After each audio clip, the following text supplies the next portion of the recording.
Alrighty, hello chat, welcome to the stream. Glad you could all make it. Thank you so much for tuning in. Welcome to, finally, Stellaris. I've had this game as like a most requested for a long time. With numerous people suggesting that I play it in the Discord, in the feedback channel, the game suggestion channel, and just Gibby on a daily basis, telling me that I should play Stellaris, but picking up a big strategy game kind of requires me to be in a certain mood. You got to be in a certain mindset to really want to play a big grand strategy game. And I just haven't really been in the mindset to learn a new one till today. I kind of woke up and I was like, you know what? I want to sink my teeth into a big new experience. So, here we are. We're going to check out Stellaris. Now, I was told the DLCs for this game aren't very important, so we're not going to bother with any of those. We're just going to play the base game, because I don't think it's going to change the experience very much. I'm just kidding. This is a Paradox game, so clearly the DLC is like 80% of the game. Rather than spend like $300 on all of it, I just bought a month's worth of the subscription that gives me all of it, so I can kind of see the complete package. And if I don't like it afterwards, I can cancel it. Which is exactly what I did with Hearts of Iron back when we were playing the Hearts of Iron Lord of the Rings mod, like a year ago. You guys remember that? Maybe longer than a year at this point. It was a while ago.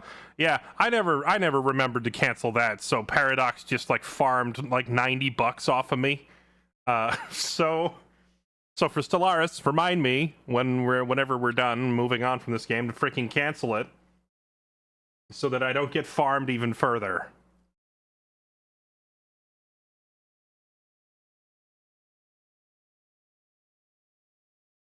You can do that? Indeed.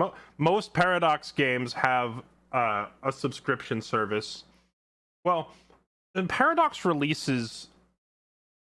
I'm not sure how I feel about Paradox, because they tend to have hundreds and hundreds of dollars of DLCs available for all their games, to the point where it is very obvious when you play a Paradox game... Oh wait, hold on. I have some sort of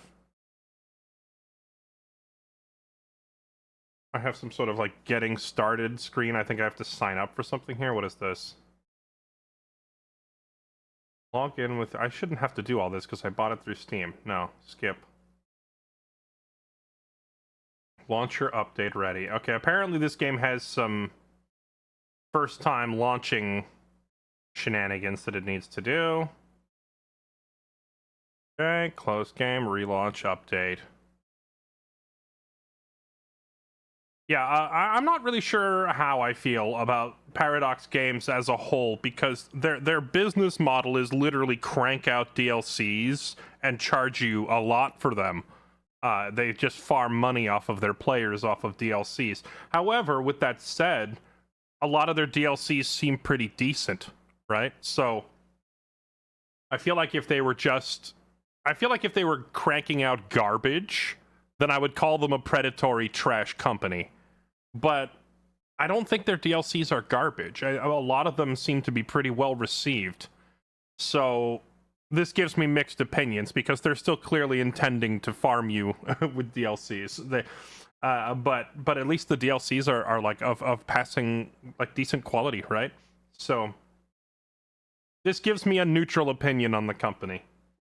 They intentionally don't put out complete, smooth, polished experiences. They put out platforms on which to build DLC to take more of your money. So I'm in the middle on that one. It's clearly designed to exploit you, but then again, every company wants your money, right? So every company at the end of the day is here to make a profit. They all want your money. Paradox is not...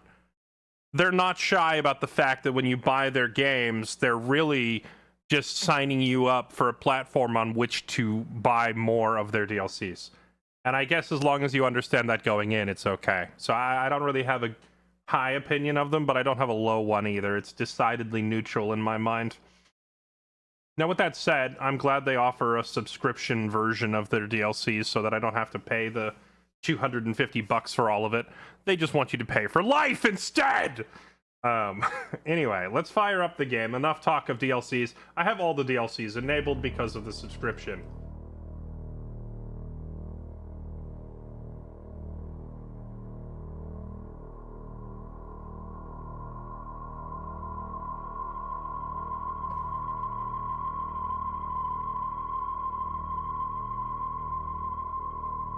Hopefully OBS decides to kick in and actually capture. There we go.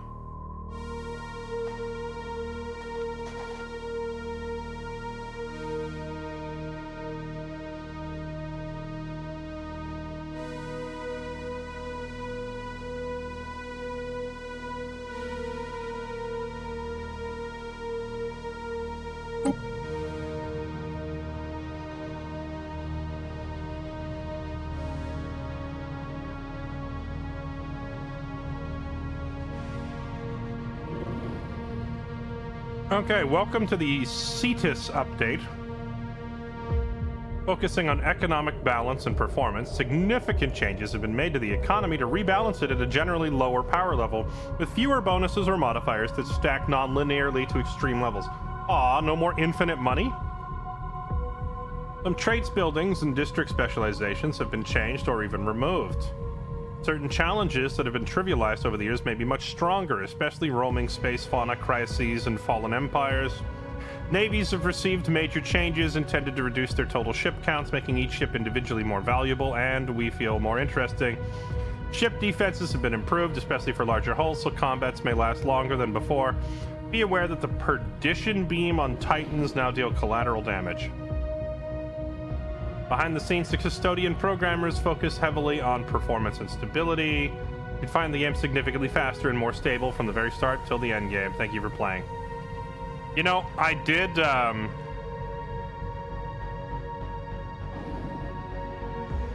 pull up a video of what battles look like in Stellaris. I kid you not, every video that I watched was just like 200 fleet, 200 ships jumping into a system altogether, and then the game slowing down to 1 FPS. Hopefully that's not always the case.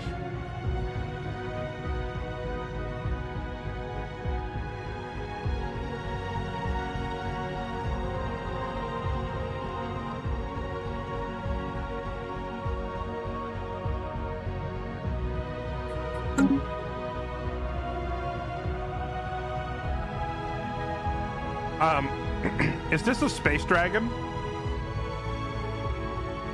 Also, that little pop-up they just had was clearly not optimized for a 1440p monitor. The text is tiny. Combat is not super in-depth. This is an economic simulator first and foremost. That's fair. I knew what I was signing up for. People told me it's not a combat-centered game.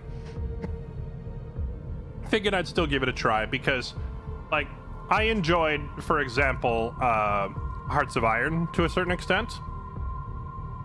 The combat in that game is literally just a menu. I would say the combat in Hearts of Iron is fairly in-depth. Like, it's complicated, but there's no, like, animations or anything for it. It's literally just watching numbers go down on a menu. But yeah, I saw that this game had, like, select a trait, select an origin, select a whatever, and it reminded me very much of the Age of Wonders faction builder. And I was like, wait, maybe this is Age of Wonders in space, so we've got to try it, right? Oh, great, I've been waiting for you to figure it out before I touch this game. Well, I'm here to try and decipher it for you. That's a space dragon? Okay, so we're gonna make a faction that worships Aurelian Sol, right? The grand creator of the cosmos.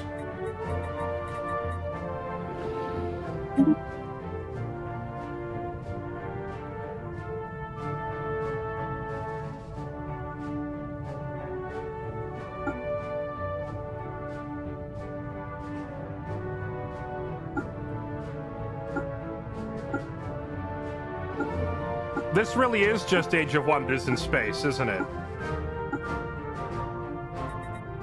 You choose a form, then you choose a trait, then you choose whatever these are. This literally looks exactly like the faction select from Age of Wonders 4.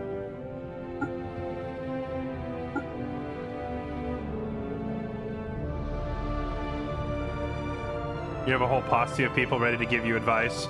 I am aware. That's also why I decided to start single player and not multiplayer. I think there's too many avid players of this game, and it would be impossible for me to make a decent lobby to learn in. I would rather learn solo. But, you know, give it a few days. Once I understand how things are going, we can do some multiplayer shenanigans.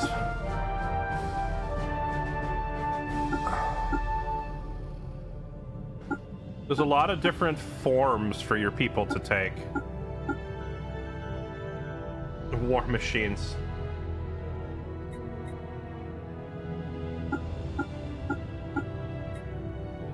Chat, is there a pre-existing Space Dragon worshipping faction? Or do I need to go make one? You can make your own. Yeah, you think? Is that what the create new button is? Chat, I'm not dumb. Is there a pre-made Space Dragon worshipping faction, or do I need to make one?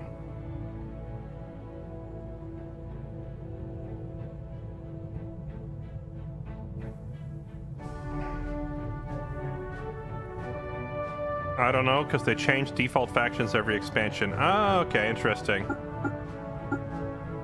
Alright, well, we'll just make one. Species and portrait. Okay. Yeah, this literally is Age of Wonders in space. Okay. Oh, snap. Bunch of animated portraits to pick from. That's cool. Mammals.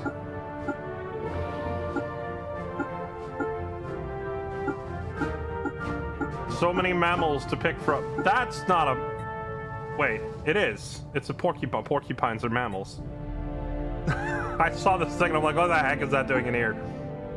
I don't want to know what that thing is. But I refuse to accept whatever this is as a mammal.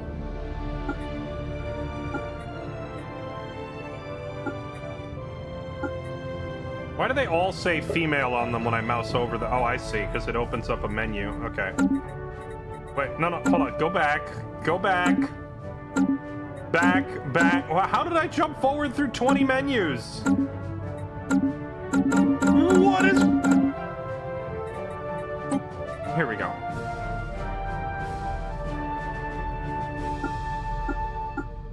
Okay, what else we got? We have machines, we have reptiles.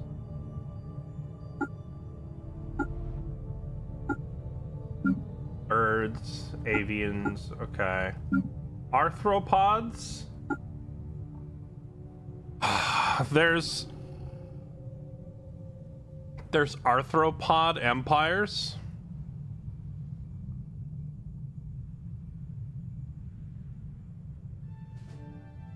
If too much menu is freaking you out.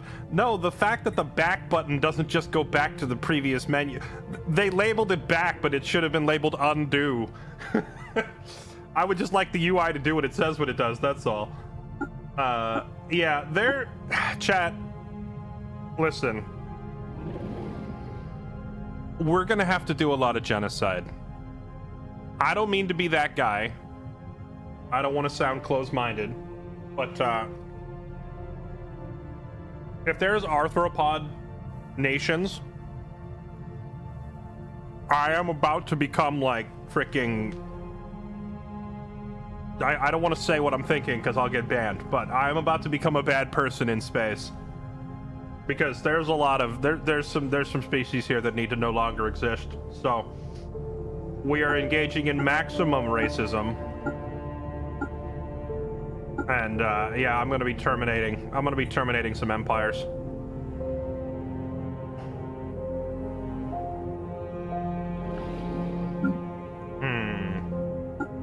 Mollusks? Yeah, they're gonna have to die too. I'm sorry. Fungoids? Yeah, you're all gonna die. Plantoids?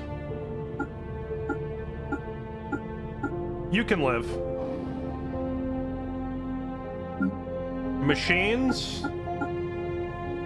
You can live too, but only as, like, my servants. Mammals? You can live. Reptiles? I'm watching you. Alright, I'm watching you. You can live for now. But I'm watching you, just so we're clear, alright? Avians, you can all live. Alright, what else we got? A lithoid. I don't even know what a lithoid is. Oh, it is just like made of stone. It's like elementals. It's made of rocks. You know what? Sure, you can be our exotic neighbors. You can live. Necroids! I hate this before I even click on it. Yeah, you're all dead. Well, I think you're all already dead, actually. Wait a minute. I don't think I need to kill them. They're already dead. Aquatics. Gotta kill them all. Toxoids. You're all dead. Cybernetic. This just looks like enhanced versions of everything else. I don't think you count as a real species, I'm sorry. Synthetics. You're all a little on the ugly side, so I think we'll just kill you to be safe. Biogenesis. Yeah, nah, you're all dead. Psionic? I'm gonna kill them too. What's a thermophile? Oh!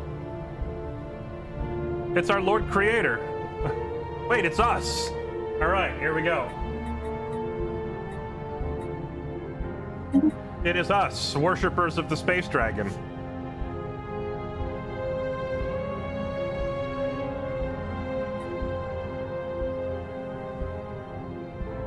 Okay, so choose an origin.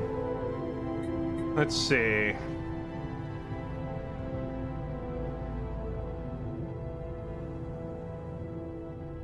Civilization did not rise, it was released. As the stasis pods unlock, they awaken to a world beyond recognition. All is not lost, scattered beneath dust and ruin. Across the galaxy, their past endures. Okay.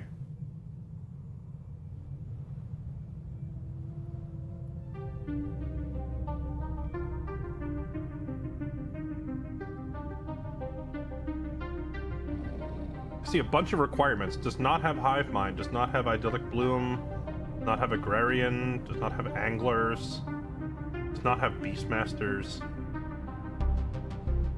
Has species class thermophile. Oh, okay, so this cosmic dawn thing is like specific to this origin. Or well, no, what is this called? Species.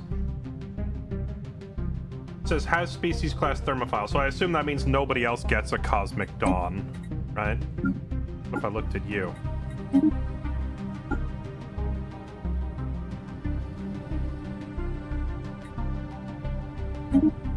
Why does it let me do this? As I mouse over this, it says requirements, and one of the things that is checked is has species class thermophile.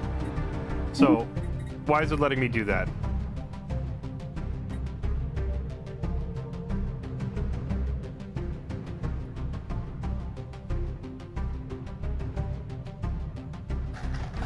It won't.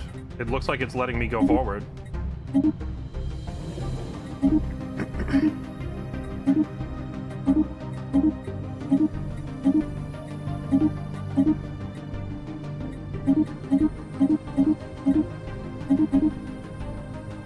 No authority selected. There you go.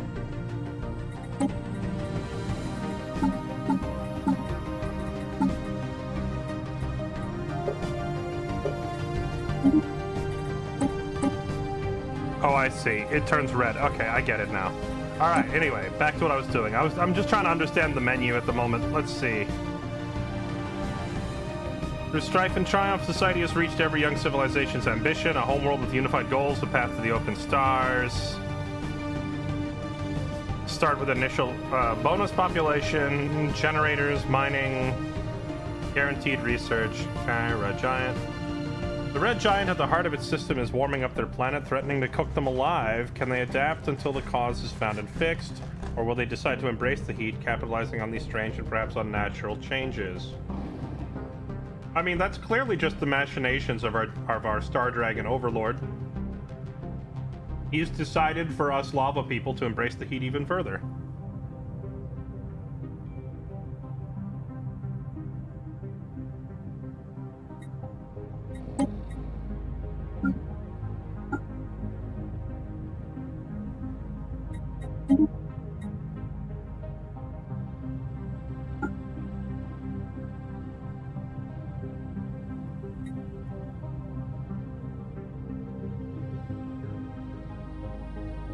Oh.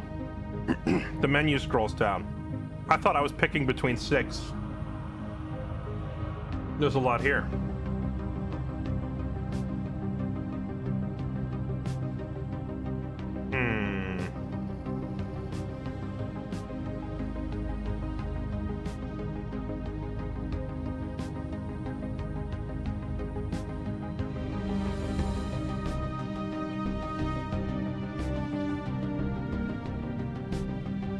Ah, here it is.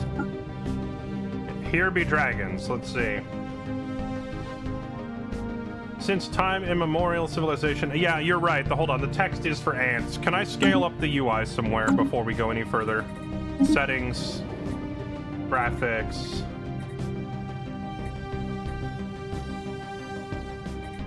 UI scaling. You must restart the game. Okay. I have to restart the game just to make the text bigger. Sounds a little silly, but alright. I'll relaunch the game. Relaunching so that people can read.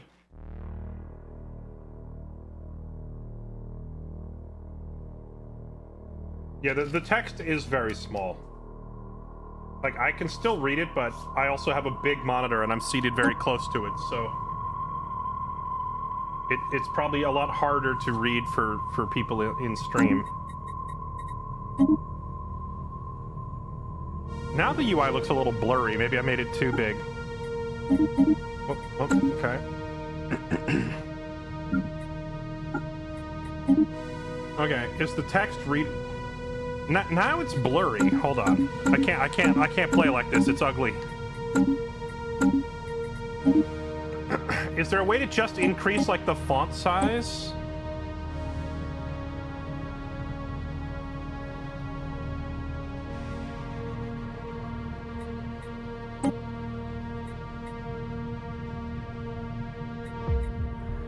Font size. Mouse button mode. Multiplayer, chat, stuff.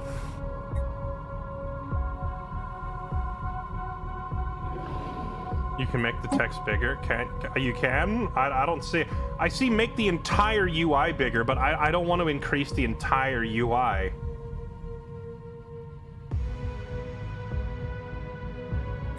I'll turn it down to like a 1.2 change instead and leave it at that, because 1.5 is too big and makes everything blurry. I can read the tiny text, but it's gonna be difficult for people watching the stream to read it, which is why I'm trying to fix it, but...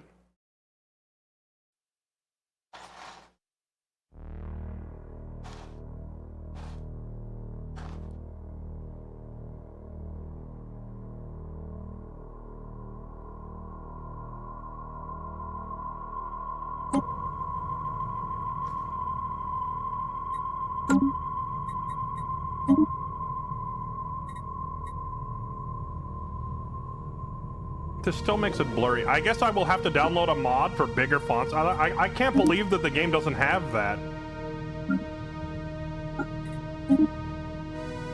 Like, if I just wanted to leave the UI elements the same size, but just bump the text size, it's wild to me that that's not an option.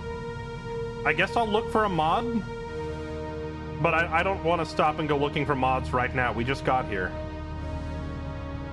And now the scroll bar is broken. Hello?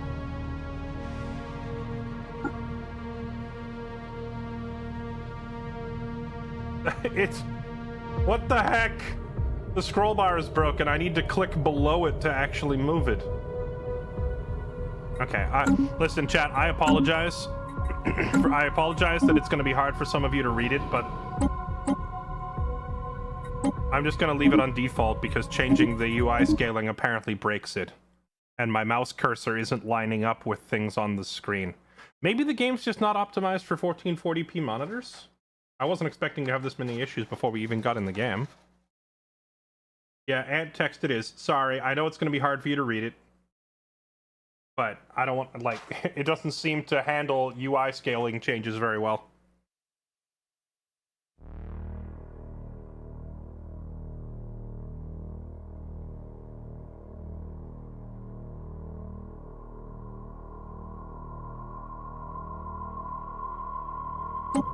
You don't want to read all the in-game pop-up messages. There's text-to-speech in the game as long as it's enabled in Windows. You mean it, like, uses your default Windows text-to-speech as opposed to, like, coming with its own text-to-speech engine? That is unfathomably lazy from the devs.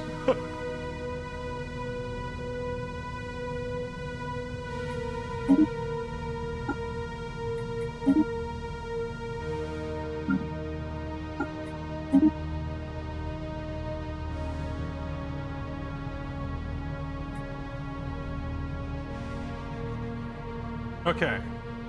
Alright, now the mouse is lined up on the things properly again. Where was it? Where be my here be dragons. Okay. Since time immemorial, this civilization has shared its star system with a formidable dragon. The mysterious creature's behavior sways between distant benevolence and haughty indifference.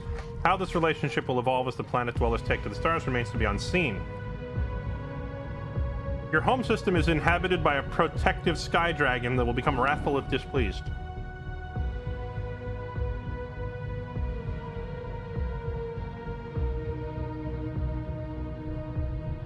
Your requirement is does not have a genocidal civic. Okay, now we've hit our first conflict. Because you see, there's a lot of nasty crap out there that I need to terminate. I need to cleanse this galaxy of some filth, which is going to require a hefty amount of genocide. So is there any way that I can accomplish that without necessarily having one of these civics that conflicts?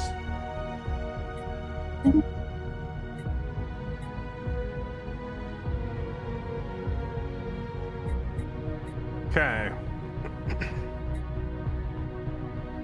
So we are choosing our government and our ethics. Okay. Authority, democratic, oligarchy, dictatorial, imperial, hive mind, machine intelligence, or corporate. Corporate?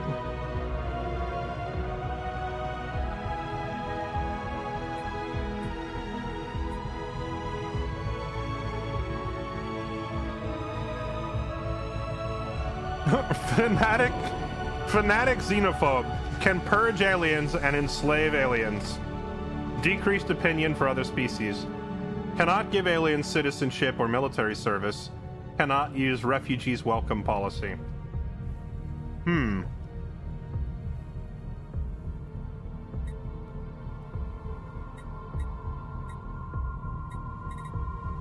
I love that the very first thing I moused over solves my problem.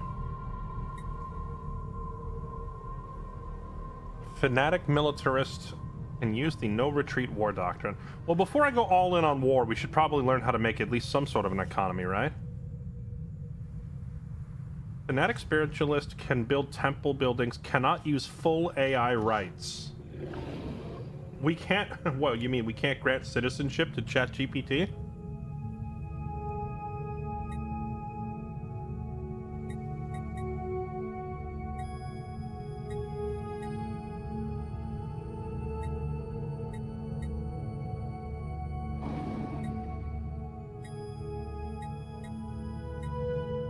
Authoritarian allows stratified economy, can enslave aliens, cannot use democratic government,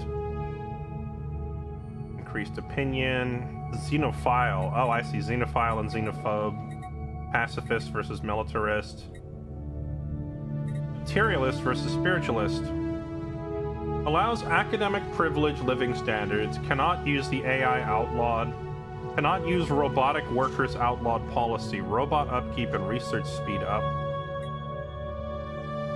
The AI stuff sounds interesting, but I don't think it was going to be relevant to our Sky Dragon cult. Egalitarian cannot use autocratic government forms. Allows utopian living standards. Faction resource output up and job efficiency for specialists. Job efficiency for workers, monthly influence. I think we're gonna go for Egalitarian fanatic xenophobes.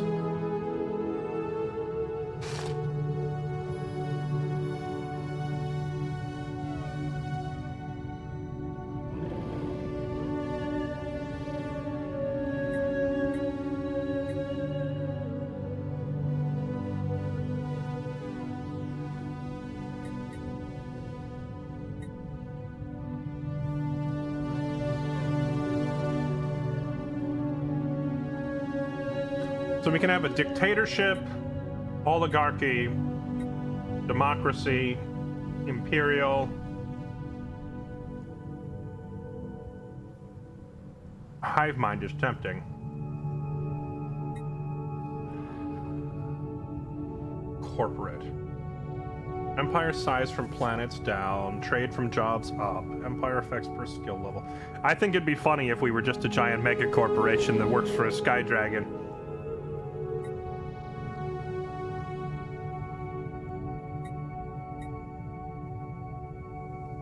An oligarchy is ruled by council, right?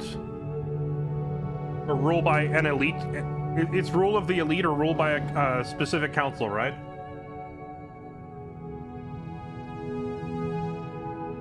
I think we might do an oligarchy because I think we have to have. I think we have to have a council of rulers who are here, who are tasked primarily with pleasing our sky dragon. So an oligarchy. Civics we have. Aquatic anglers. Oh wait, do I need to pick my homeworld type? I do. I wonder if I'm supposed to pick that before I pick a civic.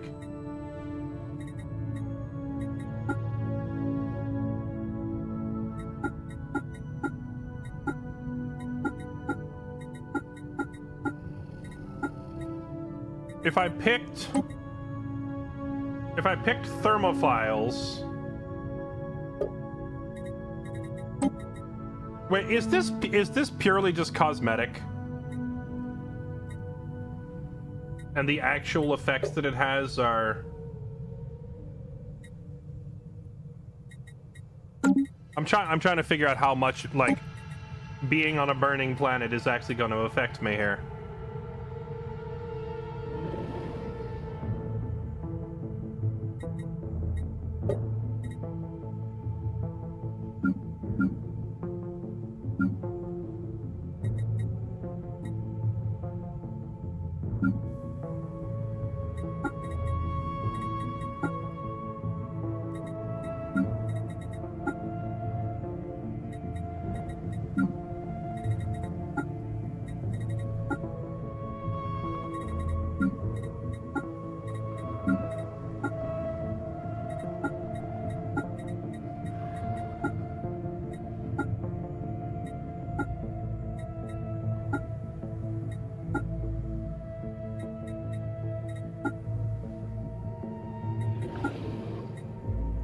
There we go.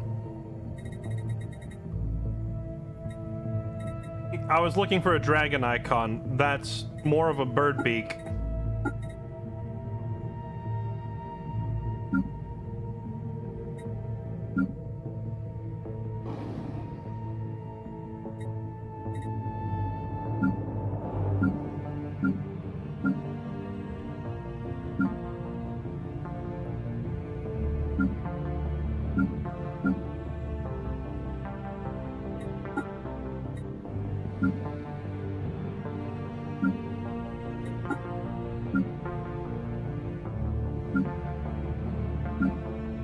Yeah, I think this is as close as we're gonna get.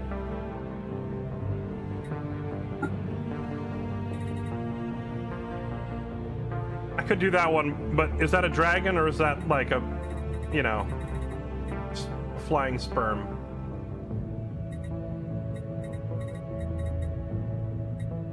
Yeah, we'll go with this one. Okay, now for the planet.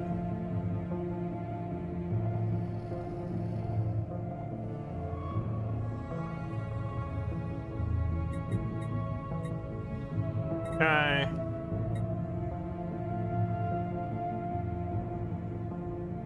dun, dun, dun, dun, dun. I need to come up with a name for the planet and the star system. Tell you what, we'll leave the star blank. I assume it'll randomly generate one for me, right?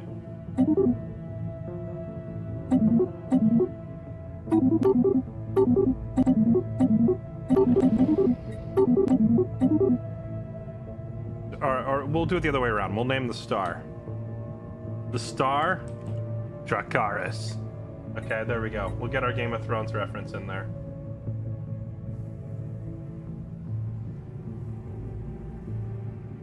Okay. Now I'm doing some of the stuff I'm doing out of order. But I felt like I needed to sort that before I could go pick this stuff. Name. What is our current... Who is our current ruler, chat? Our current ruler is, keep in mind, literally just here. Well, actually, why am I naming one ruler if it's an oligarchy?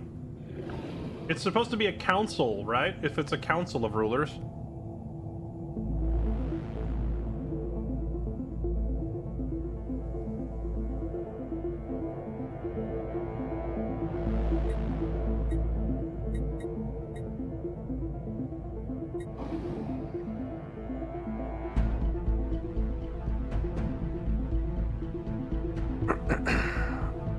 Okay.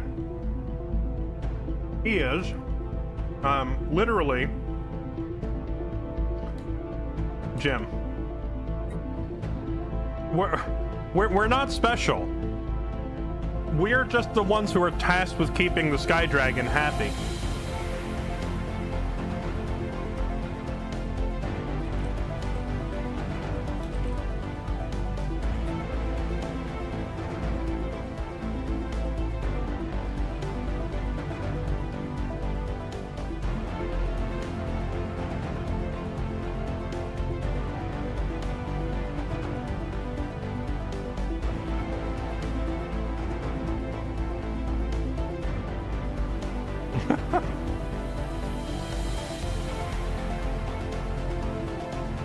I misspelled it. The Dragon Council Overseer.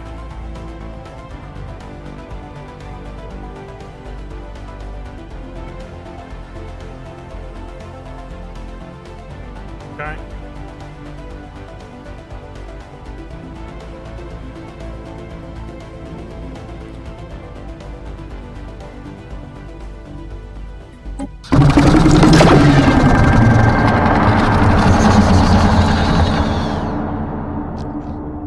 I desperately regret clicking on this. Can I ensure that this will never happen again?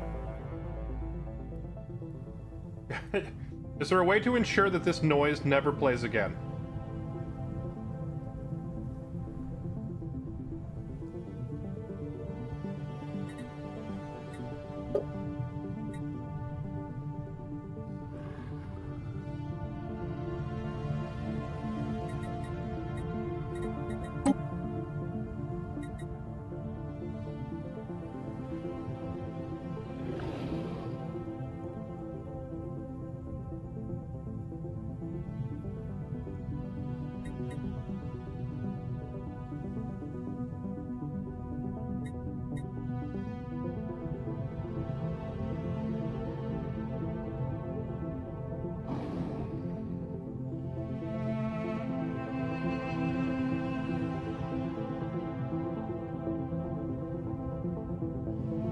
Astrometeorology, with a deep respect for forces of nature, species goes to great lengths to uncover the... Okay. Beastmasters, nah. Byzantine bureaucracy, largely governed by a complex, almost labyrinthine system of bureaucracy. An army of officials and functionaries work... I see us as the opposite. I see us as, like, a handful of disposable, replaceable rulers who routinely get eaten by the space dragon, and new ones are brought in to try and keep it happy.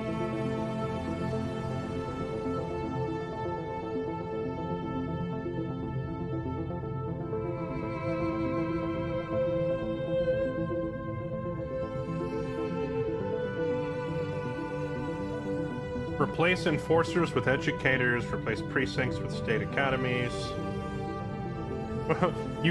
Wait. They've been educated beyond the need for law enforcement because no one commits crimes? Is that not just brainwashing?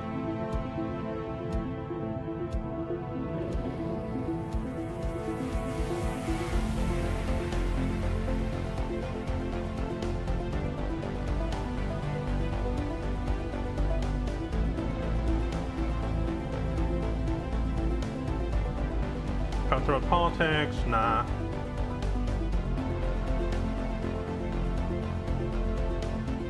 Dark matter, don't know what it is.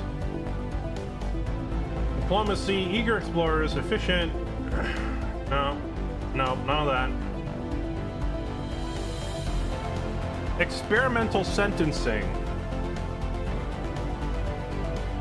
Judicial processing and thirst for knowledge share a single solution. Working in secrecy, researchers conduct harsh experiments on test subjects. Drawn from the criminal underworld, the occasional fatality is the cost of progress. Starts with experimental testing, which grants technological insight. I wish there was just a we feed them to the dragon option.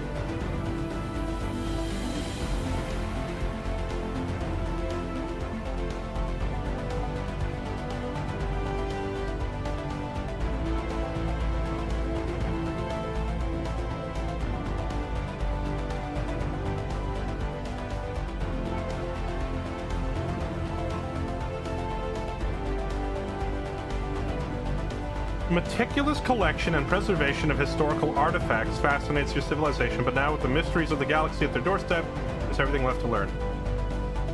I'm kind of tempted to pick this one. Just to say that the Sky Dragon is actually forcing us to gather artifacts for it. And we are simply we are the curators of a gigantic museum, and we are obligated to go collect more artifacts to keep the Sky Dragon happy.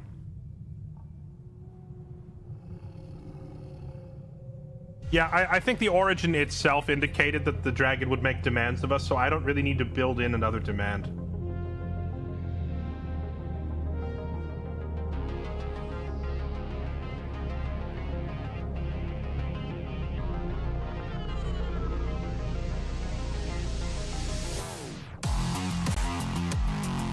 What is the soundtrack? This is a character creator! What? Why is the music going so hard?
And this is all the stuff that's locked out based on my current choices, huh?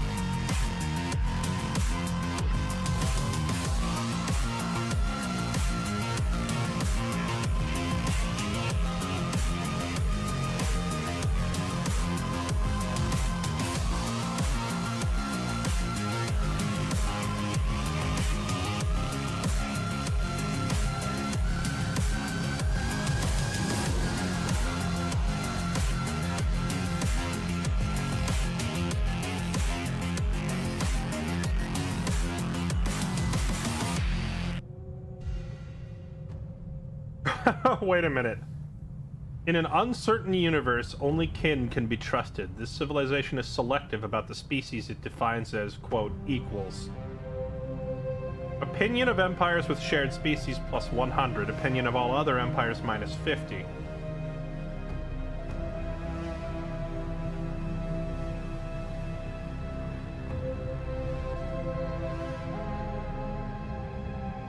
This pairs pretty well with our already existing xenophobia. Although I almost feel like doubling down on it might be a waste of a pick. I'm looking at the benefits here, and it's like attracts more refugees and stuff like that. Like we already have population growth up and turn away other species.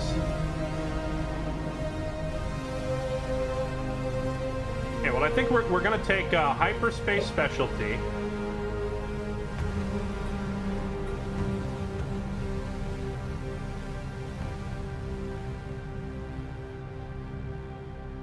And let's go scavengers. Alright, chat.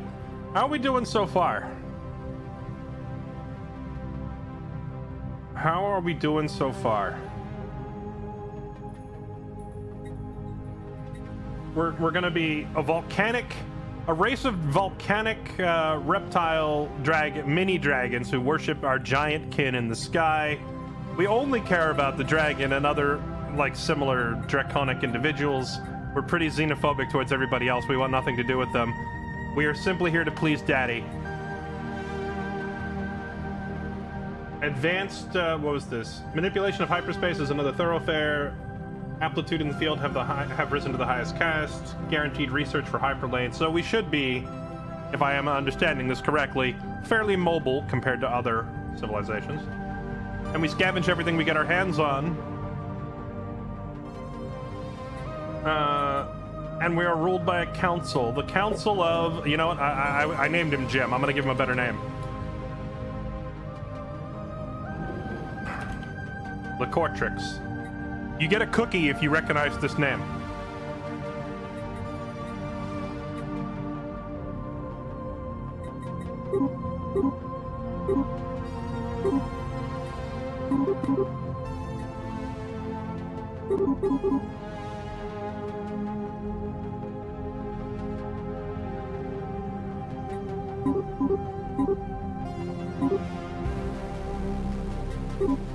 I gotta keep him lore accurate. He's gotta be silver. There we go.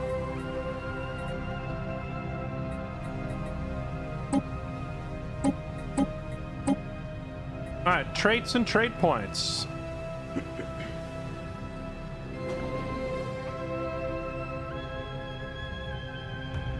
No one can place the name Lacortrix, huh? Without Googling it. If you Google, you're a cheater. It's a brand of sparkling water. Wait, is there a brand of sparkling water called Lacortrix? I gotta check now.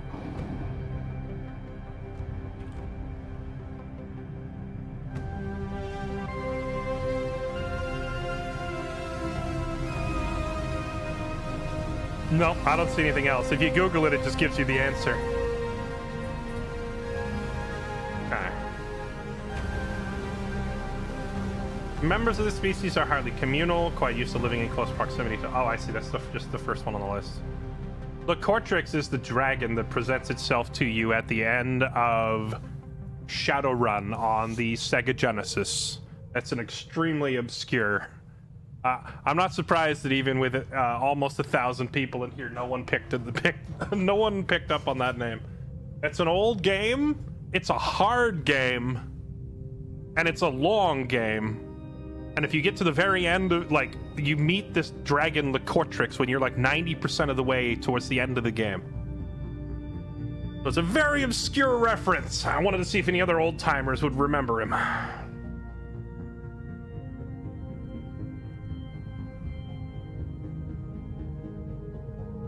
Let's see.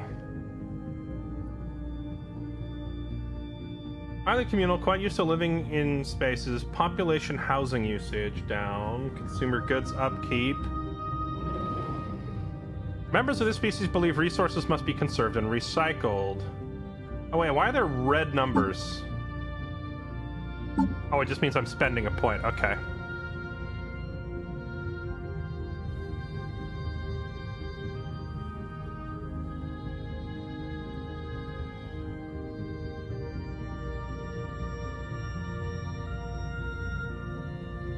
My go-to dragon kobold name is always Deacon. Wait, Deacon. I remember that name, but it's fuzzy. Is that the rat shaman from that game? I can't remember.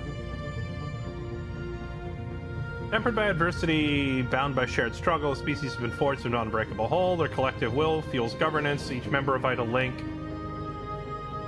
Every 100 population adds 25 edict fund, but I have no idea what an edict fund is, and if I mouse over it, it doesn't tell me. You know, after playing Age of Wonders with its phenomenal ability to mouse over anything on screen and get an explanation, I now struggle playing any other game. It just annoys me to no end when it throws out a term, so I go to mouse over it, and it's like, this is an Age of Wonders, so it's not going to tell you. Kobold from Neverwinter Nights. Oh, I never played Neverwinter Nights. Wait, no, I did. I played like the first few levels of Neverwinter Nights, but I never finished it, so maybe I did meet that character, because the name sounded familiar. Trait belongs to the following categories. Thermophiles.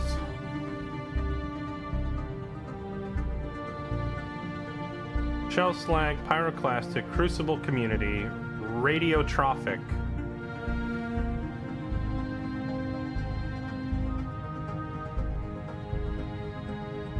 Species is sustained by a combination of both food and low energy radiation, as such can thrive on the most inhospitable of worlds.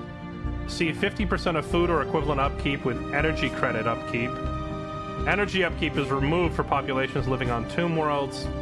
Population growth on tomb worlds goes up. Tomb world habitability.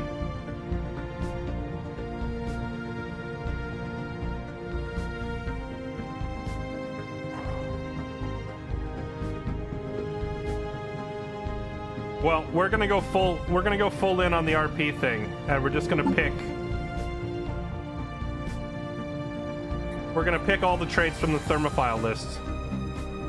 Radiotrophic.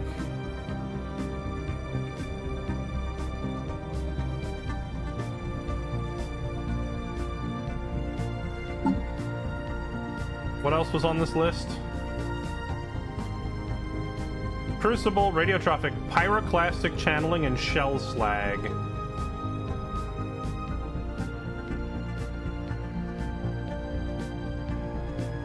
Shaped by relentless fury of volcanic worlds, this species does not fear pyroclastic forces. They channel and manipulate them, transforming devastation into a vital source of sustenance and power.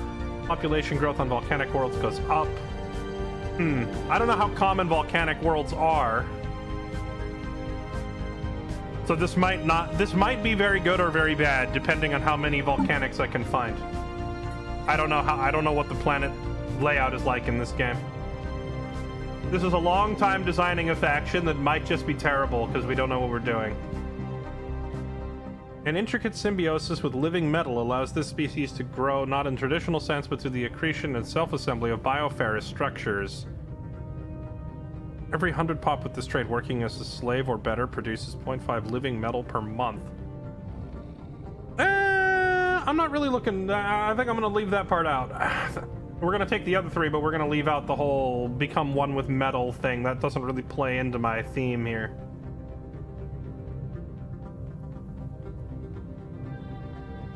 Members of this species have a natural inclination towards engineering and material sciences, towards theoretical physics and astral phenomena. Biologists. Leader experience gain, defense army damage.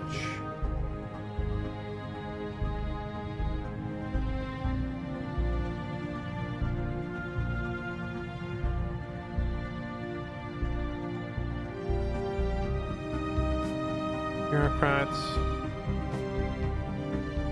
Wait, I thought it said we had 5 points.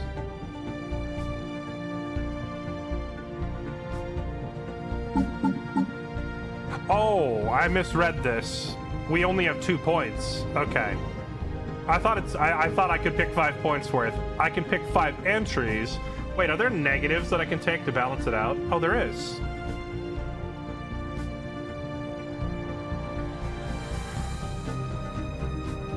Chat, what's some good negatives that don't completely cripple you?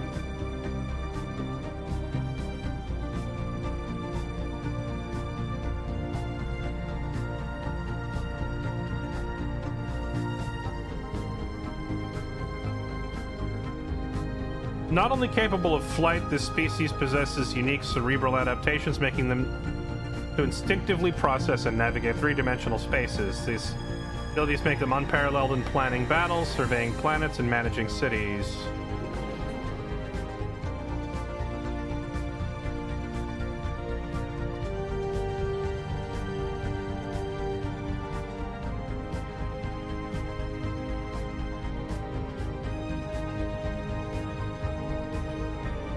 Repugnant. Physical appearance and customs of this species are considered offensive to most others, and few appreciate them as neighbors. Oh. Yeah, that's perfect. We hate our neighbors anyway.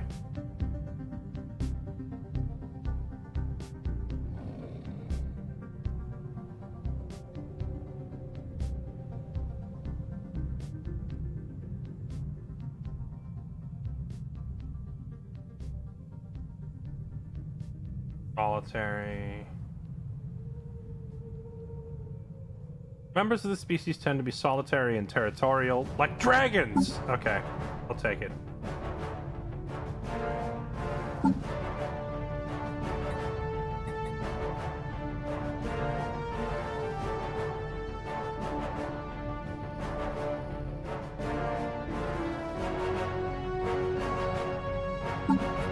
Okay, there we go.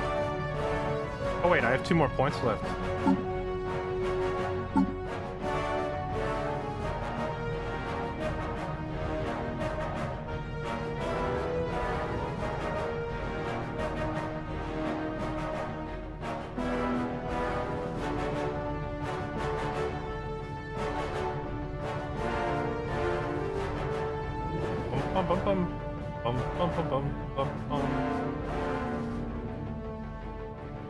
Industrious.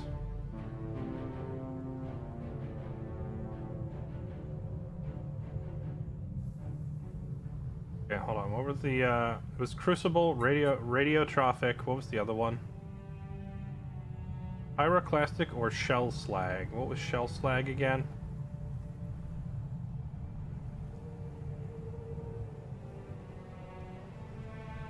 Pyroclastic channeling. There we go. Trade points left and trade picks left.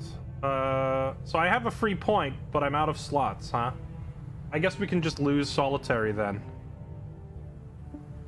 No, because if I lose solitary, then...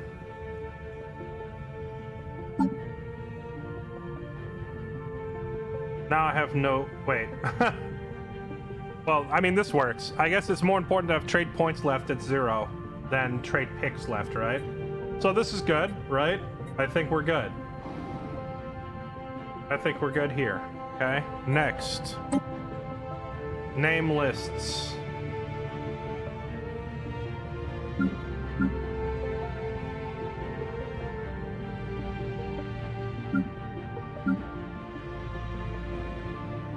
We'll take reptilian names because that's probably the closest to draconic names. I gotta name the species too.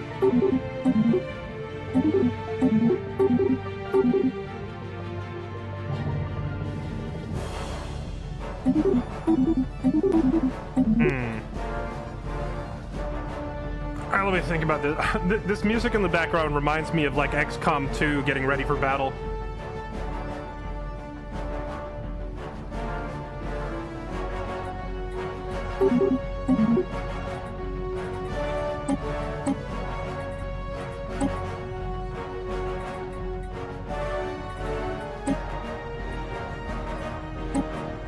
So we named our ruler. We named our home planet. We named our star system. Now we gotta name the species itself.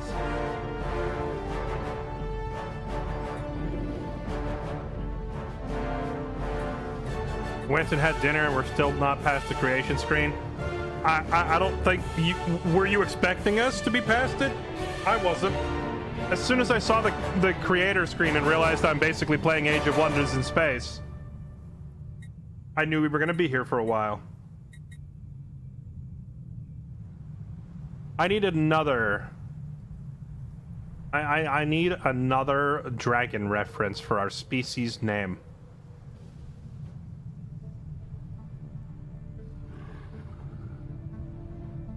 You know what I really liked? Remember Overwatch chat with Hanzo and Genji? That cinematic that they made about the Dragon of the North Wind and the Dragon of the South Wind? That cinematic was really cool. Super stylish. So, let's see. I'm gonna name them after Genji and Hanzo from Overwatch. The Shimada brothers. We are the Shimada. And our plural is the Shimadon. The Shimadon? The Shimada. How would I pronounce this?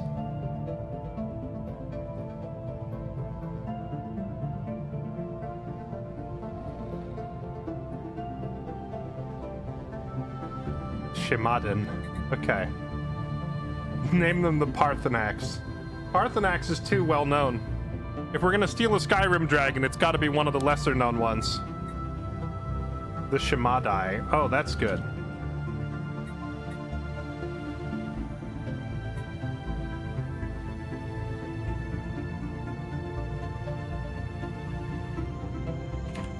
And our adjective will be the Shimadayan.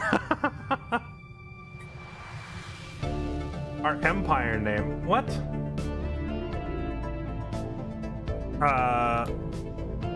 The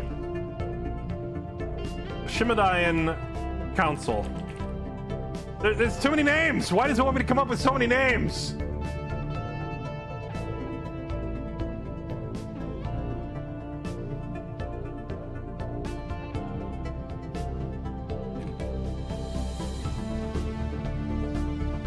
Wait, what was the empire adjective supposed to be?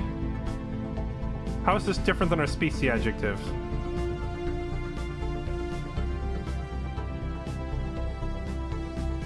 Your empire can have other species in it. Yeah, we don't have to worry about that with these people.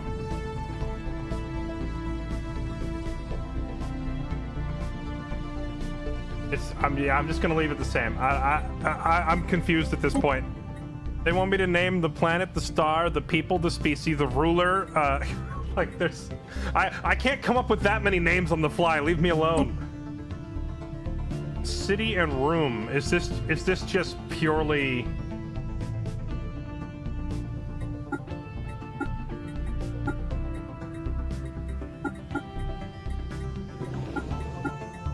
Is this purely cosmetic? This is just a cosmetic room, isn't it?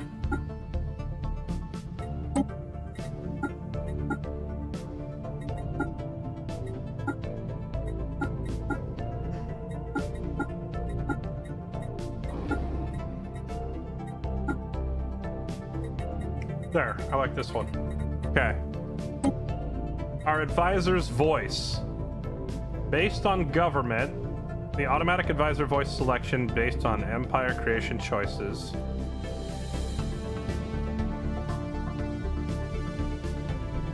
Worlds will burn, and we will light the flame. Worlds will burn.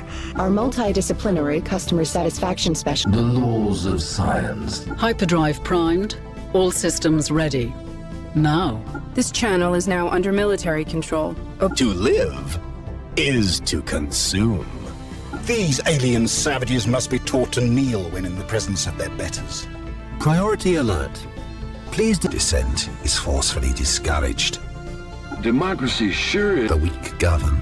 Thus, under no circumstances must the Xeno be trusted. It will lie, it will cheat. Perfect. Oh boy, now we have to customize spaceships. Okay.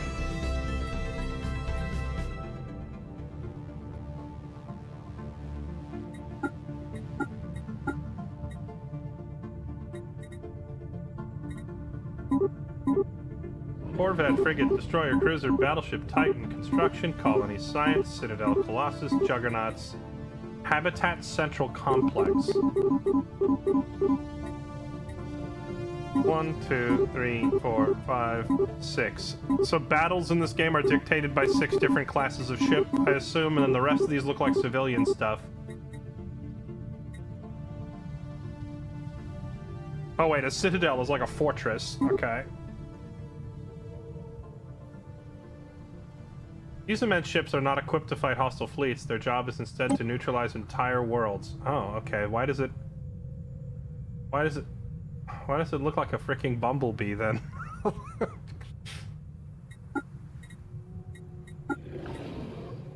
You have organic, like biological looking spaceships. That's crazy.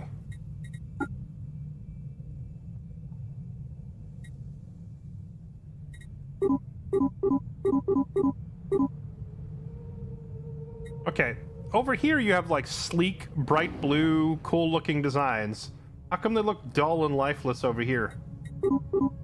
What if I just want that? I want that paint job. Can we change the paint job?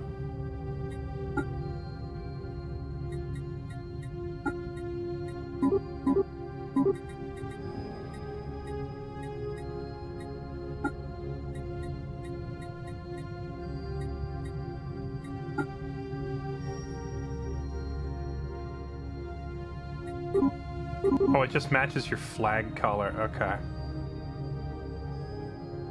Luckily, the thermophile ships look pretty decent. We'll go with these.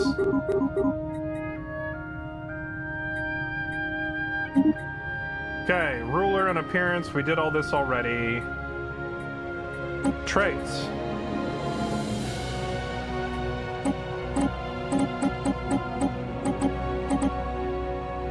So you're either an official, a commander, or a scientist. Well, for this species, although we are very distrustful of outsiders and will probably end up going to war, I'm not going to pick commander, because at the end of the day, I'm not just commanding an army. I am, in fact, simply trying to keep this giant space dragon happy.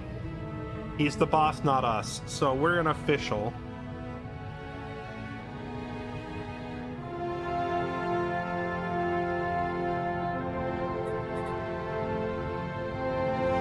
Principled.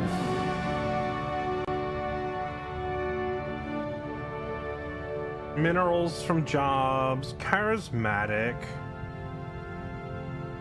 I will go through and catch up on all these resubs here in just a moment, chat. As soon as we finish our faction building.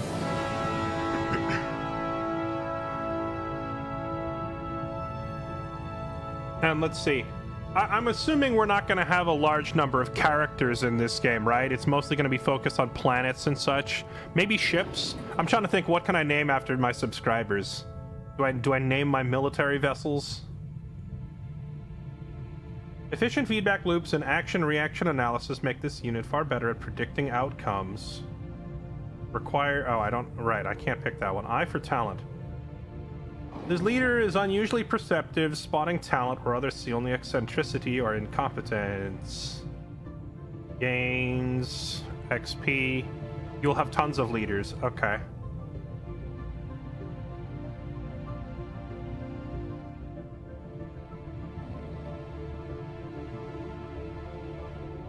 First time in Stellaris. Yeah, people have been asking me to play this for years, but I was waiting for the perfect moment of being in the mood for a space game, being in the mood for a big strategy game, and no other major game releasing right now that I need to be playing. And today, all 3 of those things are true. There's no other big game out right now that I care about. I'm in the mood for something in space, and I'm ready to sink my teeth into something big. So, today was the day.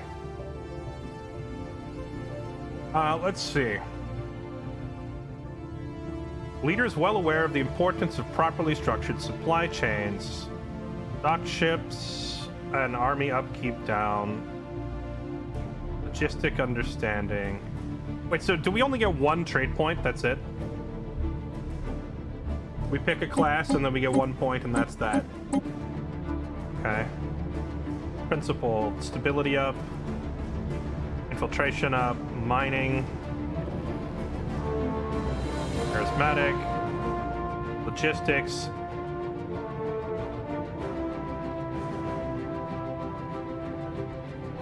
We'll say that although our primary...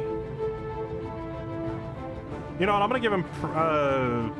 I don't know, see, it's hard to pick this stuff when you've never played the game before, because I don't know how easy it is to manage stability. I don't know how rough army upkeep is. So, I'm just kind of picking a more roleplay-centered choice here, and we're gonna say that, we'll say he is principled. LeCourtrix has done a pretty bang-up job so far of keeping the people happy with stability while also pleasing the Sky Dragon. Done.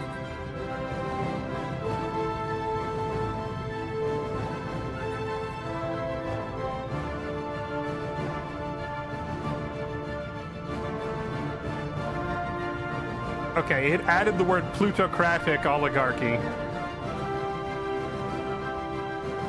Are there other types of oligarchies in the game?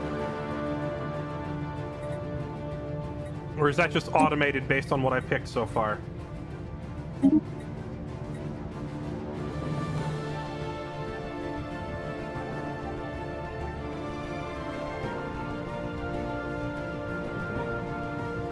Alright. Done. Save game. Oh, wait.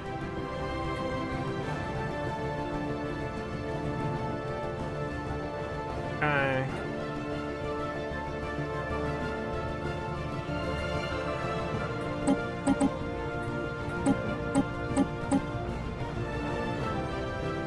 Oh, okay. So we're done. We're done with. Hold on. Let me save them. Okay, there we go. The council is saved. So now, yeah, there they are. Okay. So if I go and say new game, I can just pick them, select. Okay, and then it takes us here. All right, and now we've set the lobby. Let's see.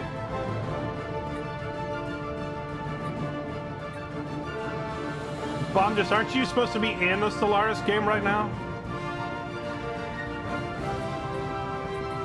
Spiral, spiral, spiral, ring, elliptical, the starburst, the cartwheel. Spoked, hyper lane density, empires.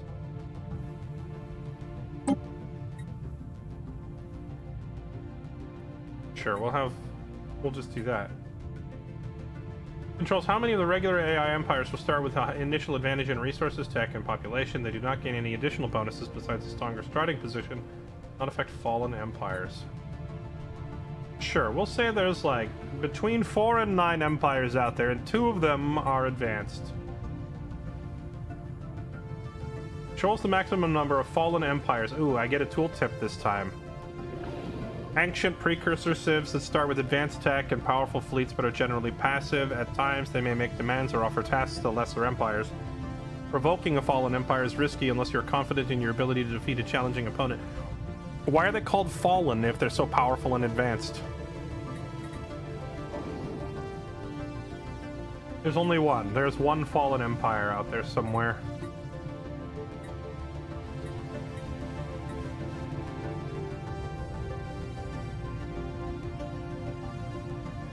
I prefer maxing AIs, otherwise you get too big without conflict. That's cool. I'm not doing that on my first game.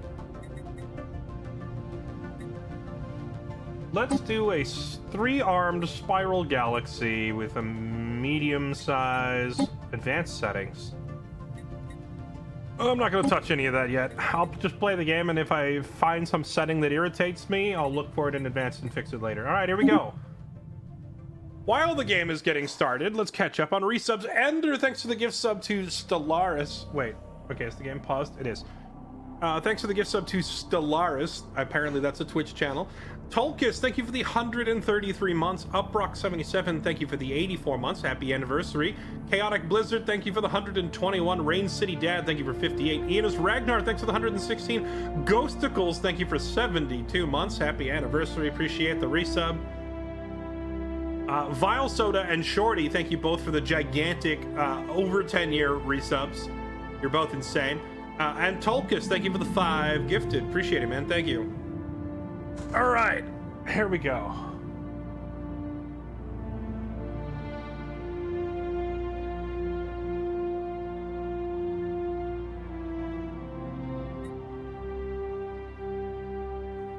There's going to be a lot of reading in this game, huh? Maybe I should get text-to-speech.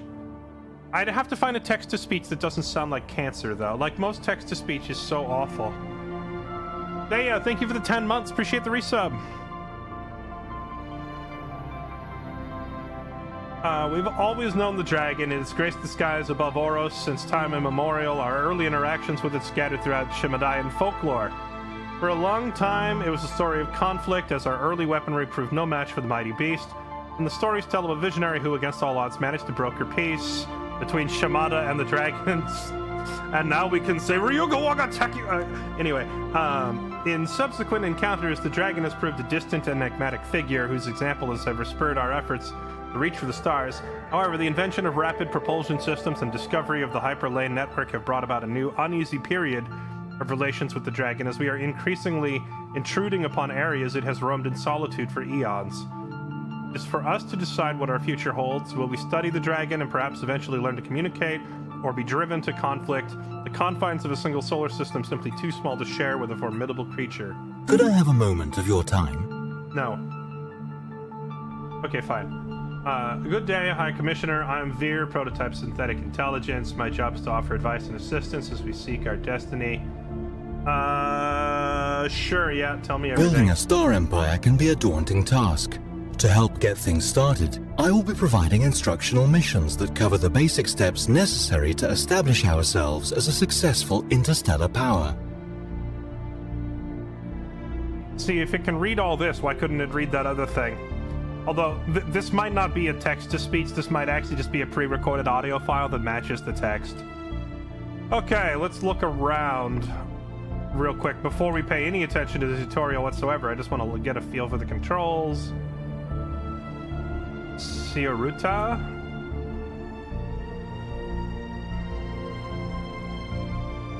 A neighboring planet. Okay. Aurelius.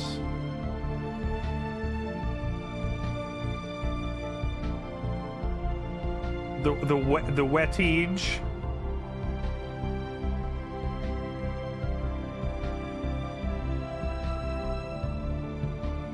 Moa, that first thing you can write yourself. That's cool, but there's no reason a text-to-speech reader couldn't read what you write, right? Okay. Wait, we have 2 stars. I didn't realize we were starting off in a binary system. A mining station. What is this thing? Space station. Where's the actual Sky Dragon floating around? Please tell me that... Oh yeah, I was gonna say. Please tell me it's actually animated. Dang, I'm realizing that I chose the wrong form for my people. I made us look like reptilian actual dragons. This thing looks more like an eel or a fish. The Sky Dragon Hrothgar of the Endless Flame. Interesting. Okay, well.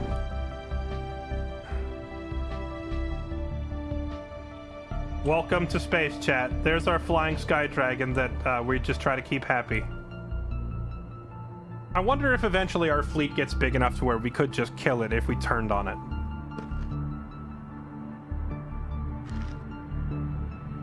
Dragon came with the Aquatic DLC. And no one thought to mention this to me during our hour-long character creation. I could have made my people like some aquatic-looking fish people instead. Anyway, I was thinking more classical dragon, but that's okay. Let's see.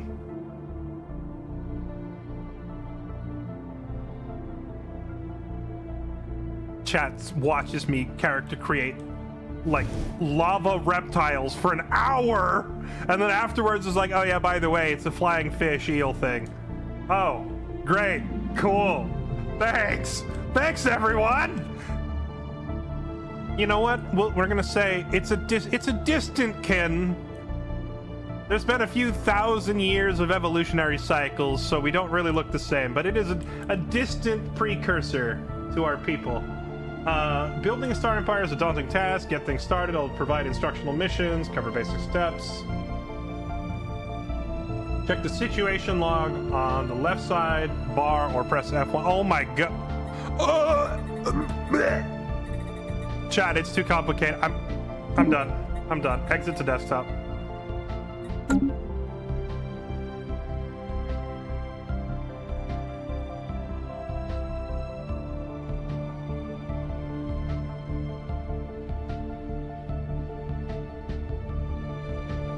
Okay.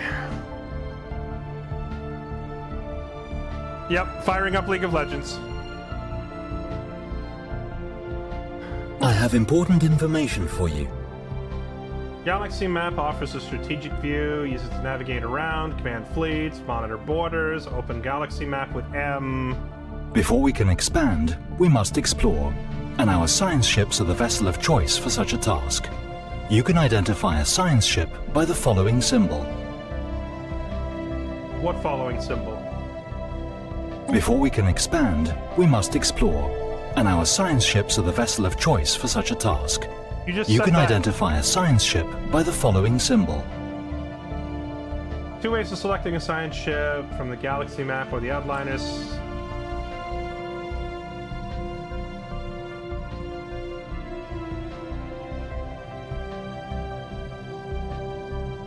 This is our construction ship, which is used to construct space stations. When an astronomical object, such as a planet, has been surveyed, we can order this ship to build a research station or a mining station to exploit any resources it may have. Okay. But I clicked on the icon you said was true. Oh wait, there's a tiny little wrench and star above it that are hard to see. This is our science ship, which is used to survey astronomical objects such as planets in a star system. A planet needs to be surveyed in order to make its resources visible.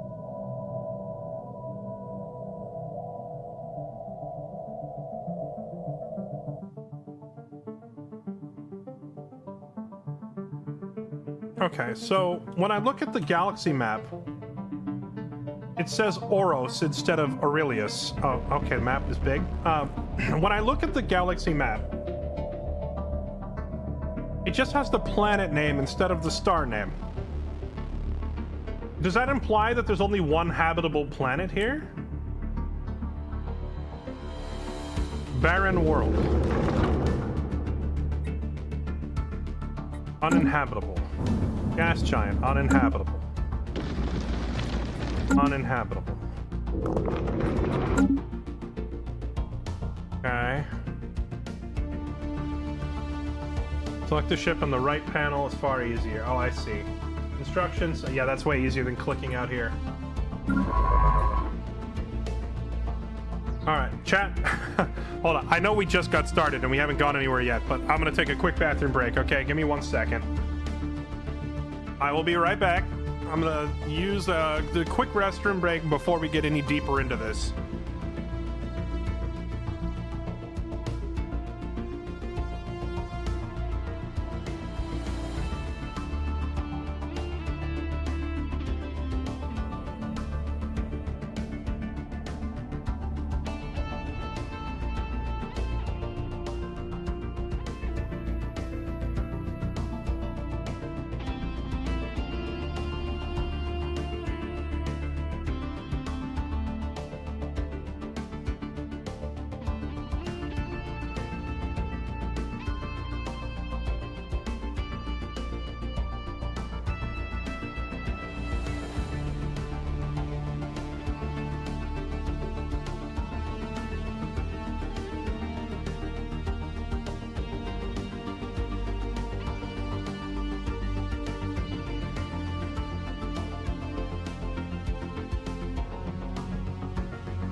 Okay.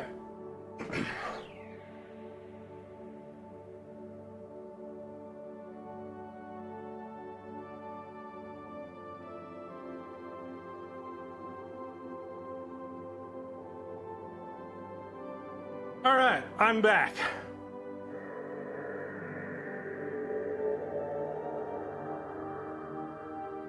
All right, what did I miss? If you can describe to me what a soul is, you win this argument. Oh god, I was gone for like 3 minutes and you've all gone full philosophical debate mode on me. A soul is what I have, and you clearly don't if you're asking that question. Easy. All right, here we go. Let's jump back in.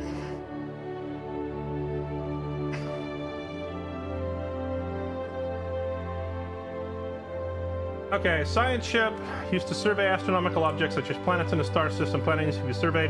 Home system has already been surveyed. Okay, so if I send the science ship... Alright, chat, I'm gonna rattle off a whole bunch of questions. Probably pretty quickly, and I'm mostly talking to myself.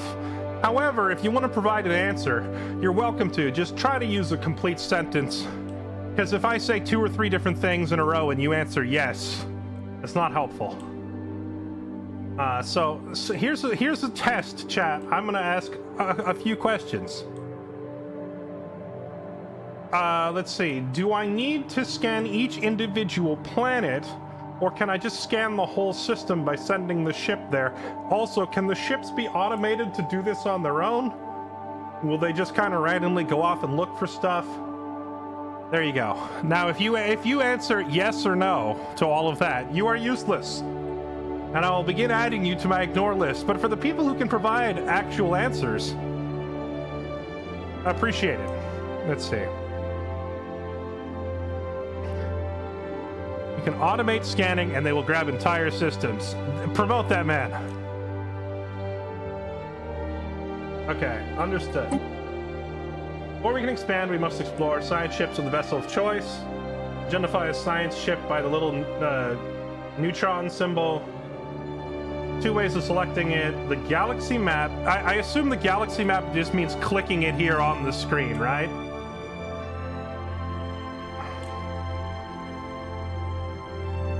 I've noticed that when I reorient the map on the galaxy screen, it snaps back.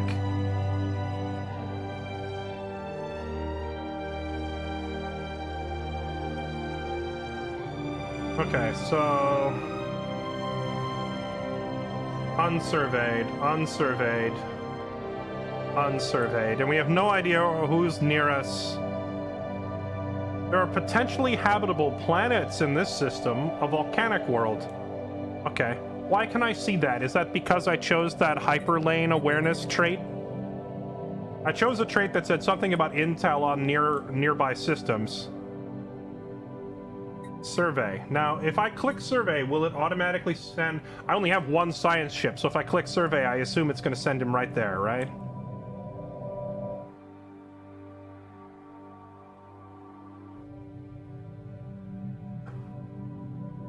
Class F star, unsurveyed. Unsurveyed. So when I right-click this system... Wait, now it's not letting me do it. A second ago, I was able to right-click it and got the survey button, and now I don't have it anymore.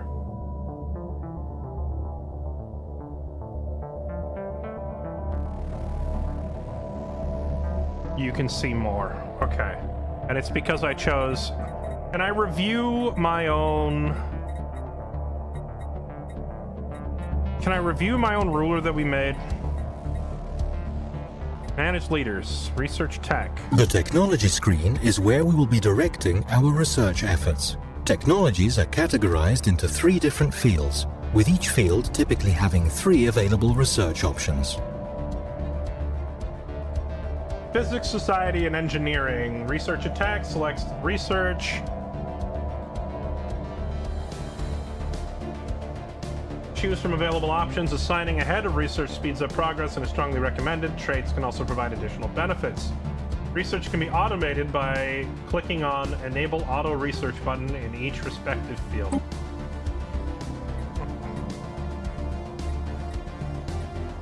Oh, I see. I have a head of research already who has the Spark of Genius trait. I assume this is a pretty good researcher then, given that he has research speed and research speed as his bonuses. So I guess we'll just go ahead and put it on auto research since it seems like he knows what he's doing.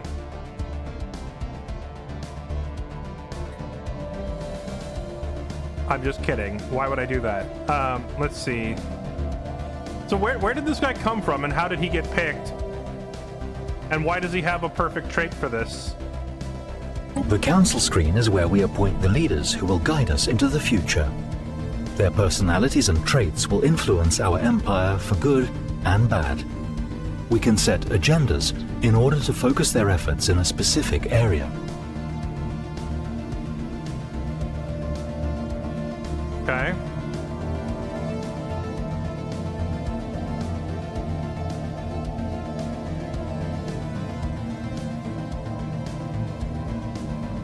You start with a few. Dragon Council Overseer.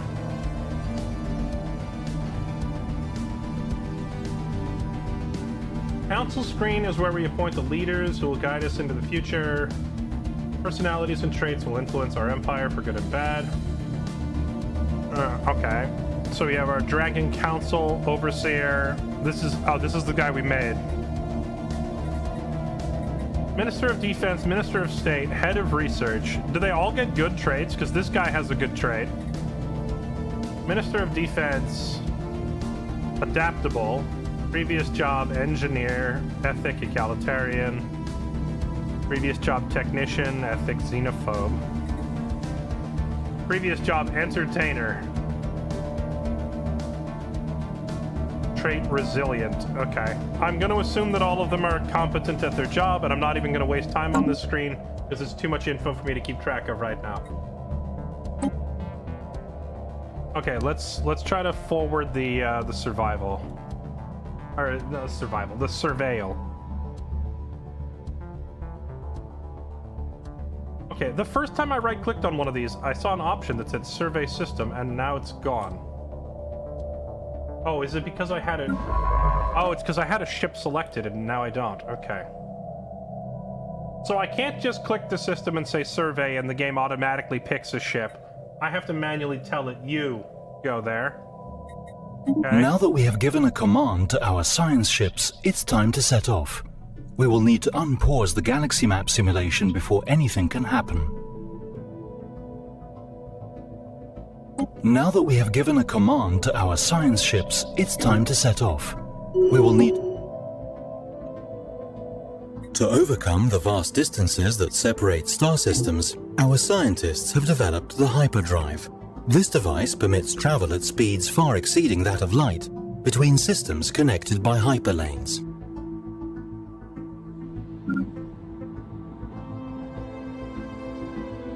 Travel along a hyperlane is nearly instantaneous. Movement is restricted to the Galactic hyperlane network. To enter hyperspace, a ship must first reach the system's edge beyond the gravity well. It can happen automatically when ordering a ship to move to another system. Okay, so in this respect, it's identical to Sins of the Solar Empire. Okay. Alright, go do your thing. Oh, the ships in this game move pretty quick then. So you just fly to the edge. And weep. Okay, and it's gone. That was quick. Okay, and it's surveying everything. Okay. Now, I'm gonna deviate from the tutorial here because if it were up to me, I would have a second exploration ship going that way and another one going that way. So I'm going to return. Military fleets are used to protect our emerging empire from threats, or to expand our glorious rule through force of arms, if we so wish. Let's turn down the music so I don't feel like I have to yell over it. So I'm going to go back to our home system because I would like to build another 2 or 3 scouting vessels, assuming we can do that. Maybe ships are too expensive to build at the start, but if they're not, I want to get another one. Military fleets are used to protect our emerging empire from threats or to expand our glorious rule through force of arms. Size of fleet is determined by naval capacity. Is that this blinking thing? No, that's strategic resources. Select a focus. Trade, alloy, consumer goods. What is... Select a focus to chart your empire's course. I have important information for you. Empire Focus System helps guide your development by letting you choose a priority, exploration, conquest, or development. Each focus includes a set of task cards designed to offer direction based on your path. Chat, does this automate functions, or does this just point you in the right direction?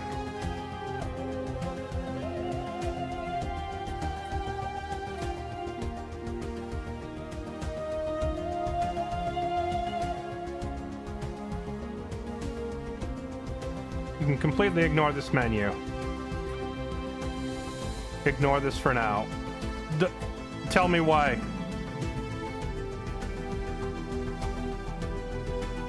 It's just a guide like achievements. Okay, I figured. Alright. Screw you.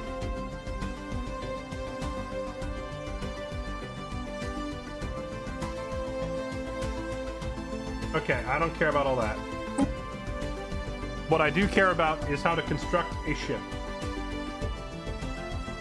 Construction menu, or ship menu, or fleet management. In the Fleet Manager, we can create templates for our military fleets.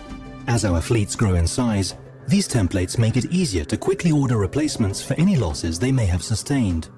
Okay. Star Hunter's fleet. Add a ship. Command limit. Ship designers. Space fauna. Ship designer. Nope. Oh, here it is. This is our system's starbase. These upgradable stations mark star system ownership and are most often tasked with producing all types of ships. Okay, so your starbase is also your construction yard. Noted. Expand our borders by building starbases in nearby systems. Enemy starbases can be captured. Starbases can be specialized into functions with modules and buildings that serve as a last line of defense. Okay. Modules. Feels like Sins 2, because put up starbase, then fill it with your modules. Building slot locked. Solar panel, shipyard, slot locked. Okay, so we gotta unlock some slots. But I don't really need slots right now. All I need is to build a ship.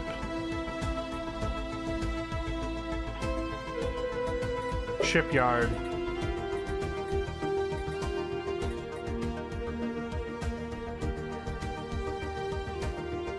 Science ship. Here we go. It costs 100 alloys. I have 292 and I'm making more. Okay. 1, 2. Do it.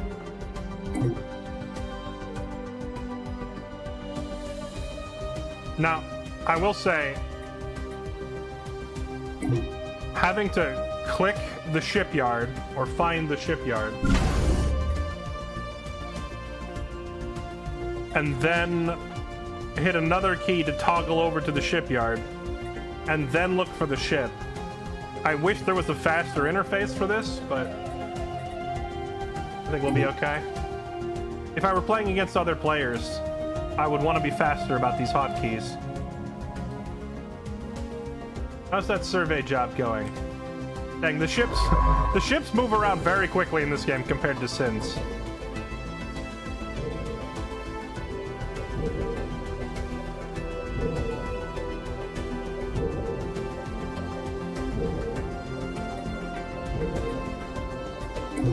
Okay, starbase, yada yada yada. Could I have a moment of your time? Okay, habitable planets are divided into districts, zones, and buildings. Districts consist of multiple zones. Zones decide which jobs are created. Buildings grant bonuses to zones. More building slots are unlocked as the zones are upgraded.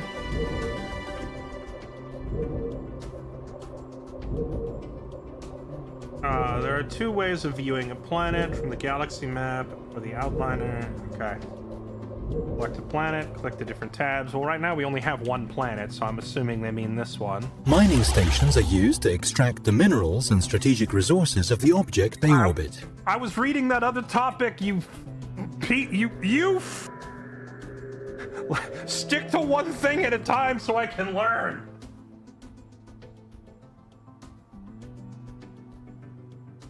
Mining stations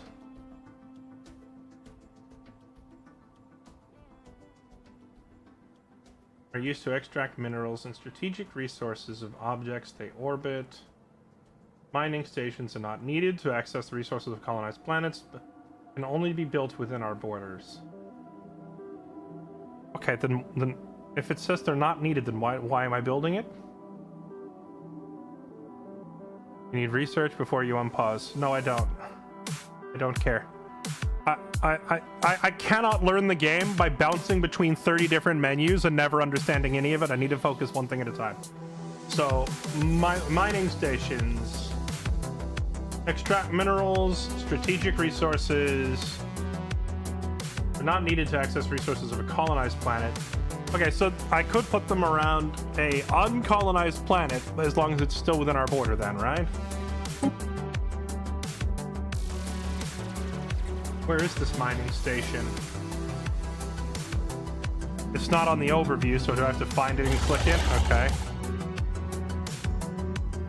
Armor, shields, hull.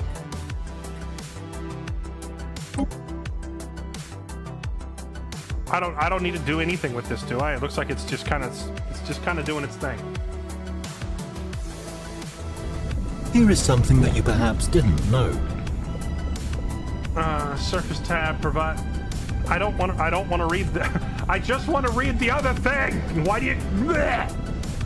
The tutorial throws you around from so many different menus. You can't process anything.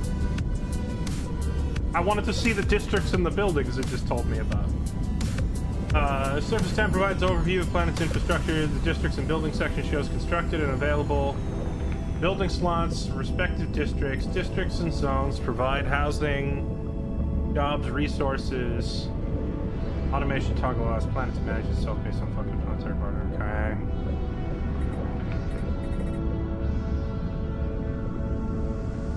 Districts and building section. Planetary production. There's so many different resource types. We have minerals, food, consumer goods, alloys, trade.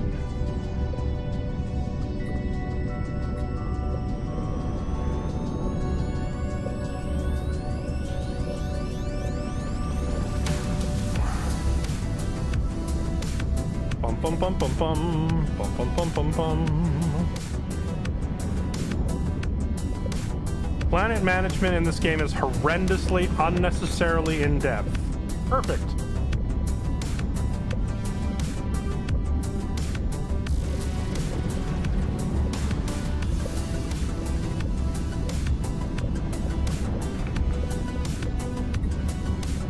Specialization requires, so I can't do any of this stuff. We need terraforming tech before we can do that. Okay, but it's literally telling me look at districts and building section, and I don't even is it okay? City district, space age. It would really be helpful if the font size wasn't so tiny. It's hard to even find things on the UI.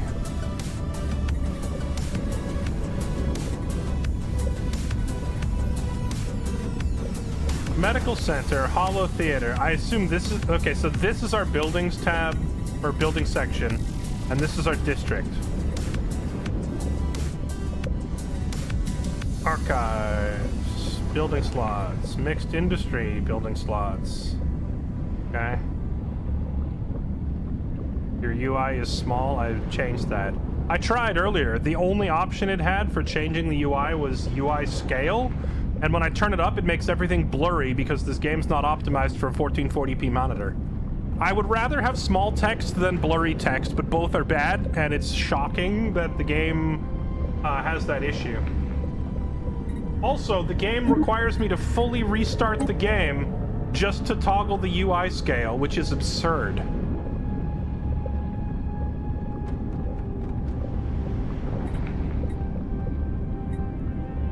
Like, it's insane to me that you have... Oh, wait, hold on. Resolution... What if I change... Well, no, if I change this, it's going to mess everything up. But yeah, I wish I could just increase, like, the text size and maybe increase the UI size, but without changing the scaling and making it all blurry and ugly. I probably have to download a mod for that.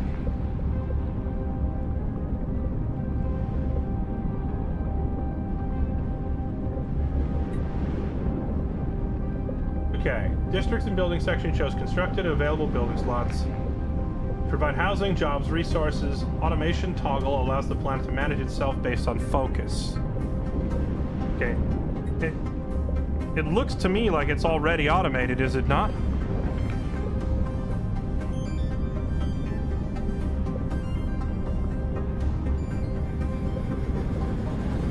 The resolution is wrong too. Is that the problem?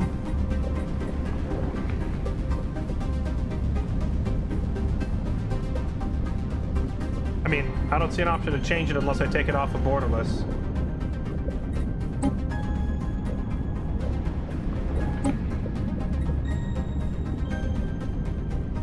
Yeah, I mean, there's no... It's a very bare bones options menu that doesn't let me fix... Maybe doing it this way will work better? Yeah. Okay, game has to restart. Okay. Bad UI. Save. I will try restarting it one more time.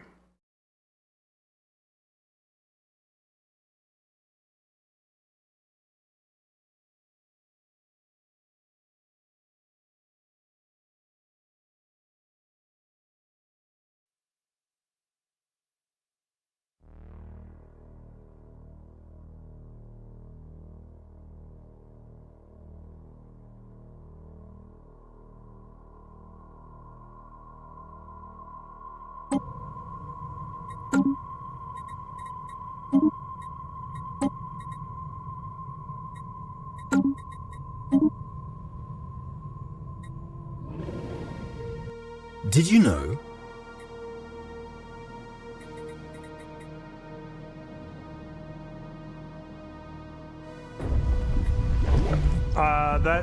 That changed absolutely nothing.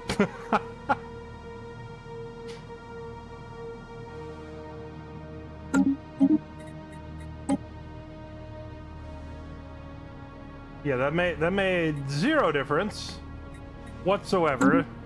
The UI is still crammed and tiny with tiny text. No, I didn't scale the UI. What part of what I'm saying are you not hearing? When I did the UI scaling, it was making everything blurry as it got bigger, which just makes it ugly. If I have to pick between ugly or tiny, I'll take tiny, but I really wish I could just make it bigger and remain pretty, you know? Okay. Let's look at buildings. We can get commercial zones, holo theaters. Traders turn consumer goods into trade. Turn minerals into consumer goods. Turn minerals into alloys. I can't help but notice that we have no food. Thermophiles do not use this resource. I saw that it said a part of our food income would be converted via energy, but it looks like it's actually the entire thing.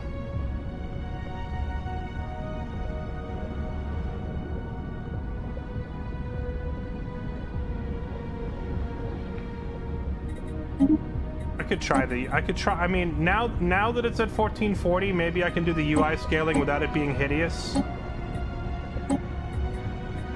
I have to restart the game every time just to adjust this, which is hilarious. I guess that's part of the reason I'm very frustrated already. is having to restart the game 6 times just to make the text readable is pretty laughably poorly designed.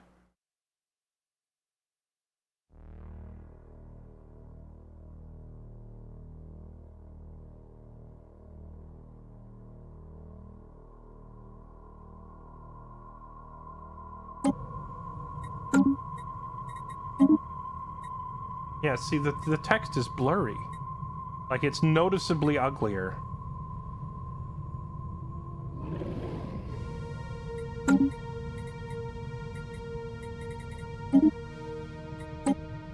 Maybe just like a 0.1?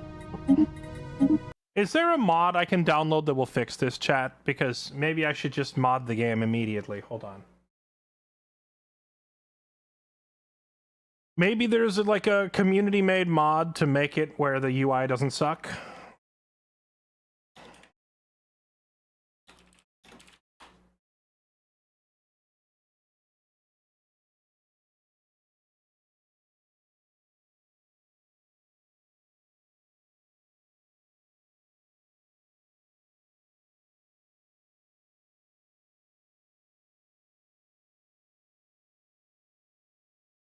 To be honest, don't see the blurriness. What monitor are you watching on? Are you watching on a 1080 or 1440 or something higher? Because that will probably make a difference.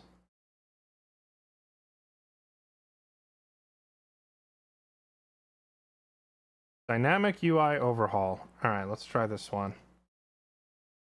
Oh, actually, I think no matter what I pick on my end, you guys won't see it, because the stream caps at 1080p, right? So as the video is compressed and processed by OBS and then launched out over Twitch, what you all see is going to be the same. On my end, when I blow everything up bigger, it's noticeable on my monitor that everything becomes blurry and low quality. But if I condense it back down, it's tiny. There's no like in between, so it's not pretty.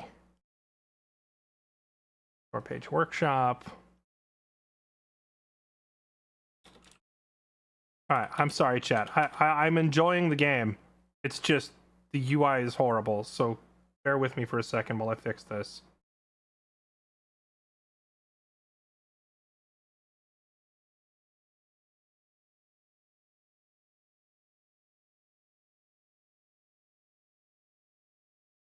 Adaptive UI resizes itself depending on user resolution. Most windows have increased height and width to increase space for relevant content. Fixed the height of most list elements. Mod increases amount of most font sizes.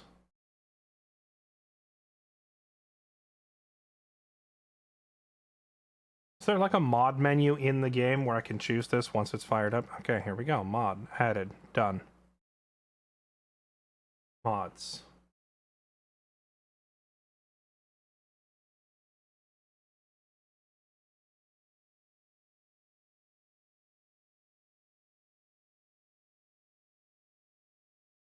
Activate. Done.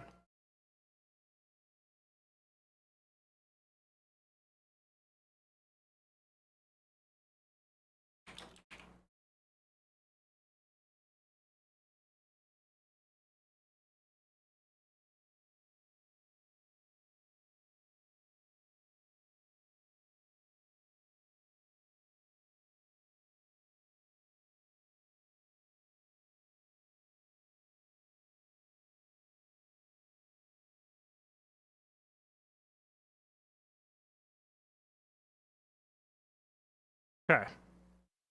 This is the single most popular mod on the workshop. Okay, well that that should tell you that I'm not the only one who's fired up the game and immediately been appalled by the resolution settings being so far off.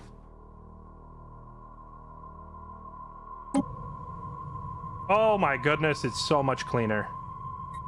Oh, it's fixed. Oh, it's amazing. I'll leave it at 1.1. I think that's fine. Could I have a moment of your time?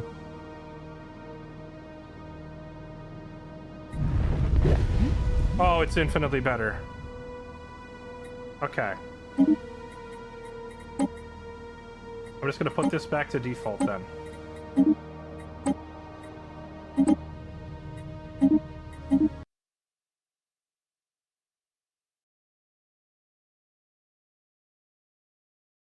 UI dynamic overhaul is the most popular mod of the... Yeah, I see that, and I immediately see why. Tiny text crammed into tiny windows off to the side, leaving huge amounts of screen space unused, and it doesn't properly scale is, for a game that's been out for 10 years and has this many active players, I'm shocked. Oh my goodness, that's immediately... Okay. Game is unplayable. Could I have a moment of your time? Game is unplayable without this mod. Oh, there we go. It's bigger, it's cleaner, the blur is gone. It's perfect. Okay, now I can enjoy the game. I was fighting the UI. I wish... Oh, you can move the boxes too. That's also helpful. There we go. I was going to say, I hope I can move these. It's super fuzzy watching on 1080p. Make sure you have the stream actually set to like 1080p, because there's no way. Having it higher on my end can't make it lower on your end. If I see a whole bunch of people complaining about it, I'll take a look, but otherwise, if it's just one user, I have to assume the issue's on your end. Okay, now let's get back to playing the game. Habitable planets divided into district zones and buildings, consist of zones, districts. Okay, so we have planetary administration. I assume that this building is like required by default, right? Because this is like the core of your empire. Holo theaters for entertainment, medical center, turning consumer goods into Unity and amenities. Turn consumer goods into Unity and amenities, and enforcers produce planetary defense, stability, reduce crime.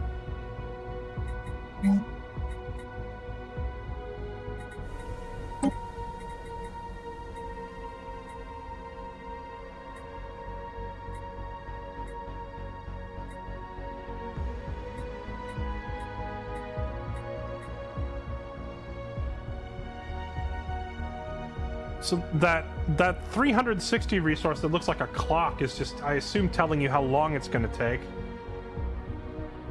Turn consumer goods into research. Now, if I'm not actively researching, is the research just getting pissed down the drain? Or is, like, bonus research points preserved for the future? It looks like my research points are being preserved, so I can just pick a tech at my convenience.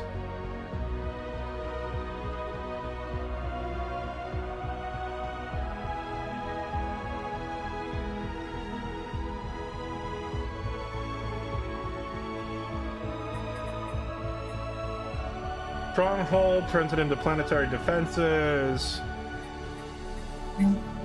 Archives. Bureaucrats turn consumer goods into Unity. Research labs. Interesting. So the archive only has 2 different building types available. Why is that?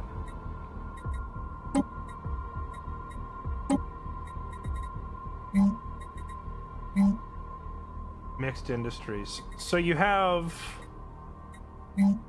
So these 6 slots, it looks like you can just build whatever the heck you want. Archives is only for offices, bureaucrats, and researchers. And then industry is only for industries, foundries, miners, whatever. It's a specialized district. Can you add more districts? Build city district. Oh, I see. So if I build a new district, will it be like the open variant where I can build whatever I want, or will it be specialized? I have to wait for more minerals. I don't necessarily want to build one of these immediately anyway, but we are gaining minerals. Influence, alloys.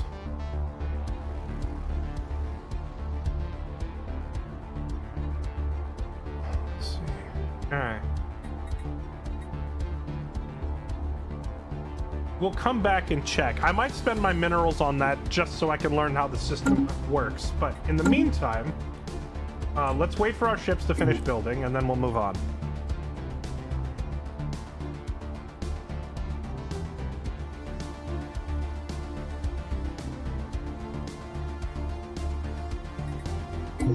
Oh, did it already finish both? Okay, I assume that this menu is only showing me my ships that are in that system, right? Oh no, it doesn't.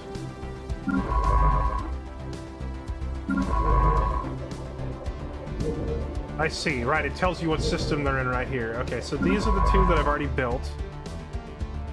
So I could grab you and say, go there and survey. Wait, requires a scientist. Ah, I've been baited! I've been baited! I thought I could just build another science ship. Apparently they're useless without a scientist on board. Wait, so does my scientist have a name or identity? Oh, it has my council member on board. Wait, my head of research guy is on the ship? My council member.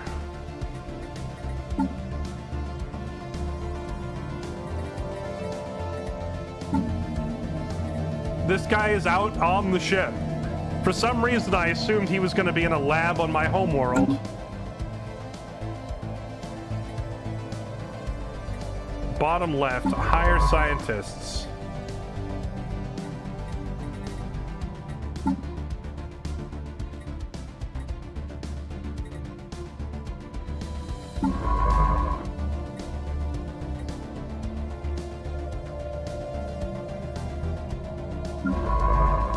Oh, I see, here, on the ship itself.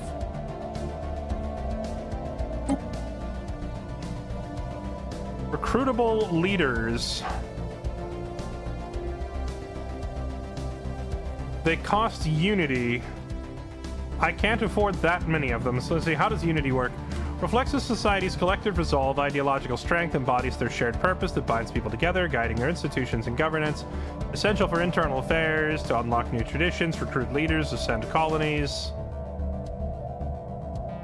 It is slowly going up over time. Tell you what, let's hire one. Why is this guy more expensive? He's level 2, that's why. Recruit this leader, has a monthly upkeep of 2. Okay. All aboard the Roomba. Okay, and we're gonna send the Roomba up here. Go survey that place. The third ship, well, the third ship I was just purely baited because we can't afford another scientist.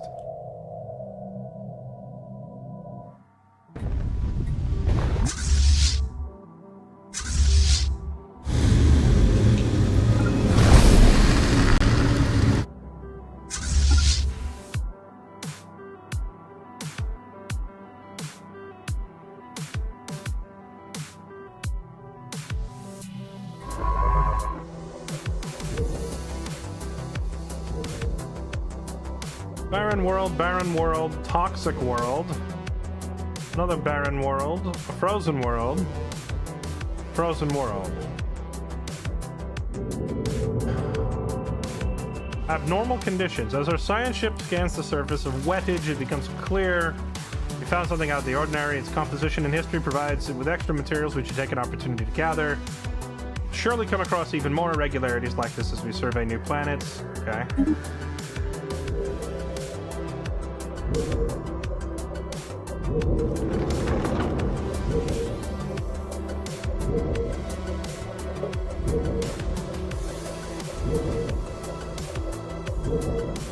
As I look at the planet, I don't see whatever unique thing they were talking about.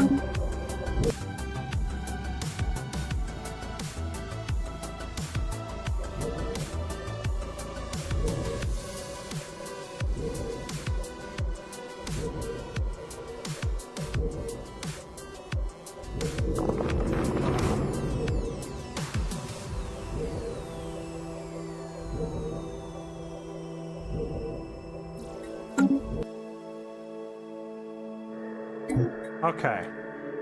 More questions, chat. Trade is present on this planet.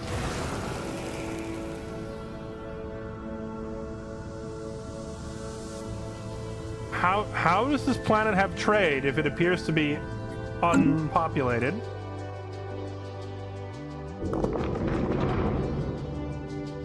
And secondly, where is the unique thing that is supposed to be on this planet? Oh, is it the asteroid belt? This planet is a belt of minor asteroids orbiting around it, most likely caused by a tiny moon destroyed in a collision with another planetary body. The debris field provides ample but engineeringly complex mining opportunities. Okay, so I assume that... Okay, I have a construction ship. What can you build?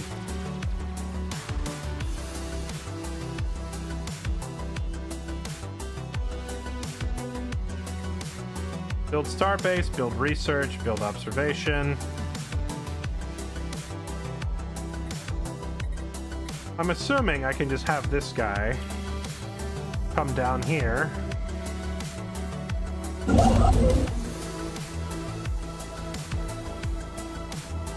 Yeah, just get over here.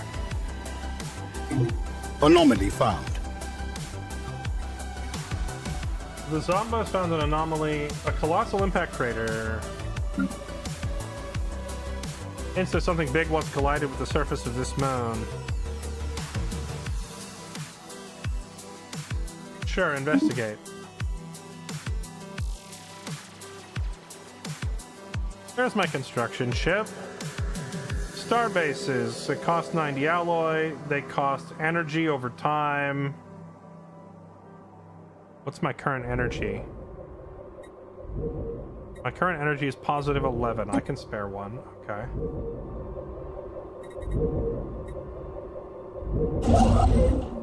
Build a starbase.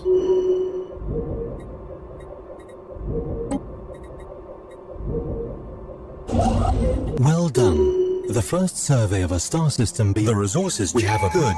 The scientist has assumed command of our new science ship and can now be sent off at our leisure to explore new systems and or meet some grisly fate. Now that we have begun exploring our neighboring stars, it might be time to extend our reach. A starbase can be built around stars in surveyed systems to expand our borders, allowing us to claim new regions of space. Buddy, I'm gonna need you to slow down for a second because you just jumped between like 3 different messages. Okay, first survey is done. We now have access to planetary data that the astronomers on our homeworld could only dream of a mere generation ago. Continue surveying, move it somewhere else. Okay. The resources generated by our homeworld will only take us so far. Luckily, our science ship has just found a resource deposit on another world. The time has come to use our construction ship to build a mining station. Fun fact, that's what I was already doing on my own. Mining stations can be built within our borders, automatically collect minerals, energy, strategic resources, the construction ship. Right-click, acclaimed system, select build mining station. Mining stations have an energy credit upkeep cost. Okay. Now that we have begun exploring our neighboring stars, it might be time to extend our reach. A starbase can be built around stars in surveyed systems to expand our borders, allowing us to claim new regions of space. Future tech, starbases can be upgraded to produce ships and other resources. Claim a system. Make a construction ship. Right-click a surveyed system. Build starbase. We have a brand new science ship, but no scientist has been assigned to command it. My programming insists that I should point out the benefits of adding an organic scientist component to the mix. Science ship. Click the portrait. Choose a scientist. If we cannot afford a new scientist, we can always reassign one from another department. Okay. Habitable worlds event chain.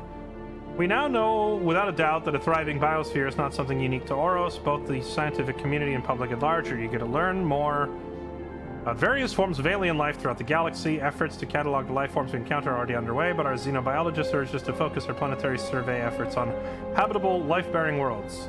Commendable. Okay. Immediately gain a bunch of unity by telling them we have bigger problems, or begin the Habitable Worlds Survey event chain. Okay. Oh, I see. I was zoomed in, so I couldn't see the star being highlighted. Yes. Go here, build a starbase. Does it matter where you position stuff? I know it's not a super combat-centric game, but I don't know how much your efficiency is impacted by not having things planted in certain spots. Also, it feels like everything in this game happens very quickly. Are you still surveying? No, he's done surveying. Okay, so go here and survey that one.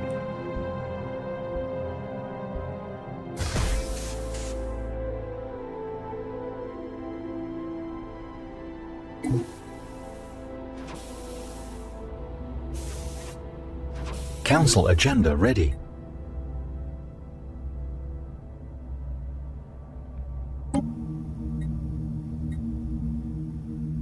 I'll worry about that later. Okay. Good. The scientist has assumed command of our new science ship and can now be sent off at our leisure to explore new systems and or meet some grisly fate.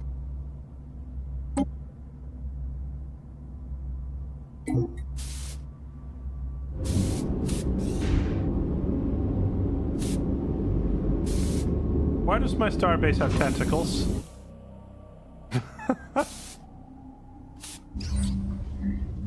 Massive crater on Moa appears to be the result of a collision with a starship. From the size of the crater, we suspect a ship exiting a hyperlane at maximum velocity rammed the moon for reasons unknown nearly 10,000 years ago. The Zomba has picked up residual subspace echoes from the crash site, reminiscent of a collapsed hyperparticulate field. But as the ship itself disintegrated on impact, the theory cannot be verified. Okay. I don't know if that... Does that matter?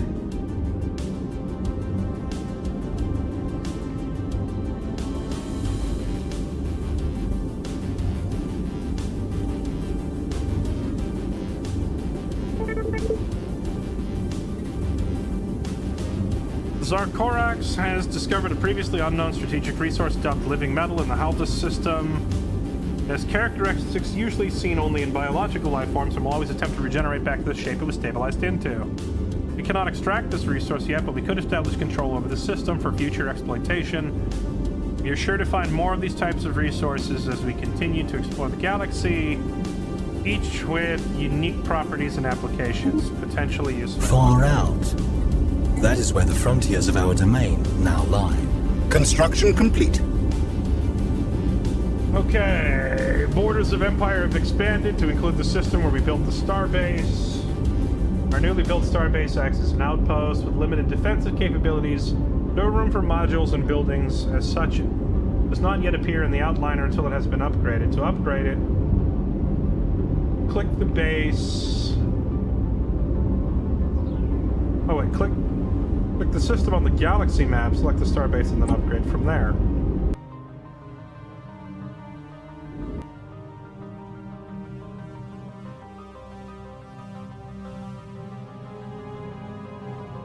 What was this system called? Wettage. Where is Wettage? I don't see Wettage on the list.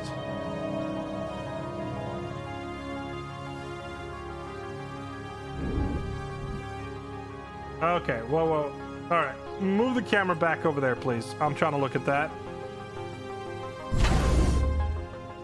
Okay, there must be a quicker way to highlight this starbase other than clicking the star and finding it and manually clicking it. Can I navigate to this thing somewhere?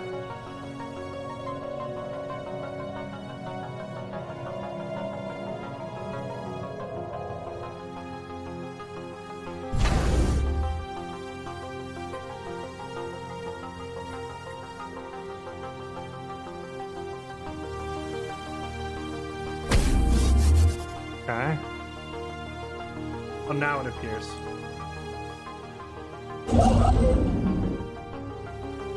Alright, you build a mining station there.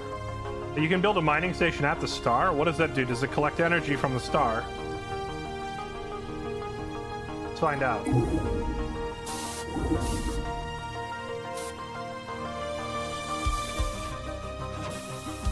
Anomaly found.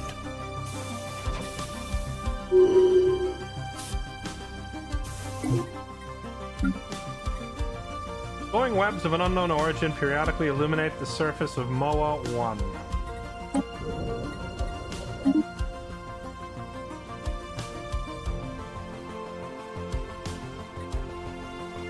Alright, you have fun with that.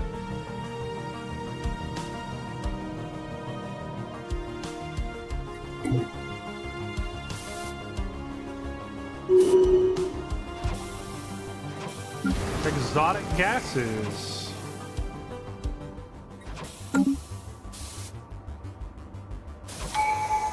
Hold on. Exotic gases in the Haldus system. So if I pick a civilian ship and then I click mining station, does it automatically highlight the planets where that is? Like in the future, like, because I imagine you're going to get to the point where you have multiple ships going and you can't keep track of them all.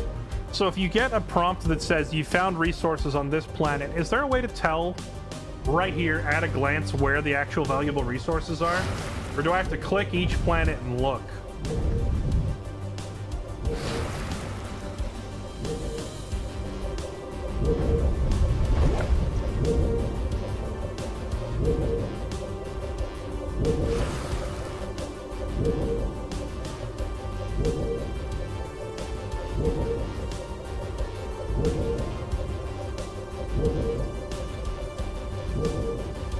Chat, I'm aware that there's a research menu. You need to understand that I am going piece by piece, right? I'm looking at how to navigate the map, how to control my ships. I will get to research when I am bloody good and ready to look at research. I don't care about research right now. I just want the basic controls down first. We'll get to the research. Hold your horses. There is no rush. All right, we have hours to explore. But until I understand how to, like, give basic instructions to my crews, I'm not trying to... Because when you know what research does? It adds new things. I don't want more buildings and more mechanics and more... I don't want to unlock terraforming and new districts. I don't want to advance the game until I understand where I'm at. Does that make sense? So no research. I don't want to unlock anything new or make it more complicated until I have the bare basics down. Now, speaking of bare basics, oh, I see. Is it these tiny little numbers? Okay. So this is a moon, right? Oh no, toxic world. Oh wait, this isn't a this is a moon though. This isn't a toxic world. Is it a toxic moon? I guess even moons are listed as worlds. Okay.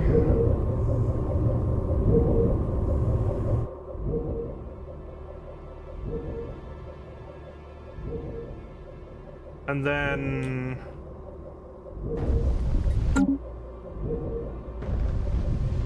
Okay, but this planet has resources that aren't listed. Why is that?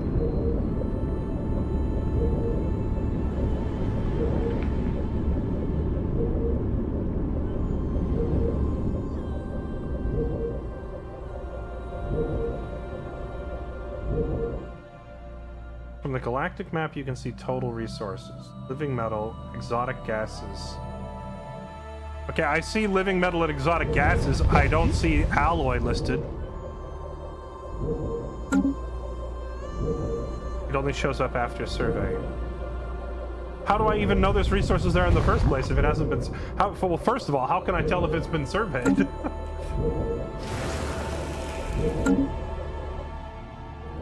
Let me go to a planet that I know has been surveyed. I know all these have been surveyed.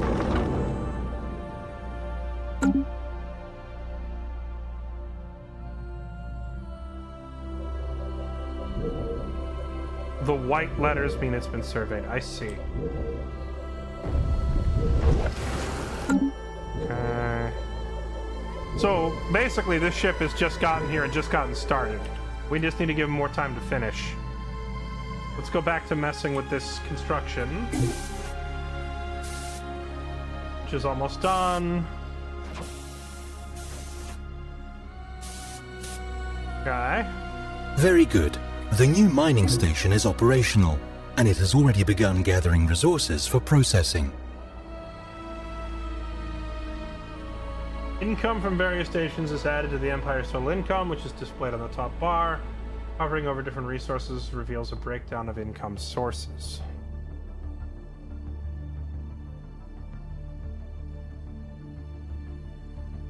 Looks like most of my energy comes from jobs and trade more than anything else.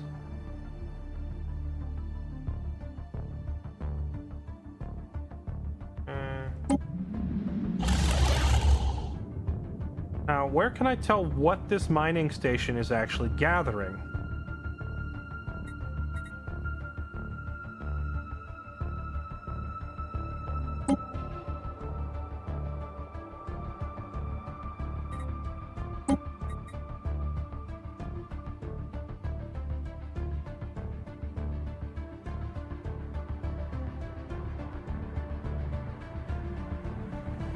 Can build the mining stations and research stations from a galactic map, which makes it easier. That does sound like it'd be easier, but at the moment I would prefer to do it from the planetary level so that I can see what is happening. But in the future, when I have multiple to manage, then sure. Oh, it's down here. Okay. So it's gathering 2 energy, but the thing has an upkeep cost, I think I saw. It says this thing has a 1 energy upkeep. And there was one of the things earlier said that if you were gathering energy, then you would have no energy upkeep cost, but this one still displays an upkeep. Is that upkeep just ignored and displays it anyway? Okay, now you go mine this stuff.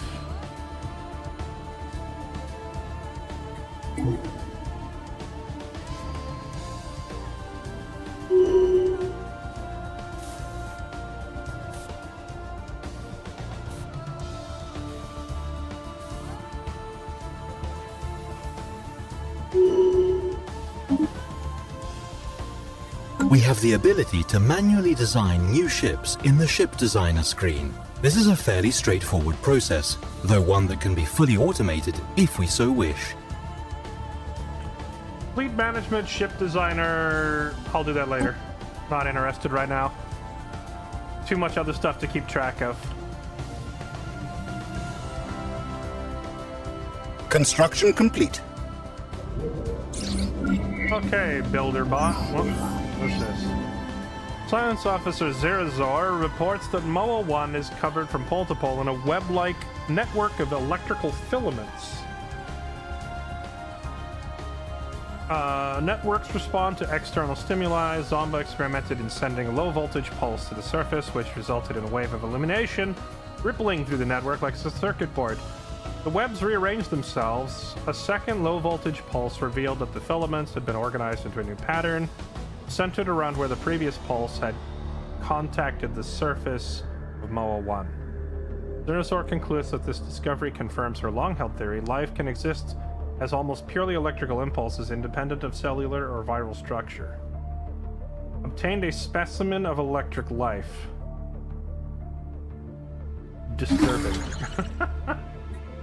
Alright, we have a specimen. I don't know how I feel about that. I'm a little worried. What if my TV comes to life and tries to kill me because there's an electrical life form inside?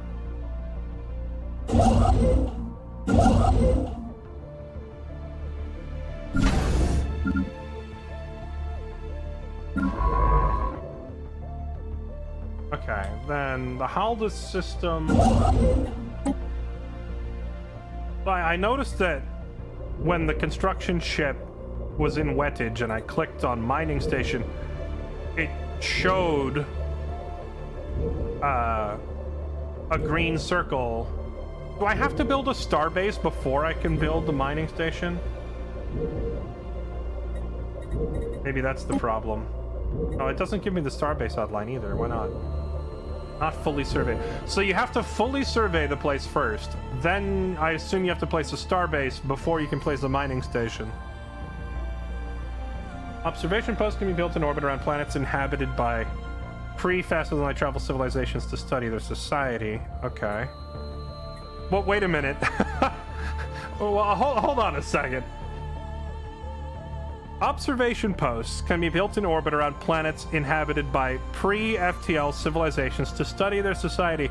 That would mean, like, I don't know, Earth. Because we're a pre-faster than light travel. But if you built an observation post in orbit, we would see it because we have telescopes. So does this mean that you're just like, you're building like orbital satellites that look down at people and they can just look up and see us because they have telescopes? Be like, guys, there's a bunch of aliens. They're building something in orbit.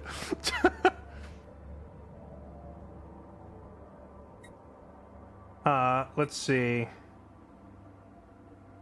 Automate construction of research and mining stations. Is there any reason not to just set this to automatic?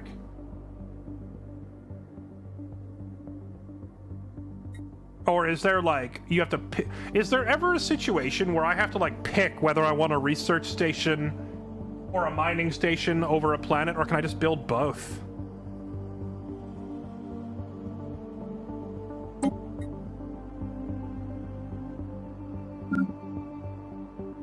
They notice, but what are they going to do about it? Well, in the case of the Earth, if we saw someone in orbit above us building something, we could shoot it down.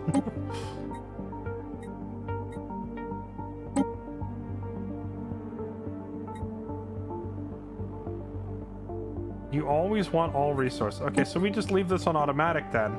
But for him to do this automatic stuff, I assume I need to send him down there to the Haldus system. Okay, now you said you could build the construction ship. Right click. I see. So I can't build any of this stuff yet, but I can tell him to get there. So he'll be ready to do it once we proceed.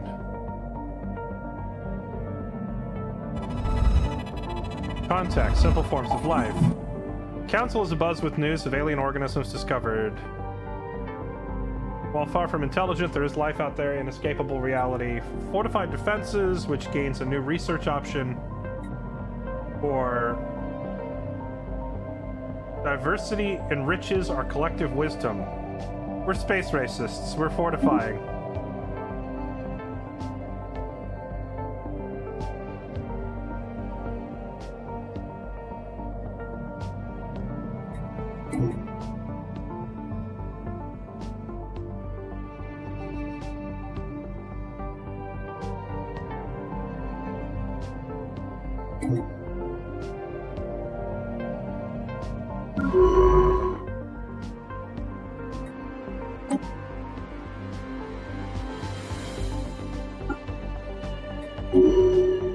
Okay, get a new spaceship.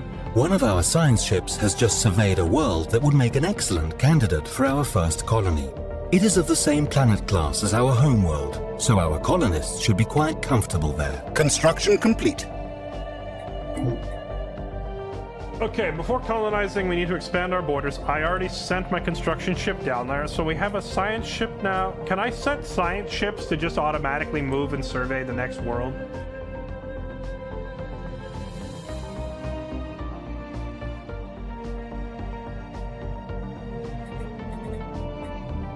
Disband. Science ship automation. Research anomalies. Survey. Fleet stance. Automation. Explore, survey, and investigate. Go for it. But start up here somewhere. Start over there. And then automate. Do I have to send him there first and then tell him to automate? It looks like it.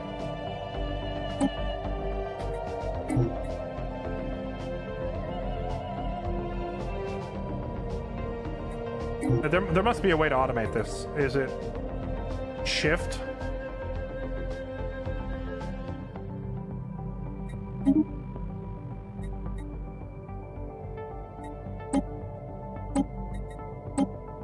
Oh, there we go. It worked. I held shift and it worked. Okay.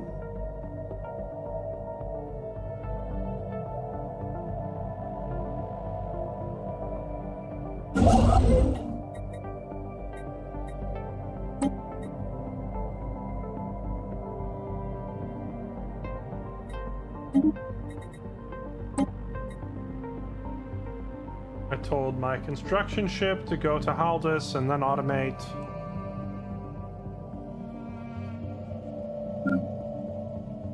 Let's double check and make sure he's doing what I need him to do.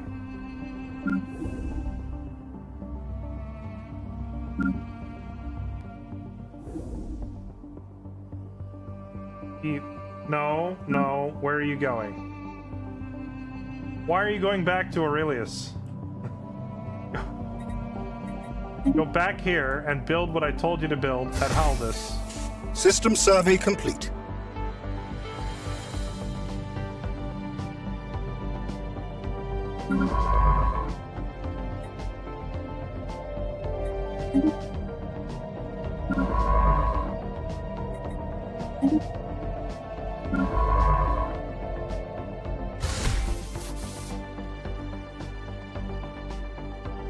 Wait, he's done already?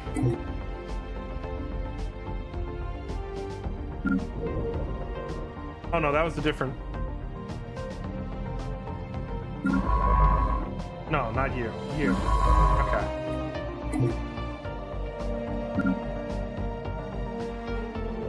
I was like, you just got there. No way you're done already.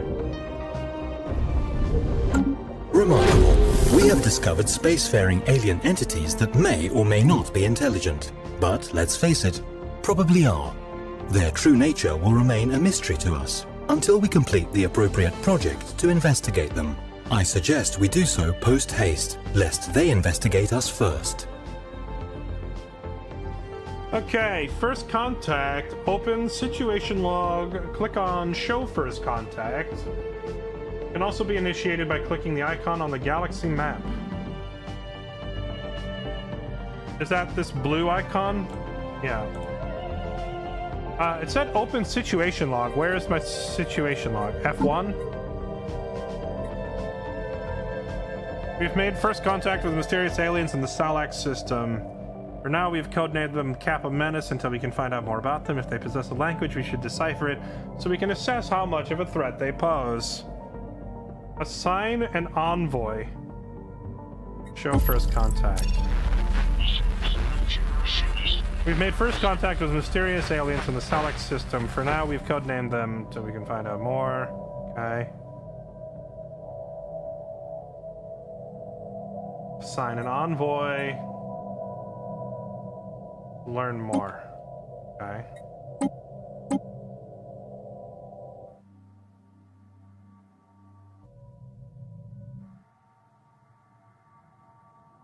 That them there? Yeah, that is them. Oh. It's not just a scout either. This is like a little fleet, huh? Uh-oh, the music sounds hostile. I see teeth.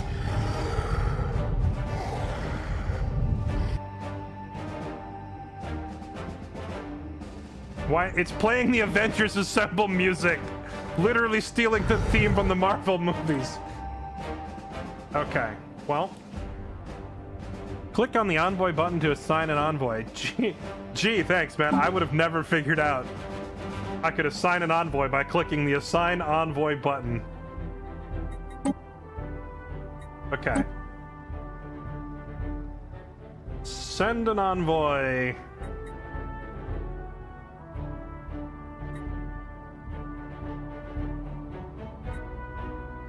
Now, are these people that already work for me, or is this just like hiring new...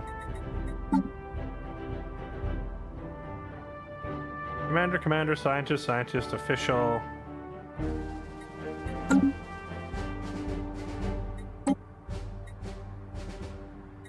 Cambarax, Morizak. Okay, so I'm just trying to understand. I'm pulling from these lists of people, but where are these guys coming from? Do they already work for me, or are we just hiring new people?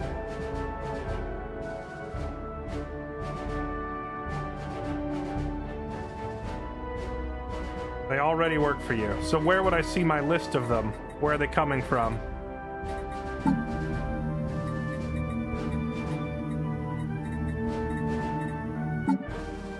Society management.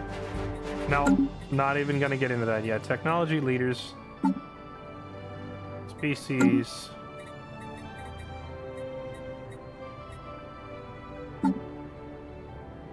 Contacts. I love that we have a little black book in space. Oh, it's a cap. Ah, here it is. Assigned envoys. Envoys handle first contact with unknown aliens. Manage spy networks. Engage in diplomacy. To increase this, build an interstellar assembly megastructure. Utilize certain buildings, leader traits, or civics. Unlock the Federation perk Federal Envoys. Click Envoy to open the data bank, and click button. Okay. Alright, well, Cabarox, you have your first job. Go get this one. Alright.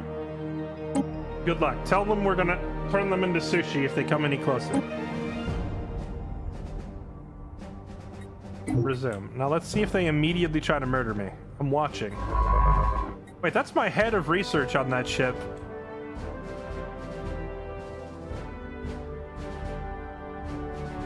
We have detected a pre-FTL society. Although they lack the kind of technology that allows us to traverse the stars, there is still a lot to be gained from these aliens. Whether it be learning from their culture or claiming them as slaves is up to us. If we wish to observe them, assuming they are within our borders, we need to build an observation post. If we wish to invade, all we need to do is muster our troops. They wouldn't stand much of a chance. I see. I wonder what we could actually gain from them with an observation post.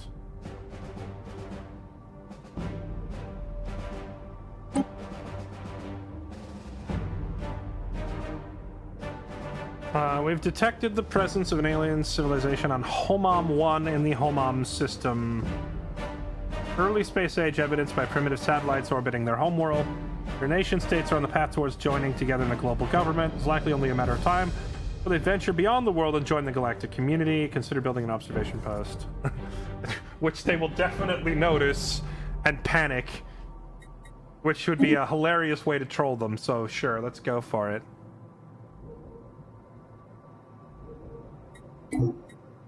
You know what I need? I need another construction ship now. Let's go back home. Back to Aurelius. Shipyard. Get me another builder. Okay.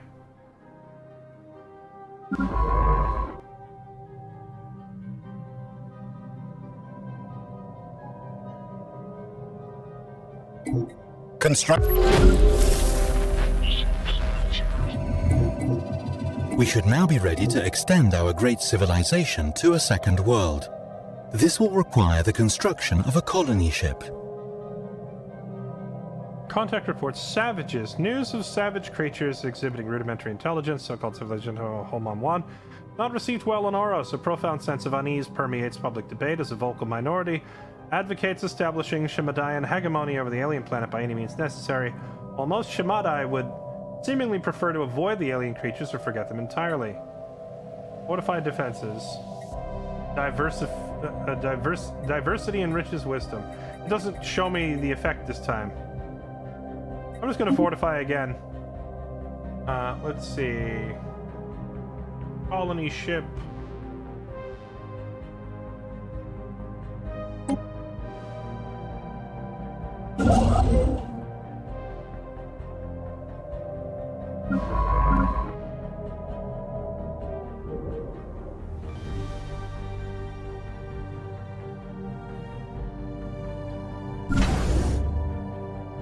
Well, we gotta wait for that second construction ship to finish. How about this guy that I left building? Are you done building yet?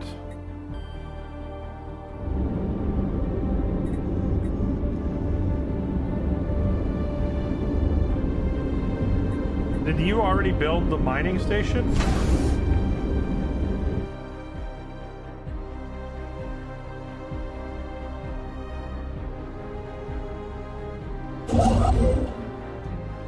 Wait, did he not automate even though I held shift? He hasn't been working this whole time? You freaking nerd. Okay, so if you hold shift to send him somewhere and then like shift automate, it doesn't actually do anything. I thought he was building stuff this whole time. Okay, we have a new New construction ship. Now, I can't go out here and build a starbase and skip these two, can I? I assume I have to build one on each jump on the way up, right?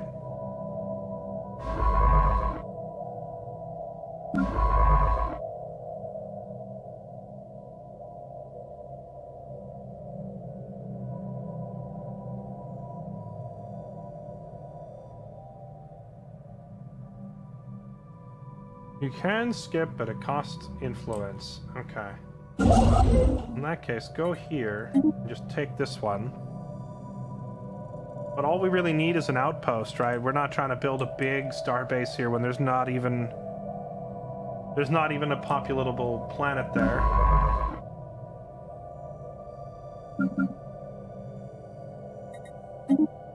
Aren't you already surveying? How come it's telling me you're not doing anything?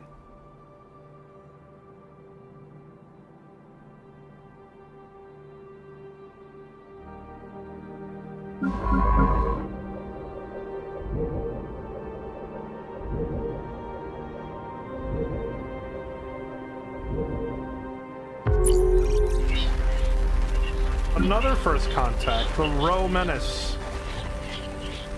Aliens in the Phonox system. Who's in Phonox? Oh, it's one of my auto explorers. Where the heck is Phonox? I really don't want them to take this system from me. This is a nice choke point to prevent my eastern border from being attacked. Okay, Phonox. Situation room. Oh wait, was there a second one that I missed? First contact with aliens in the Aurelius system. My home. How did they get to my home system? What do you mean, first contact here? Who's here in my home world?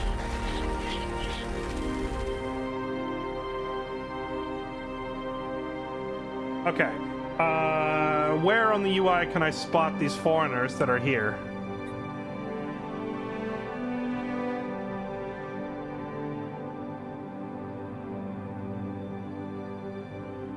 Or are they not here anymore? Maybe they left?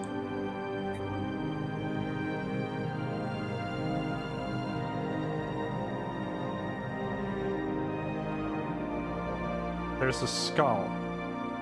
I don't see a skull. Wait, is this it?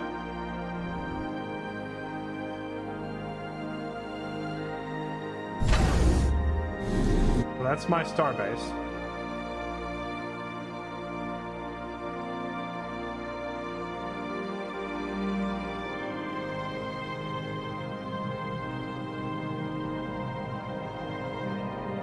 That says friendly fleets.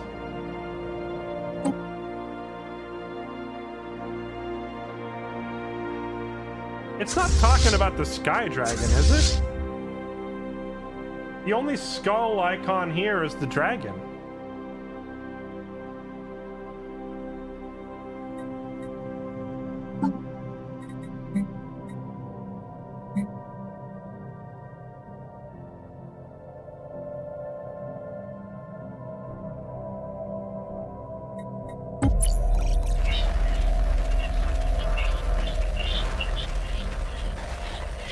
Maybe they're just not there anymore. Maybe they were passing through quickly and they just jumped away.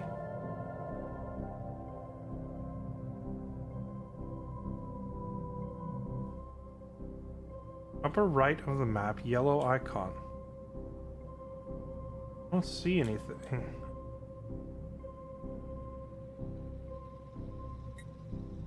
There's nothing here. What do you mean upper right of the map, yellow icon? I am so baffled. In the galaxy map. Oh, up here. Well, no, that's Phonox. That's different. We've made first contact with aliens at Phonox. That's them. We've made first contact with aliens at Salax. That's down there. I already assigned an envoy. But then there's this one. Mysterious aliens at my freaking homeworld.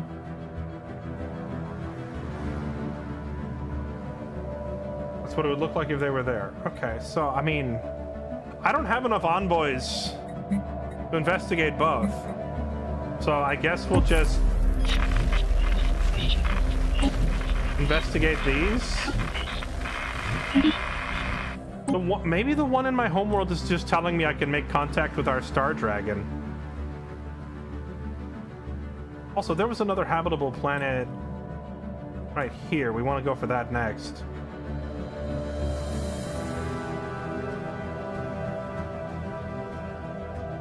Okay.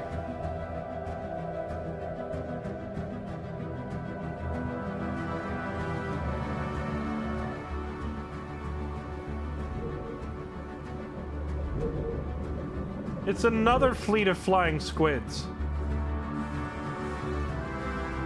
Okay, now hold on. This doesn't look like research vessels.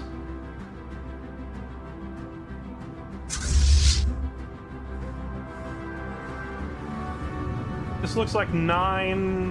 What are these? Like little Corvette equivalents? Okay. I'm thinking we need, just in case, because we don't know if these things are hostile or not. I think we need to go to our own fleet management, shipyard, whatever.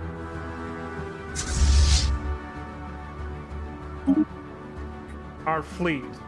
Okay, we have our fleet, the Star Hunters, led by Medizak.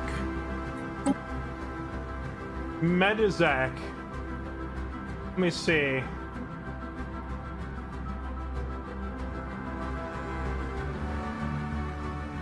Bum bum bum bum bum.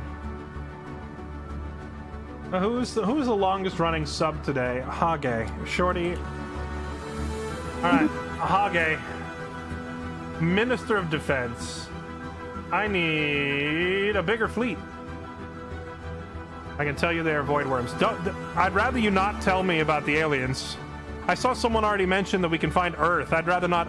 I don't want to know what's out there. I want to know what's in front of me. Out there is spoilers. In front of me is UI stuff. I just need to know what's here. The fact you've not started a research. Well, what's happening is every time someone mentions research, I'm adding 10 minutes to the timer that I'm going to allow to pass before I'm willing to look at a single piece of research. Now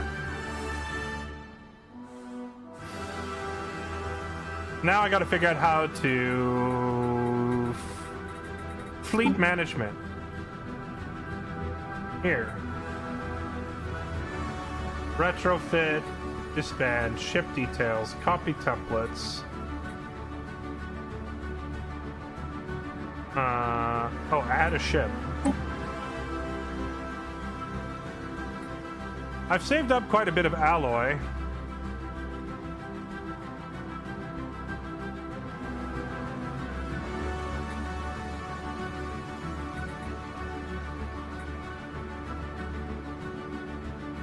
Alright, here, you know what? Chat trying to trigger me. Alright, here you go. Guess what? I'm gonna trigger you back. Are you ready? Where's research? Tech? Tech tree? Automate. There. Are you triggered? There. Let's see. Wait. Oh, add ship design. I don't want to add a new ship design. Oh, I see. Okay, click that.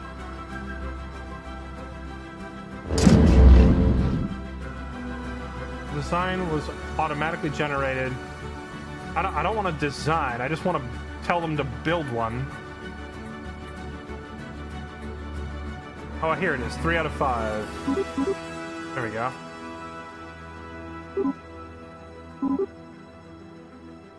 This is our fleet power. Okay. I don't think we have enough alloys to make this many, but whatever. We'll go for it.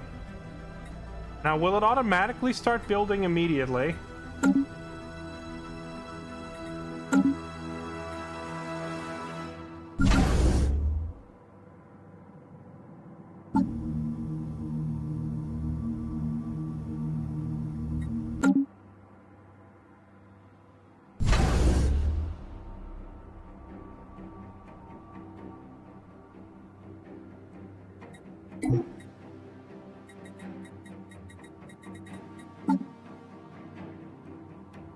Auto-generated. Increase. Command limit too low to add a ship. Command limit. Where the frick is my command limit? One fleet needs to be reinforced with 7 ships for 700. We can currently afford to reinforce 5. Is that still going to be a problem with my... Okay. So what was the what's the thing about a command limit then? Oh, I see. 10. Okay, I can go up to 10. Okay, so we click reinforce. Are you building now? Now he's building. Okay. It's okay. I'm sure if an enemy fleet comes Construction complete. If an enemy fleet comes here, I'm sure Dragon Daddy will just eat them.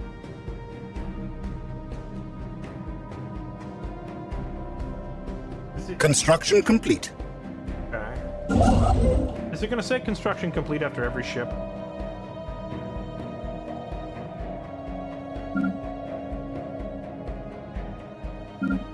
Okay, what were you building here?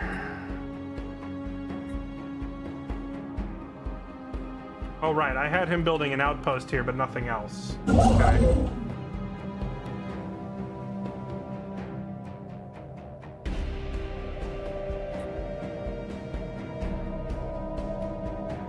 And I think this planet is still being... Who's in Phona? We're still surveying. Is this the survey progress meter for the whole system, or just for the current planet? Because I did tell him to survey the whole system.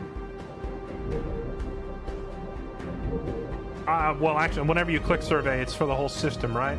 So, but I don't know if that's just this one or not. Okay. And this system is also unsurveyed, and that one's unsurveyed. Okay, well, since you can't actually move on to any of the others yet, let's have you just...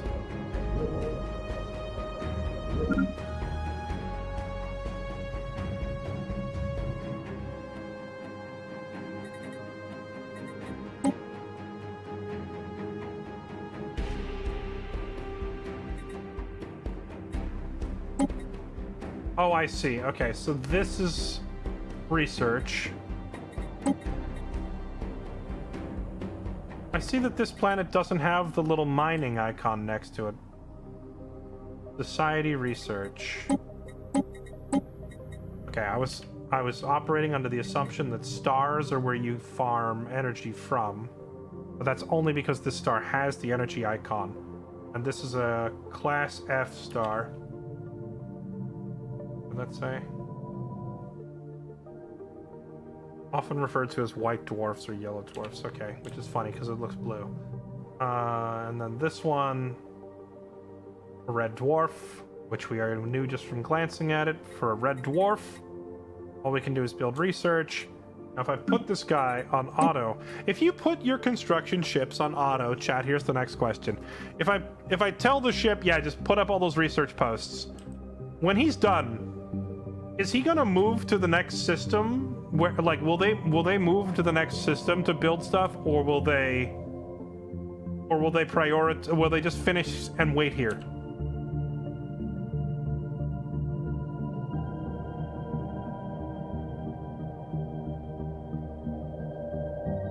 System survey complete. You will move to the next owned system. Oh, nice. We're done surveying this one. Okay. Don't care about you. We need to go here. Survey this.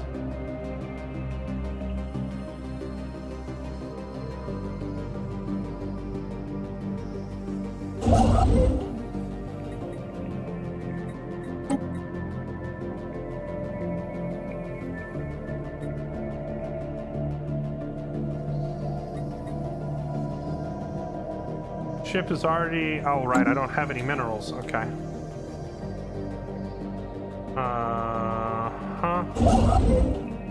In that case, just move here. You can finish your construction later.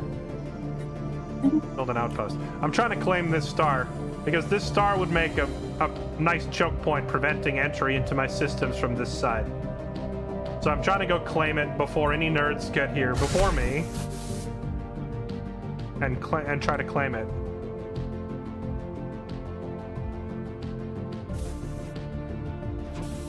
Once we claim the system, then I can just put him on auto and let him do whatever he wants. But for now, I need to make sure he does that first. System survey complete.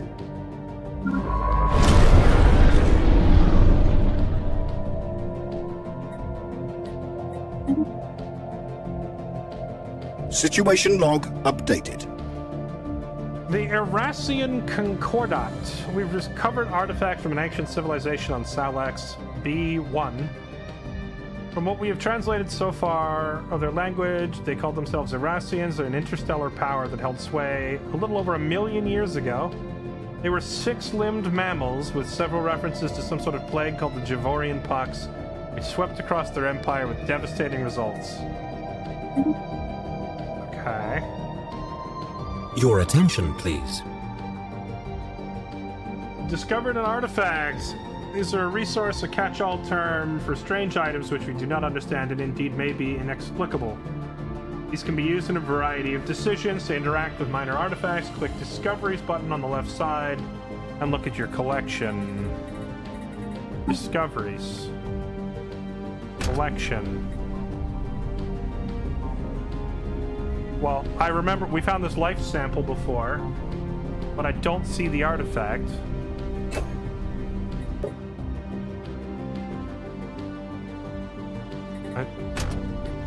What artifact? I don't see it.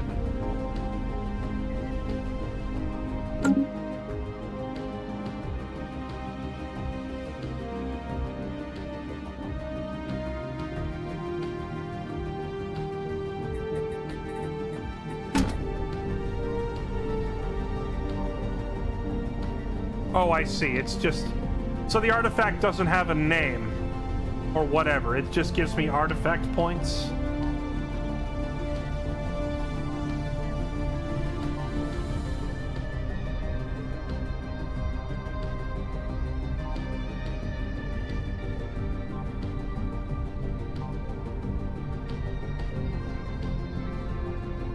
Okay.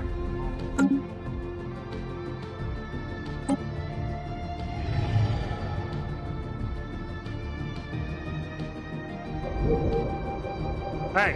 We have made first contact with a different type of civilization.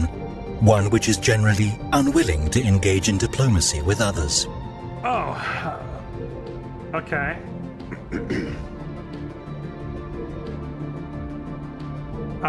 First contact with the Rontoran Remnant.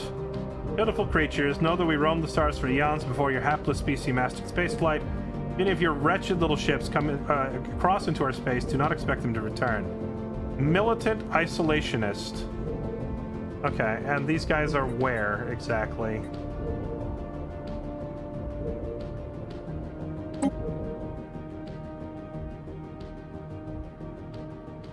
Keep to yourselves, or call them alien scum. Yeah, buzz off. The news that we've encountered intelligent life for the first time has shaken our society to the core. Leaked footage of the bizarre creatures is spreading through media outlets, through the council, and many citizens are gripped by panic. Rioting is reported in several cities. The strange Xenos have achieved a level of technology far beyond our own, and they appear to have been spacefaring for thousands of years, possibly even longer. Fortunately for us, their kind appear to be a decrepit and stagnating species. Okay. Their age is over, time of this Shimada has come. Okay, and they were discovered where? Raprix? The Rontoran Remnant. Okay, well, it said that they're isolationists. I assume that means they don't intend to expand down into me. Also, there's like no hyperlane connecting us. As I look this way, is there a technology that exists that lets you put up a new hyperlane? Because unless there is, they've got no way to get to us. So I don't really need to worry about them too much.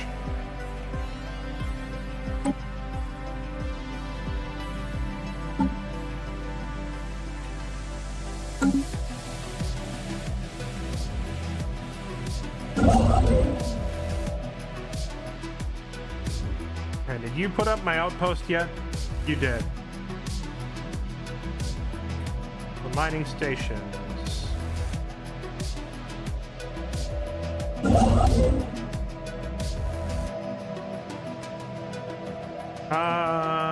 We're not gonna do that yet. We're gonna go back here and build the build research over here first.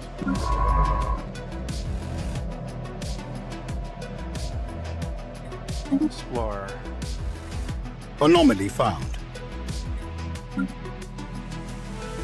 High levels of tsunamis of superheated lava containing high concentration of heavy metal. Okay, sure, investigate.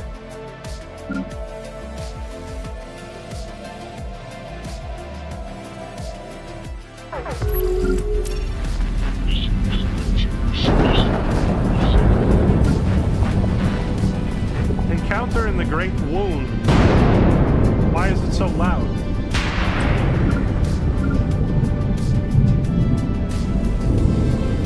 Subspace rupture? Black holes? Bruh, how are you living here?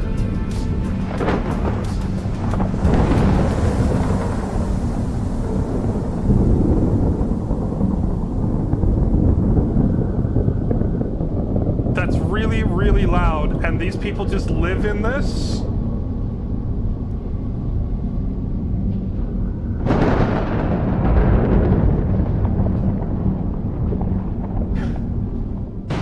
Anyway, it was cool. Nice to meet you. We're leaving.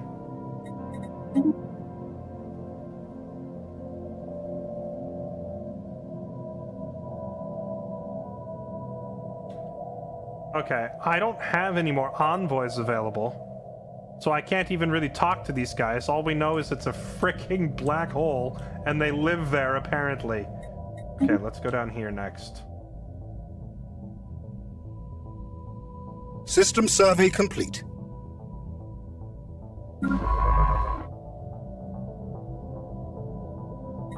Go survey this next world down here. Oh, and with the survey done, I need my other construction ship. What are you working on right now?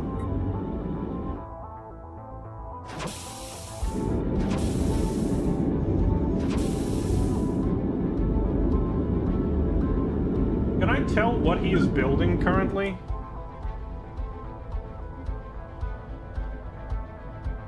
Construction ship, he's yeah, well, what are you constructing? You're in the middle of something.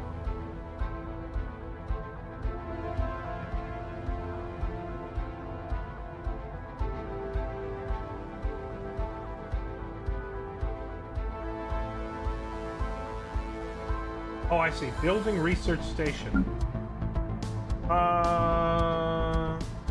Building mining station.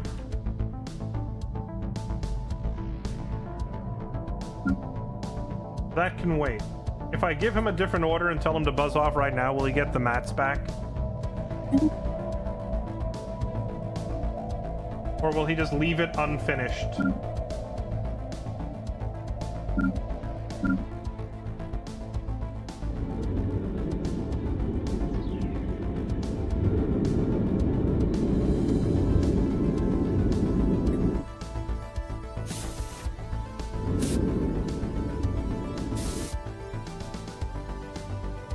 You will finish building first. Okay, so you can't cancel halfway through. Construction complete.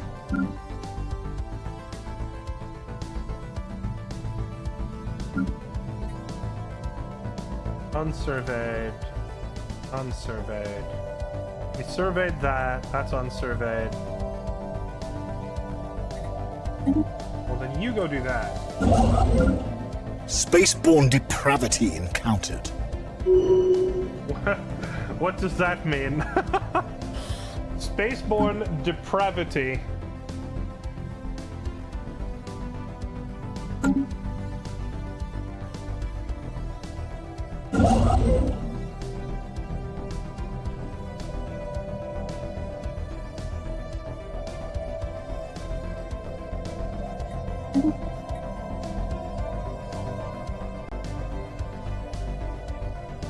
I think I need one more construction ship.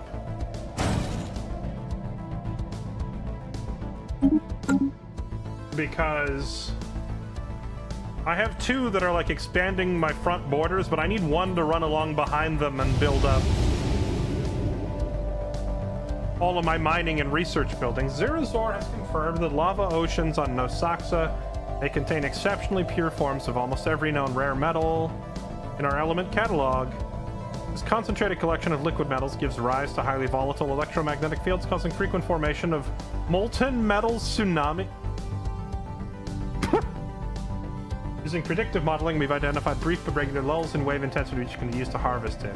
Okay, and this is in which system? Nosaxa. Is that down all the way here?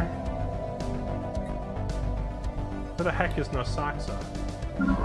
Oh, it's this planet. Okay. Oh, dang. This one planet that I skipped over has more resources than any other place I've visited so far.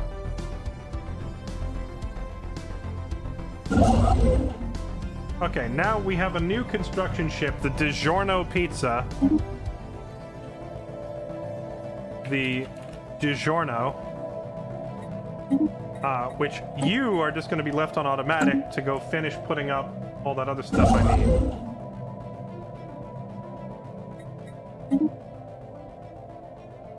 Anomaly found. This planet emits strange magnetic waves, quite unlike anything we've seen, trying to communicate with us. Only logical to investigate, we may have encountered an extraordinary example of life on a planetary scale. Difficulty is hard.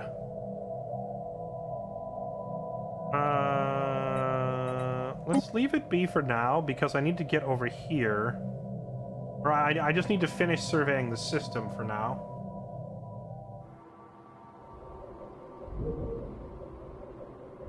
You can come back and analyze it later, but I need to survey all the way up to Homam at least. Or I've already surveyed Homam, so I just need to survey Nosaxa so I can claim it.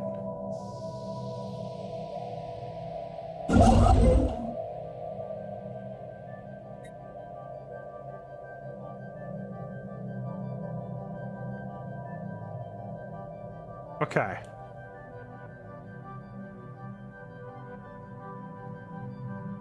Alright, we're golden. My energy is ticking down, but I think my energy will be fixed with just a couple of stations put up on these specific locations.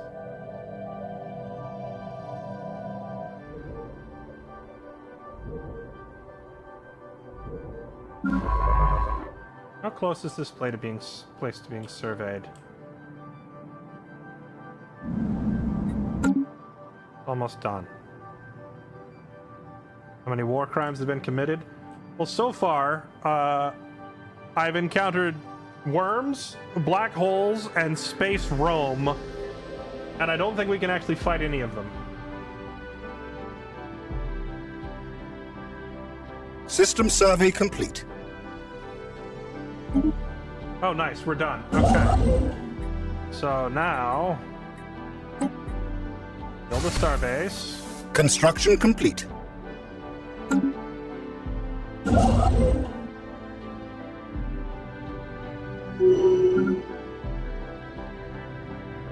You're down in Salak. Construction complete. Okay, you can just be on auto for a minute. System survey complete. You can research that anomaly.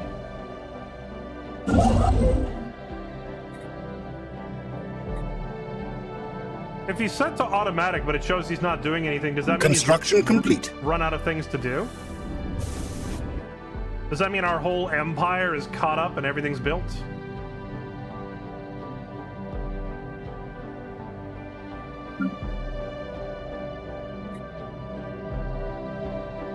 Cannot build this type of station around any of the planets in this system.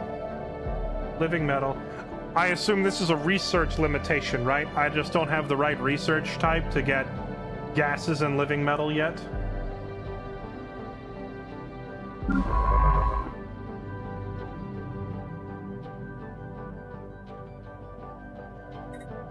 Now survey this one.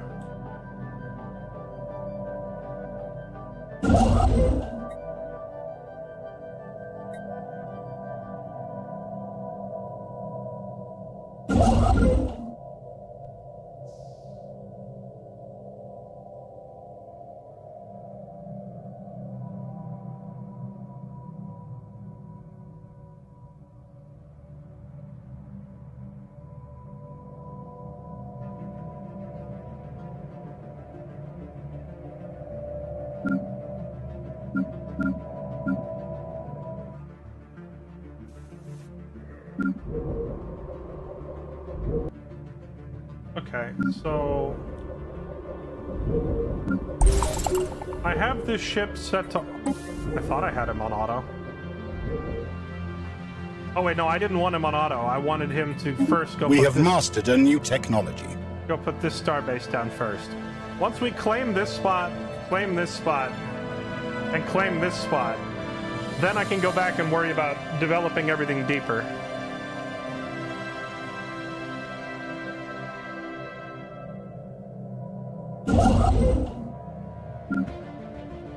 And you're just chilling there doing nothing because we're out of other stuff to do?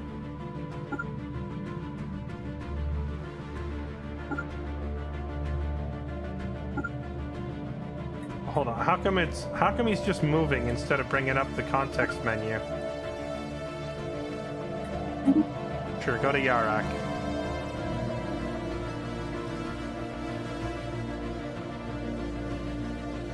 There's another habitable planet here. I think we want to go grab that.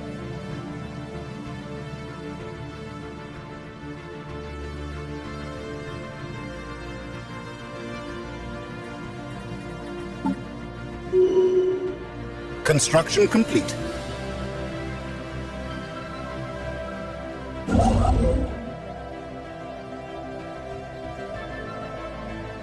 Okay.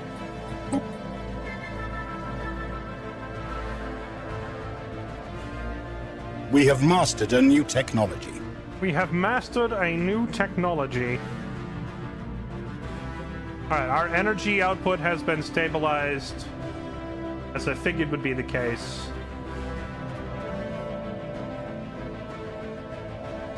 Now hold on a second. A minute ago when I looked at this Construction star, complete. it said 6 a minute ago. How come it's gone down to 4?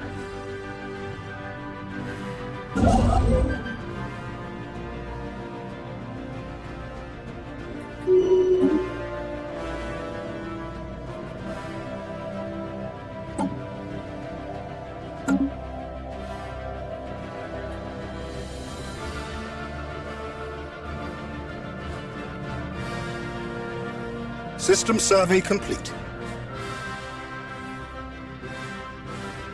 Oh, the system is 6 energy, not the star. An extremely powerful subspace entity of some kind has been encountered in the Ashipso system. It does not appear hostile and may not even be fully aware of conventional spacecraft, but its mere presence in Ashipso is causing massive space disturbances. These disturbances are localized around the entity itself and should disappear when it leaves. While it does not acknowledge the hails, the entity is continuously emitting a complex pattern of pulses which appear to be a form of language. If our translation software is correct, it is saying over and over, Vlur seeks, Vlur finds. Okay, and this is where? A ship. West of Salax, okay.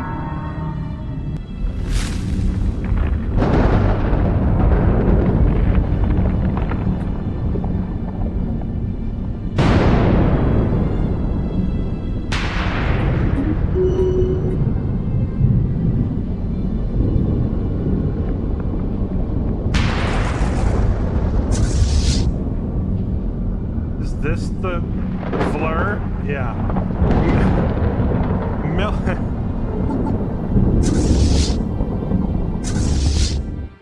It's military.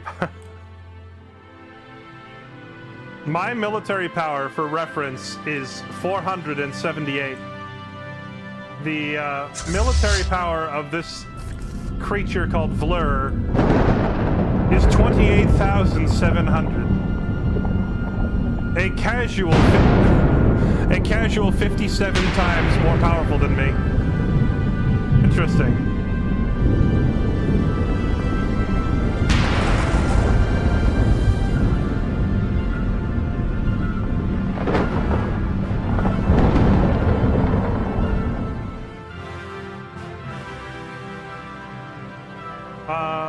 That's a good question. What was the number on the dragon?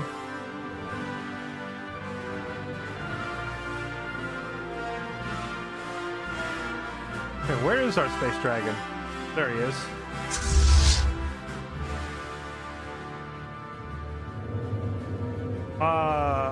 His military power is not listed. There's no number.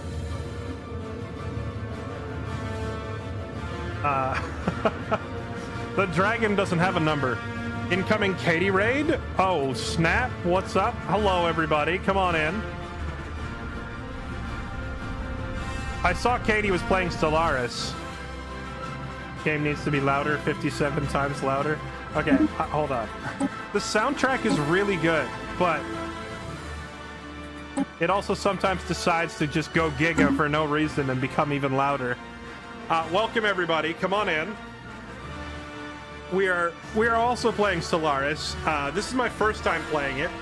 Now, I was already planning on playing this today, but I didn't realize Katie and friends had another lobby going. But even if I had known, I still kind of wanted to play solo for my first match so I could take my time learning it. Because I'm constantly pausing the game, and if there were 7 other players, then I wouldn't want to, constantly disrupt it. So we are learning the game ourselves. But anyway, welcome. We are playing the Space Dragon Worshippers. We are a cult that worships our Space Daddy Sky Dragon. And I saw someone ask, is that Aurelian Sol? Well, I named the planet Aurelius for a reason. Or the star. The star is Aurelius for a reason. Yes, we worship Aurelian Sol. His military power is literally incalculable. So I don't know how strong he actually is. I would assume, since he's so powerful that we can't even put an actual number on it, this other entity named Vlur, this thing has a military power of 28,000. But 28,000 is a number, so we can guesstimate how strong it is. Hrothgar's power is quite literally incalculable. We just can't tell. And then our own fleet, we are a mighty 478.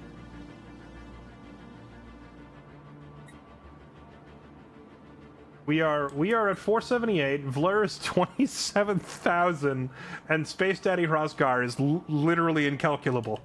So, I mean, if that thing did come over here to try and mess with our home, I feel like choosing Sky Daddy as a origin trait gives us a certain amount of security in the early game, because no one and nothing can approach the dragon. Although I wonder if invaders showed up and began attacking my planet, would Sky Daddy even intervene, or would he just watch? I don't know if he would actually defend the system, or if he would be hostile to invaders. He might just kind of circle around. Have you ever known anybody who's bought a big guard dog for their house, but the guard dog is too friendly, so if anyone ever actually broke into the house, the dog would just kind of run up and cuddle them instead? Well, I might have that kind of space dragon. I think it provides an unfathomable level of power, but in reality, it's so disinterested in the affairs of mortals that it might just let our planet explode. At any rate, I'm operating on the assumption that if hostiles show up, they'll just begin attacking everything in sight, and if they attack him, they probably get wiped. So we have a security blanket. We have a safety net. That's the word I'm looking for. We have a dragon-shaped safety net for our first attempt at the game, so I don't think anything can easily walk in and kill us while a colossal dragon is there. However, I'm also assuming that in the late game, when civilizations are significantly advanced and have giant fleets, at some point those giant fleets can probably kill the dragon.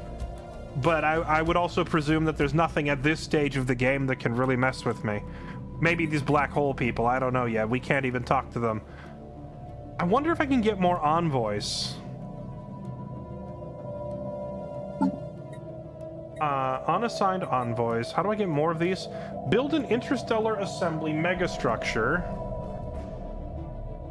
Colossal engineering projects that embody technological and economic prowess of a mature empire, often constructed in stages, they serve strategic, scientific, or economic purposes.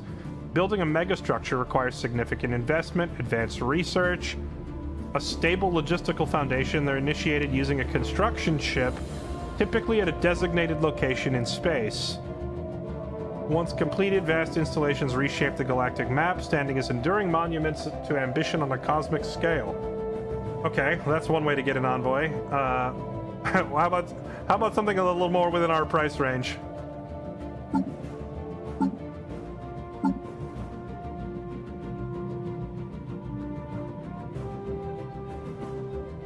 Unlock the Federation perk. Supranational alliance of spacefaring civilizations. By assigning an official to coordinate diplomatic affairs, the stability and cohesion of the Federation is increased. Click Envoy, open the databank. Leader traits, civics. I can't just change my civics, can I? I lock that in at character creation. Buildings specialize the output of a colony. Examples include alloy foundries, research labs. Building slots required to construct might require a specialization. Build more buildings in the okay. Hold on. Is there a building I can put on my capital? Administrative. How about diplomacy and envoys?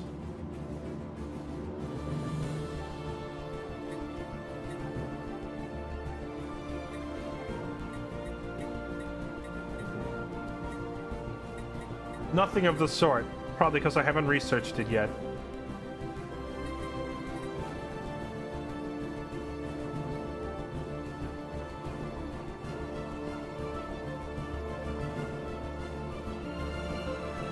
Okay, so as I look at this,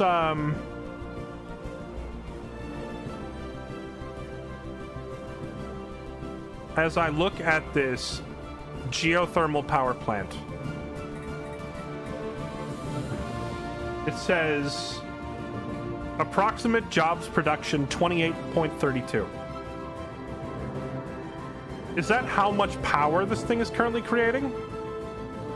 Or is this thing, it's not even built yet. So if I build that,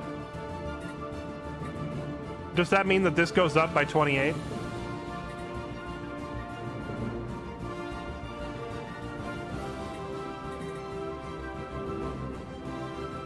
Production of minerals and alloys.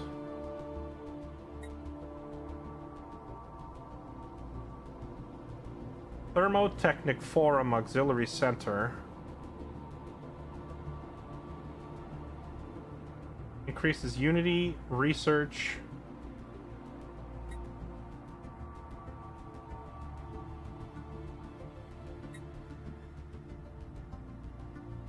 You have two of them. The 28 is what they're both creating. 14 is per district.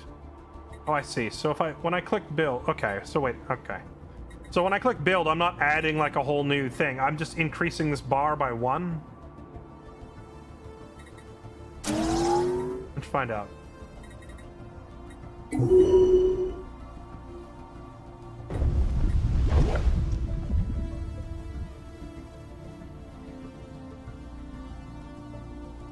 And then let's also go to that shipyard and build the colony ship, which requires 200 consumer goods, 300 alloy. It's expensive. Select colonists. Okay. Hello, Sky Daddy.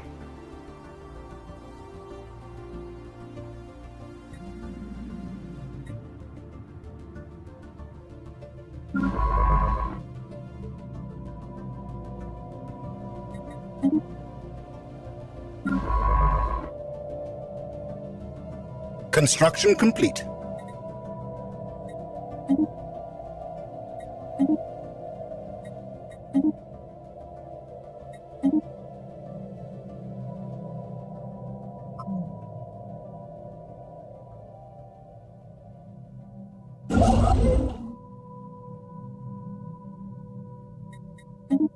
Construction complete.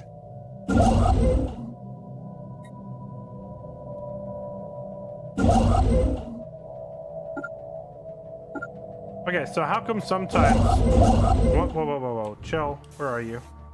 Stop. How come sometimes when I right-click, it gives me a context menu? But other times when I right-click, it just immediately moves. Does that mean move is the only option? Because that's really annoying.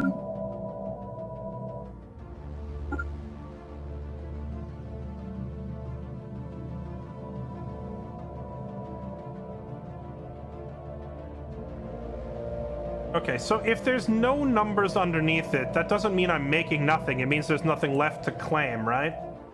Because I am making, yeah, I'm making research. I can see the 2 and the 3. So these numbers here, is this what hasn't been claimed yet?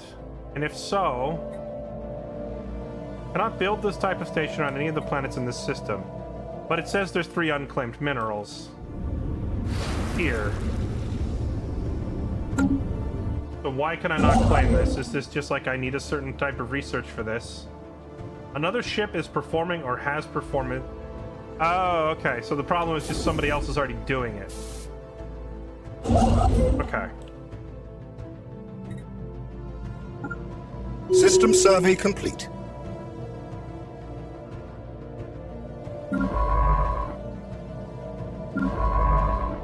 Nice. You got that surveyed. You got that surveyed. I guess we go survey this now.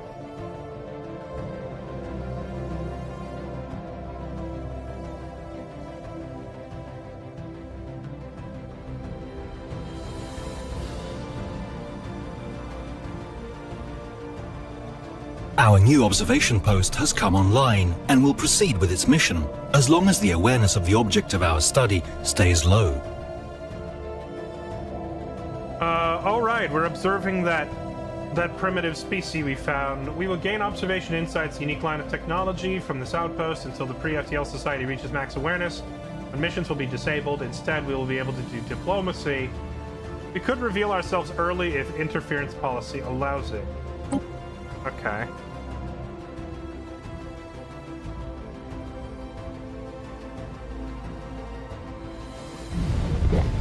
Wait, they're on a volcanic world, though. I wanted to take this planet. I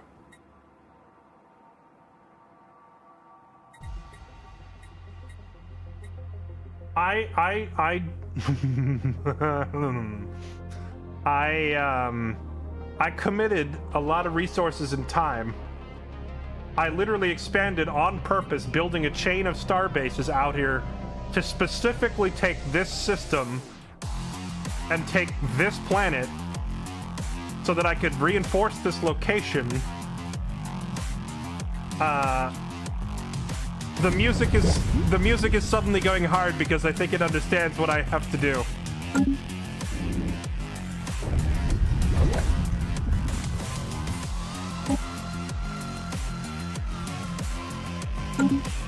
War button, as soon as I figure out how.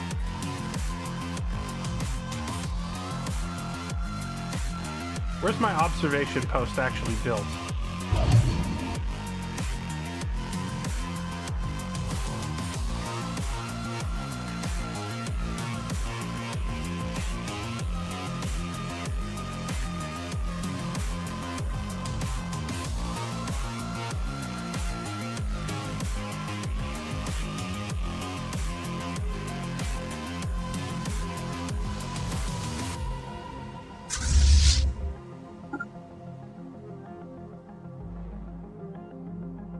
Bombarding a non-hostile planet will turn its controller hostile against us should we proceed. Well, let's just get the fleet in position first.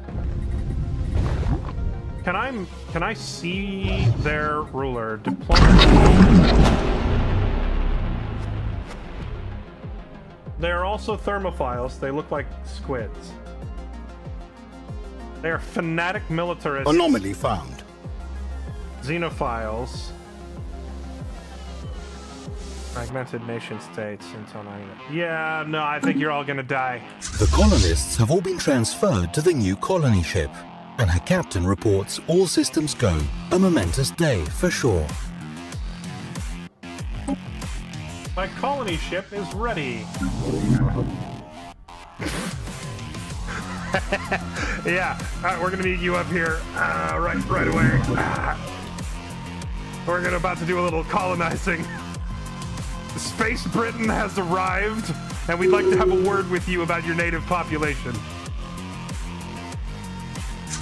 Okay, now, do I need a fleet to take this planet, or do I need ground forces? And if so, how do I make ground forces?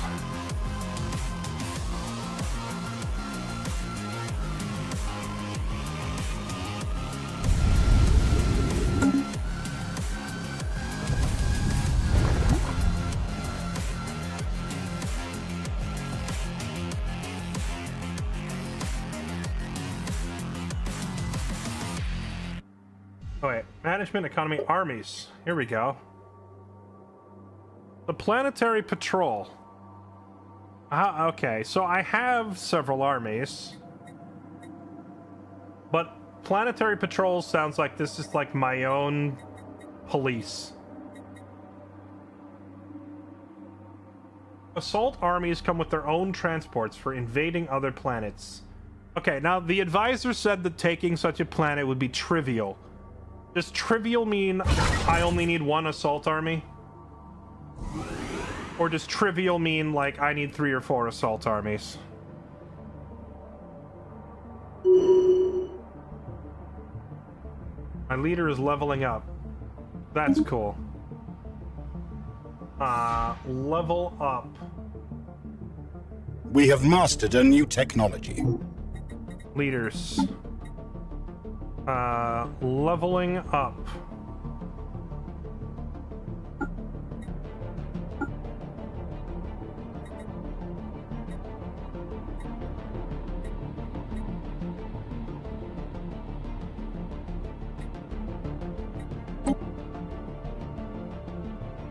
I'm actually trying to set this to automate it as well, because there's too many systems for me to... Oh yeah, here it is. Auto select. There we go. Buzz off.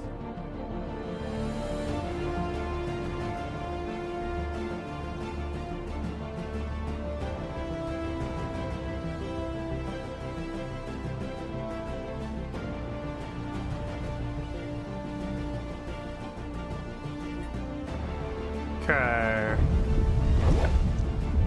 Oh, I see. This is their army. Army strength 18, 18, 18, 18, 18, 18. Okay, so they have 6 armies with a strength of 18 apiece. So, in theory, their entire world level of defenses...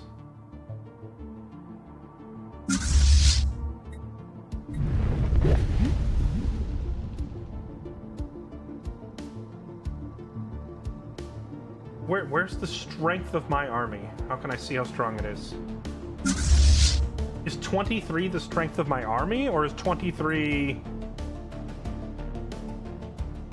Okay, that is the army itself. So my armies are a little stronger, but I would need 6 of them. Because they have 18 times 6, so I need 23 times 6, and then we win. Hopefully. Maybe I should bring an extra. But that also means I need to recruit a few more. Oh, I've been stockpiling so many minerals. We have... Okay.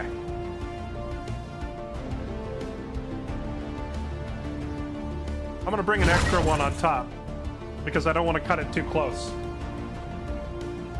So... our 6 armies should be stronger than their 6 armies, but I'm gonna bring a 7th one just in case. System survey complete.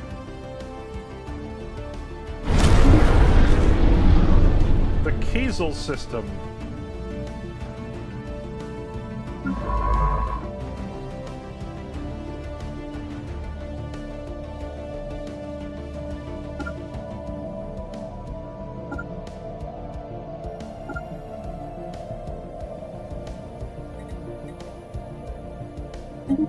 I think somebody else is already surveying this, but if I send 2 science vessels, do they just survey it twice as fast?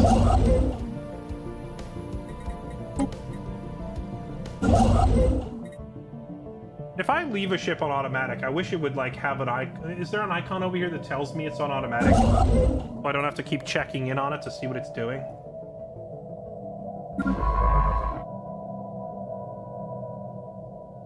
Oh, hey. Another volcanic world, but this one's, like, so far out from our other planets, I don't know if I want to try and hold this. A new faction has been gaining traction in the internal political landscape of Shimadayan Council. They call themselves Citizens for Freedom League. Their members work for equality and justice for all denizens of our empire. I mean, okay. They can have equality and justice until they displease me. Hungry Dragon. Our researchers observing the Sky Dragon have reported loud creaking noises coming from its internal organs. It's been circling around Oros unusually often over the last few months, sometimes swooping right past the upper reaches of the atmosphere before pulling away again. Our working hypothesis is that the creature is hungry and wishes to land and feed, as it has periodically done in the past. It's not clear why it hesitates. Perhaps it wishes to see how we react now that we have joined it among the stars. Fire a warning shot next time it comes close. Set aside some space for it in a secluded area. Here, we'll give it a reserved space. Dragon is likely to consume a lot of food once it lands. It's gonna eat 75 purple tokens. What are my purple tokens? Influence? Political cloud. Sure, you can eat influence. Honestly, it looked like a person. I thought I was about to sacrifice population. If it wants to eat some influence, help yourself.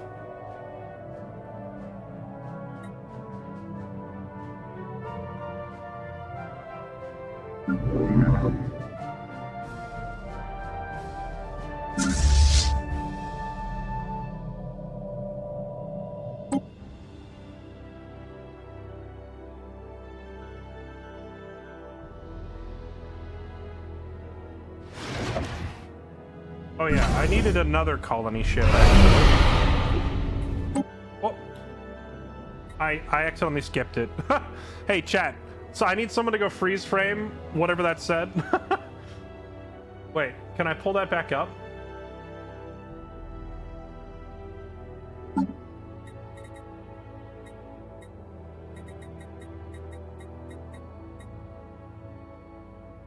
Yeah, I saw the dragon landed, but I didn't get to read what it was doing. I didn't get to read what it was doing.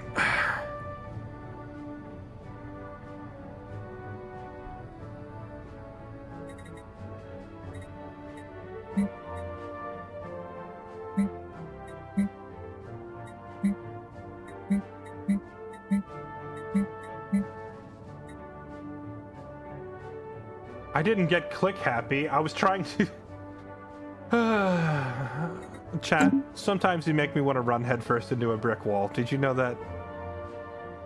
I was trying to open my shipyard at the same time that other thing got in the way. Did I already queue up another colony ship? I don't think I did. A colony ship. Yes. Okay.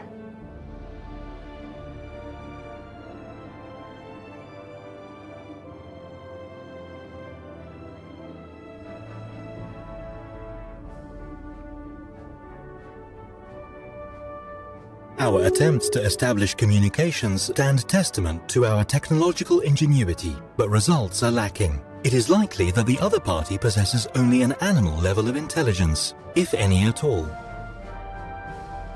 Pre-sapiens offer little to no diplomacy interaction, but depending on your empire type, they can sometimes be uplifted, exterminated, enslaved, or observed. How may I assist you? And I'm sorry, but where is this happening? Pre-sapient species. Where?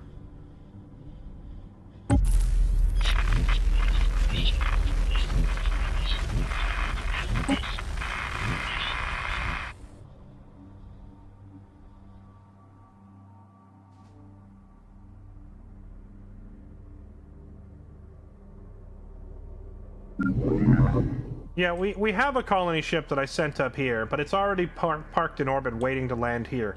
I need to send another colony ship down to Salax, I believe it was. Because Salax had another volcanic world. Oh, apparently it's a volcanic moon orbiting around a gas giant. But it is habitable for us.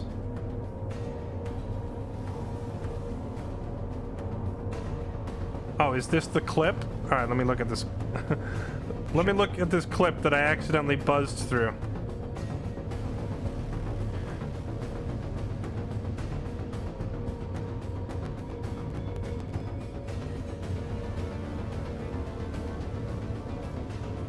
Okay, the dragon appears to have realized our intentions and gracefully swooped down to rest in the area we vacated.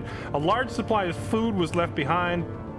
The large supply of food we left behind was probably helpful. It must be said, the dragon has laid into it with astounding veracity.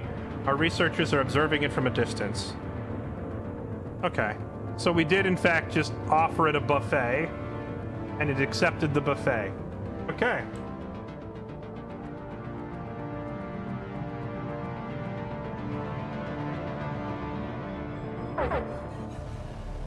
What's that noise? Food shortage.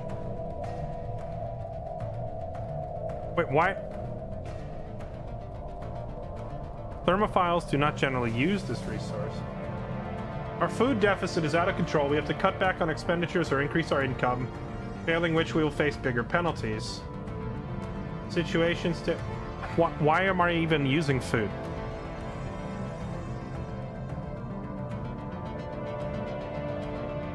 Deposits.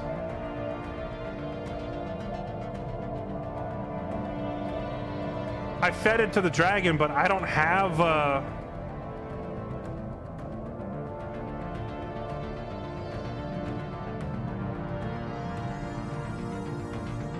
I don't have like a food income or expenditure to begin with.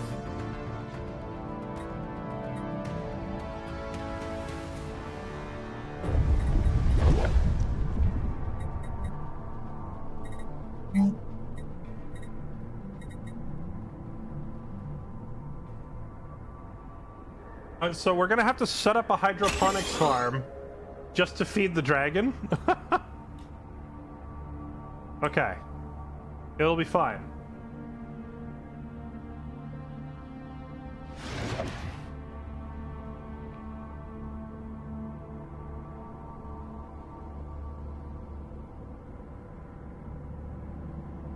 Anomaly found. Initial scans of Fulai have discovered a peculiar airborne object floating through the... sure, go ahead and check it out.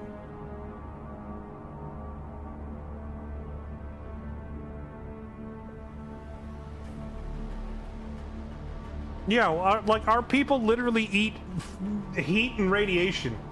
we don't have any food supply to speak of in the first place.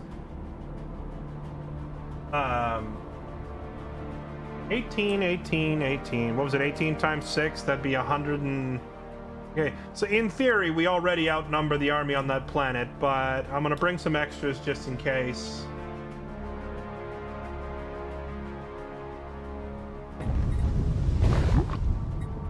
Okay. We have a farm going up, and hilariously, this farm is literally just going to raise food to feed to Space Daddy. Just buy food from where's the trade menu? Market. Galactic market has not been founded yet. We only have access to the internal market. Select a resource. I could spend 130 trade points on food. Okay. There. So is the dragon like... Is the dragon just staying here, just constantly eat? Is he just eating us out of house and home? Stellaris identified the mysterious flying object as an archaic weather balloon. Fun.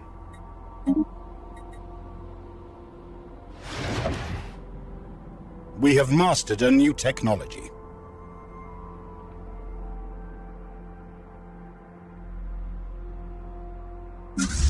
Okay, it is time. We have mastered a new technology. Alright, send the army.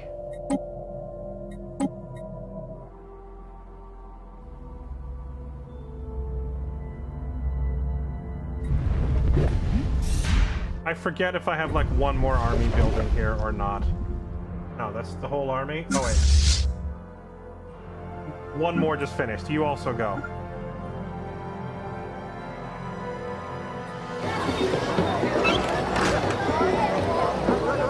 We've detected the presence of a Gestalt savage alien proto-civilization on Marfark 2.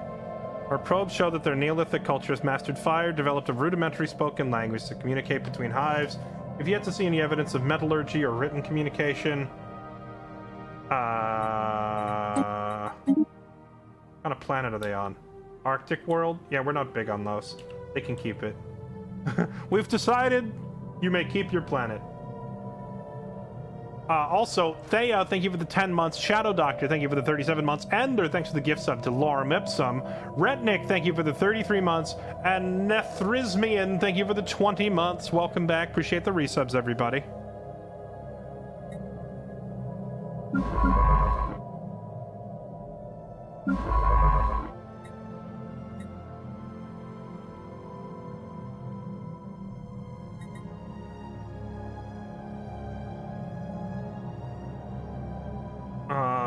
Let's go exploring.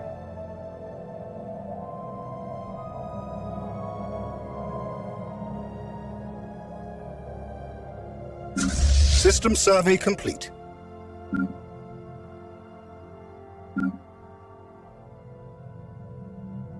Excellent. Construction has been finished on our new planetary building, and it should now begin producing resources. Population will automatically be assigned to new jobs created by the building as the population grows. Can also be encouraged to switch jobs. Prioritize the building. Select the planet in the outliner. Select a planet in the outline. Is this the out? What is the outliner? Click economy tab. Click on a building. Okay. Oh, I didn't look at any of this. Biologists, engineers, bureaucrats, entertainers.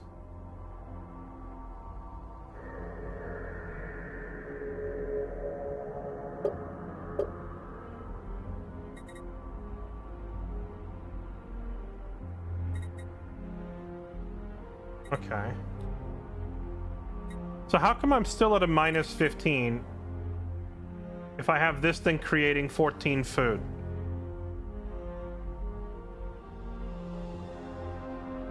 As approximate job production is 14.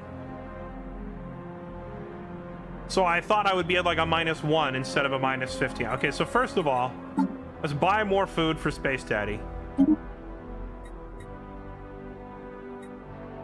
Okay.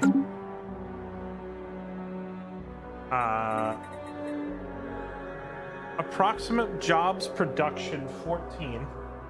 So are people just not assigned to this by default? That seems rather stupid.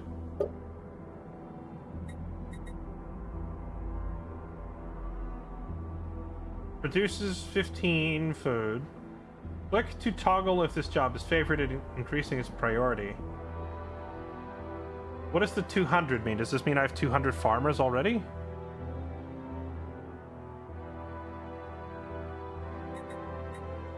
Or do we just not get our first bit? Wait. Yeah, it's making 16 food, which is perfect, because the dragon only eats 15, so I just need to leave it alone for a month. Okay. Oh, there it goes. Perfect. We're Alright, so the farm we built is producing exactly enough food to feed the dragon, and then I can leave Your it alone. attention, please. Hospitable planets sometimes have blockers preventing full exploitation. Clearing a blocker takes time, costs energy credits, but can unlock planetary features currently blocked, as well as free up additional construction space.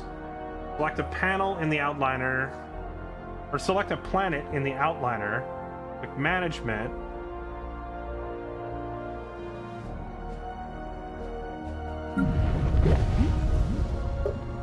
And click clear blocker.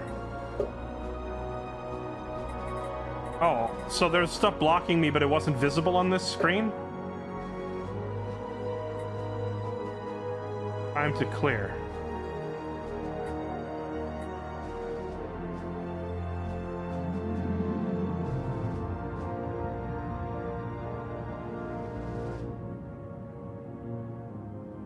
The idea of your lava sieve trying to figure out how to cultivate crops for the... Yeah, that's what I'm thinking. Like, we're trying to make food for the space dragon, but we don't make food. Like, we don't eat food normally. We absorb like heat and radiation. That is our sustenance.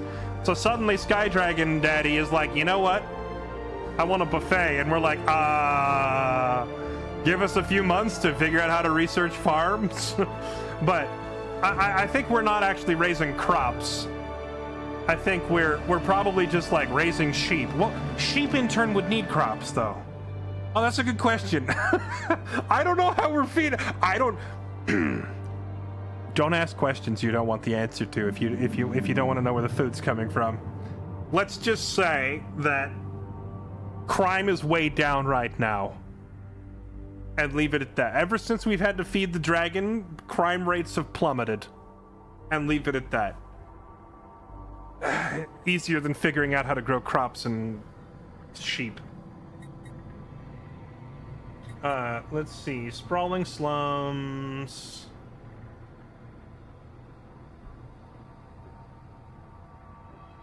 Industrial wastelands. Sure. We'll clear this crap out.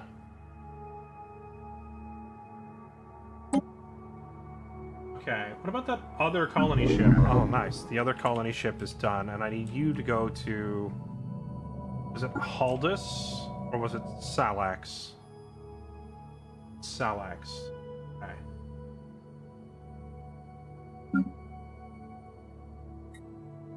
Colonized planet. Urban world, mining world, generator world, forge world, unification center. What the heck? Do I have to pick the type? Can I not just make it a normal planet? Factory world, tech world, fortress world. This planet is the furthest out on the fringes of our territory, and will be the first point of defense for anything approaching us from the west or south. I think this is, in fact, a fortress world. That's why I grabbed it first, because it's on the outer edge. The inner worlds will probably go for more economy, but this one is, I need to make... Yeah, Salax Prime... Sure. Okay, now I need more colony worlds, because there's also this planet to take, and that planet to take. Is there a... Okay. Is there a indicator that shows me... Oh, I see. It's this icon. Potentially habitable. Potentially habitable. Potentially habitable. So there are... Oh, we found another one here as well. Another volcanic world. Where is it? Barren? Molten? Oh, tropical. Interesting. Wait, hold on. System survey complete. I didn't realize our species could live on a tropical world as well.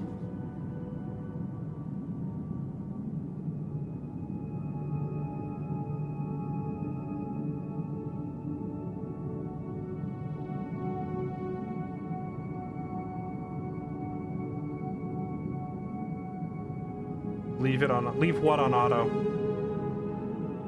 The world designation type? No. That part I do want to customize. I'm learning the game one system at a time, but like the first thing I wanted to learn how to do was expand and grab territory, because typically if you're playing an RTS, the first thing you do is expand and grab territory, right? Which is why I've said I don't give a flip about research or trade or any of this other crap. The first thing I'm learning is, how do I get more workers up, how do I expand, and how do I grab the planets around me? But like grabbing the planets and determining the world type to me is like part of that process, so that's where I'm starting. And with that said, so we took Salax. I chose Fortress World because If anybody wants to attack me from the west or the south, they have to get through Salax first. So this is the first point of defense. So this is a fortress planet to me, because it's a choke point. These 3 planets are all on the inside, so we can make them economic worlds. Same with this one. Until these dudes decide to come out of this black hole and kill me. But we're gonna choose a strategy that I like to call pretend they don't exist. And we're gonna ignore the black hole dudes for now and hope they don't kill us. Wait. One of my envoys? Wait, what happened? Investigating first contact. Yeah, I never did follow up on these first contact things, and one of my guys isn't assigned anymore. How did he come unassigned?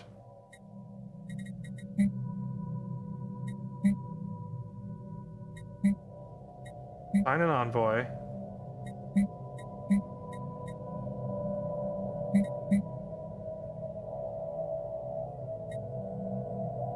Case left until roll. He completed it. Where can I see the results?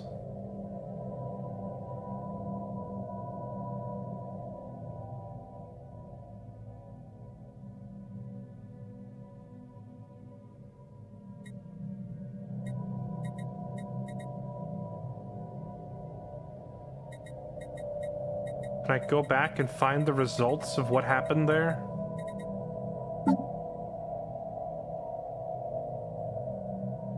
This is the primitive planet, right?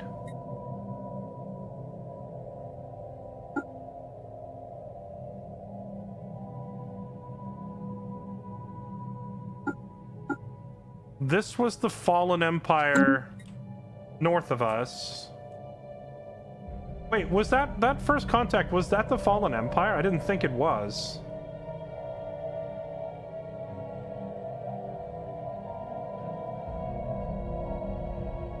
Also, I'm just now realizing I have a starbase capacity.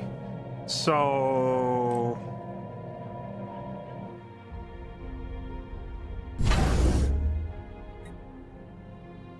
this is a starport. I see, so I don't actually want a starport, do I? I just want an outpost. Because if it's a starport, it's eating up one of my 3 capacity, right? So I probably say downgrade to... what does it downgrade to? Does it go back to outpost? Is that what it's called?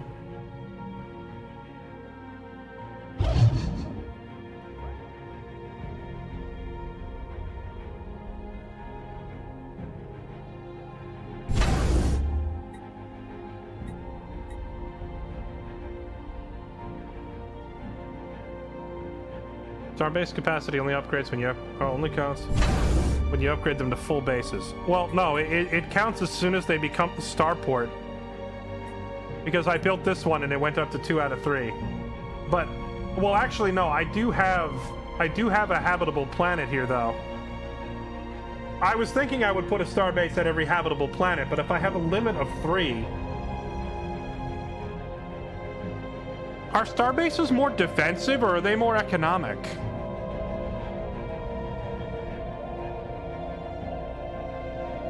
Well, Salax is definitely going to be one of them either way, so...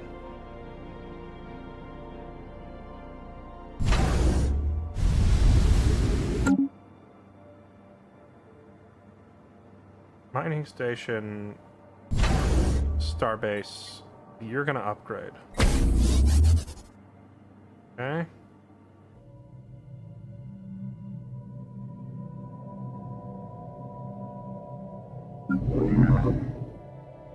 Oh, right. Anyway, my Galactic Armada has arrived.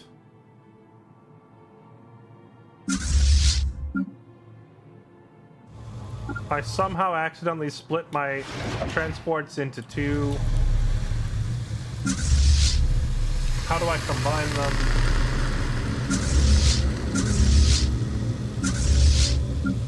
Where's the old merge fleet button? Merge. There it is, found it. Okay, and yeah, we're gonna go ahead and take your planet. Hello. Blocker cleared. The pre-FTL civilization knows of our existence. We can now engage in limited diplomacy with the planet's leadership, depending on our policy stance. Okay, the blocker has been successfully removed. You can hover any remaining blockers to see which planetary features will be unlocked once they are cleared.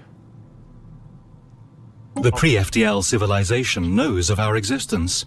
We can now engage in limited diplomacy with the planet's leadership, depending on our policy stance. With our presence made public to the planet, there's no longer anything to gain from observing. Our observation missions have been disabled. Yeah, when you say limited diplomacy, how limited are we talking here as a, Click on the planet to see the battles. Let's see, we're more alike than you realize. Get 100 intel. You are hideous, and we hate you.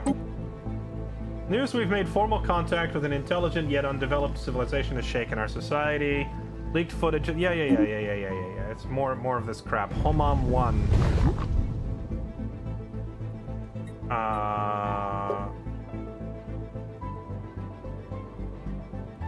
I saw someone say, click on the planet to see the battles. How exactly would I do that? Or is this the battle screen right here?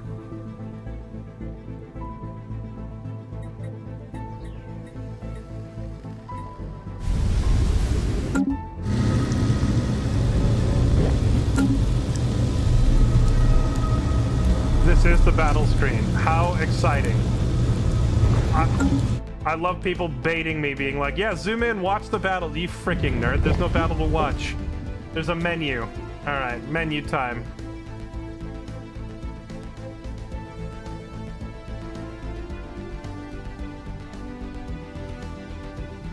Our attempts to establish communications stand testament to our technological ingenuity, but results are lacking. It is likely that the other party possesses only an animal level of intelligence, if any at all. Xeno lair secured. Okay, armies have successfully invaded and subdued the primitive forces on Homom 1. Locals have given up attempts at fighting back, and we have subsumed their civilization into our empire. Although backwards as they are, it may take some time for the natives to become fully productive members. They're no match for us. Okay. Management, surface. Oh wait, does that mean that I didn't even need to bring a colony ship up here?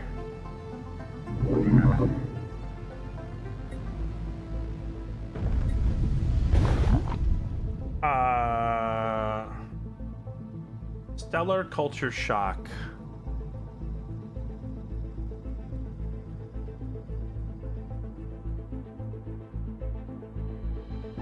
Oh, Mong, thank you for the gigantic gift sub, by the way. I just saw that sub bomb. You're insane. Thank you. Appreciate it.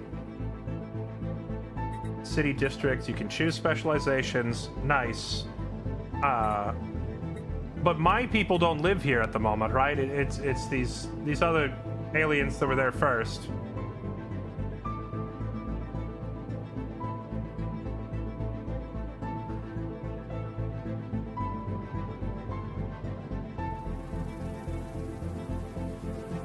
Okay, well, I mean...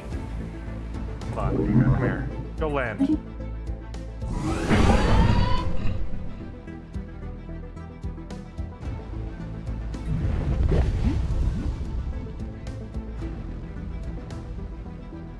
They are your people. Yeah, kind of, I guess. But these are some, like, weird rock creatures that I don't care about. I'm trying to go full genocide. Ah, here it is.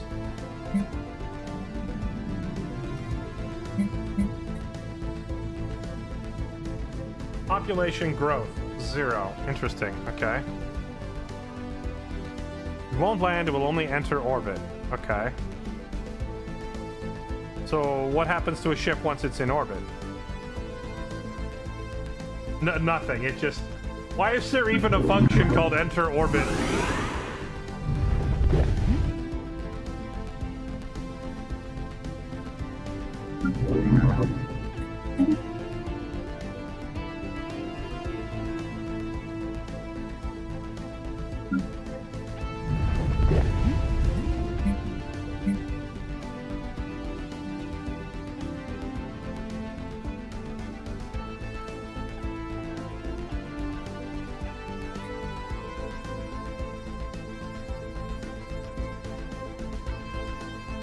Growth, migration.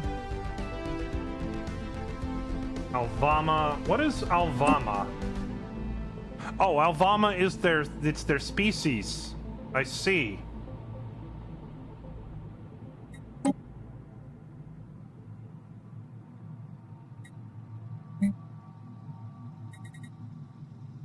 Citizenship. Subspecies integration. Basic subsistence. Military service. Colonization rights. Population controls. Migration controls. Slavery type. You can turn them into literal livestock. Could I feed them? Could I feed them to our Sky Dragon?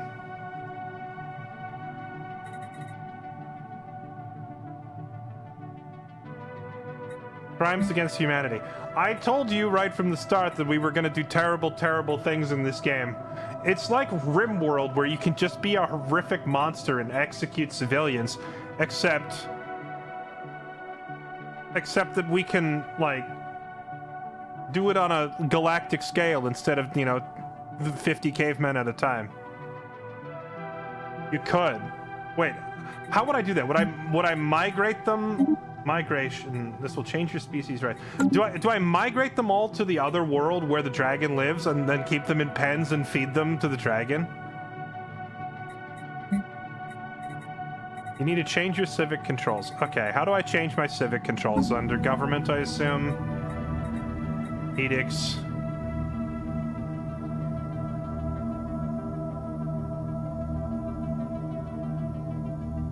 Policies.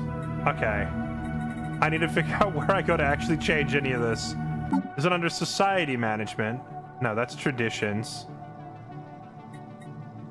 It's global in the bottom tab. Oh my goodness, there's so many buttons on this UI! Holy fudge! How are you supposed to keep track of what's going on in this game?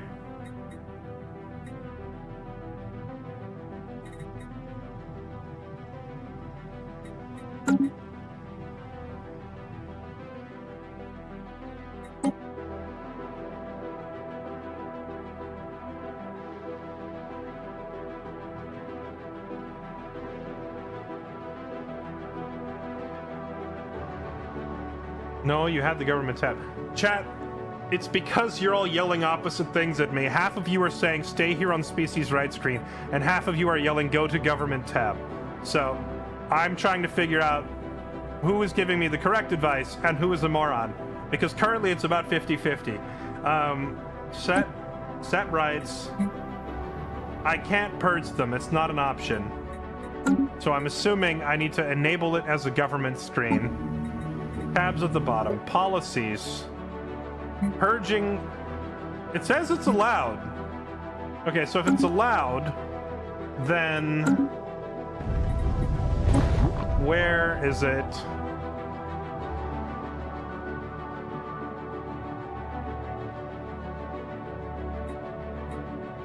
Set. It says it's not happening.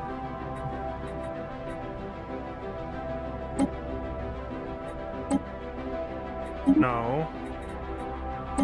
Set. No.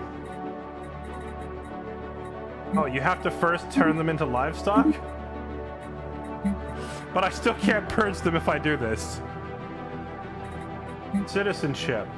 Oh, I see. Undesirable. Oh, gosh, they're yelling out. They're not happy. Displacement, neutering, extermination, forced labor, processing.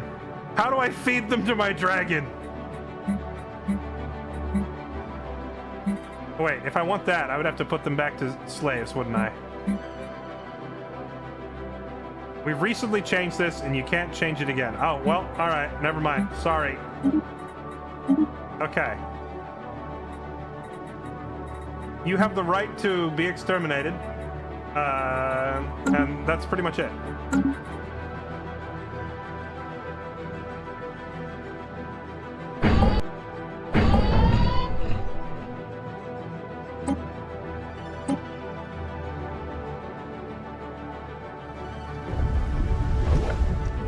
Oh, jeez. Oh man, it's a massacre. Look at the galactic scale war crime being committed. But there's only 3,000 of them on the whole planet. A pretty small population to begin with.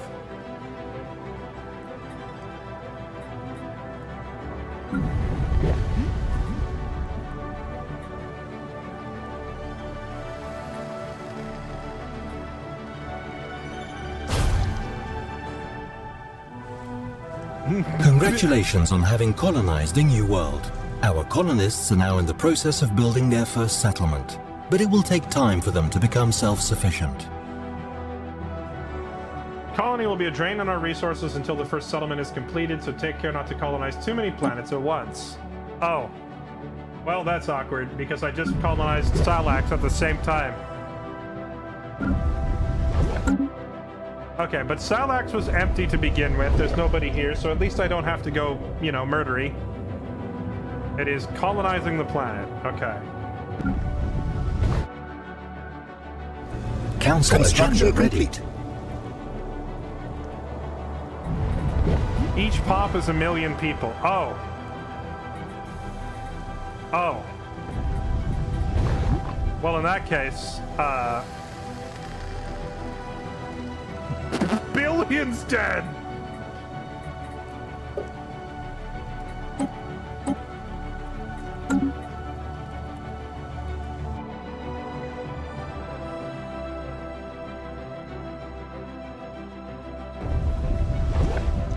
You might want to resettle your own people onto it. Blocker Okay. cleared. Now, in that case, how do I start migrating people here?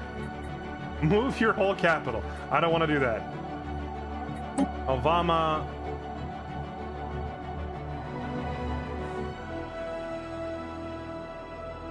We have 5,966 pops of Shimada living on 2 planets in our empire.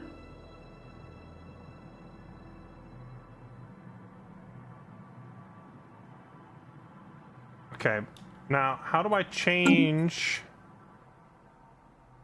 There's just a random chance. They'll just come automatically when there's jobs. Okay, so I just need to provide more work for them. Okay, well, let's go ahead and get a research lab put up then. And a biology lab. And a dynamic center. And a medical center. There. That's a lot of construction. That ought to provide plenty of employment.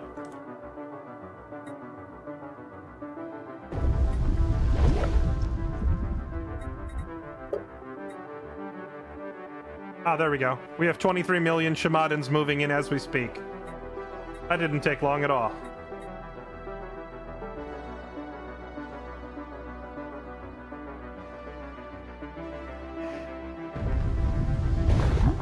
Recommend cops. True. We have no security here, do we?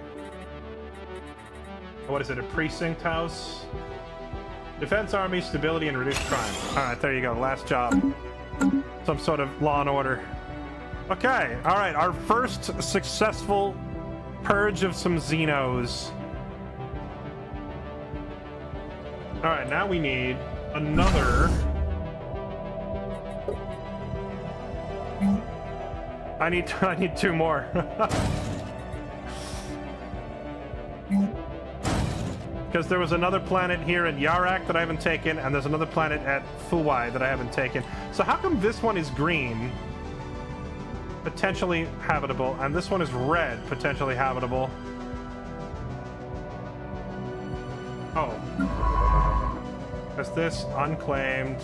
Unclaimed. I need construction ships. So these guys that are left on auto, I guess one thing they don't do is they don't auto do star bases or outposts.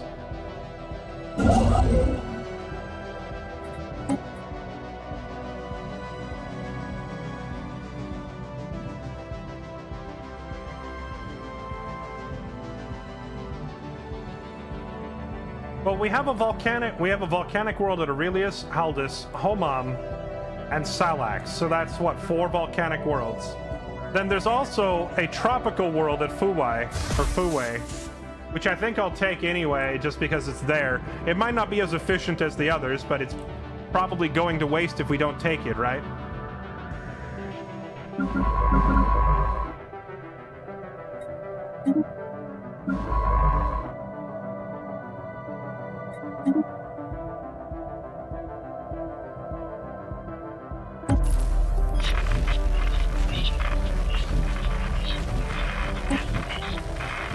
Alright, go investigate those black hole people.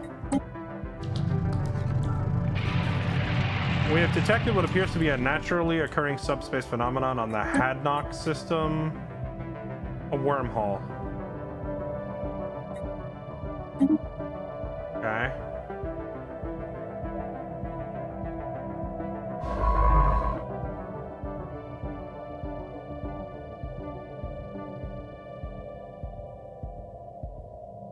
%, habitability might be a giant drain to support living there. Well, we'll get to... We've made first contact in the Hadnock system. We found a wormhole and an alien species, huh? Why are all the aliens like flying like lizards and squids? There's no...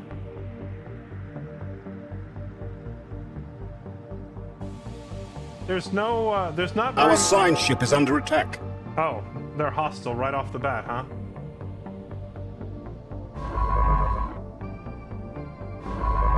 I guess it's time to leave.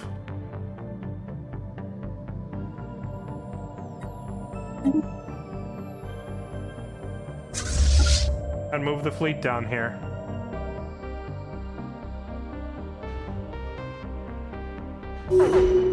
Ah! We have mastered a new technology. Did I just lose my head researcher guy? I think I did.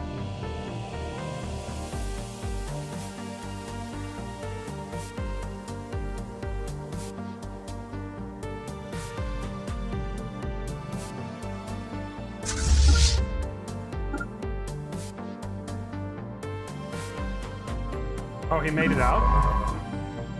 I thought he died. I don't see his icon anywhere.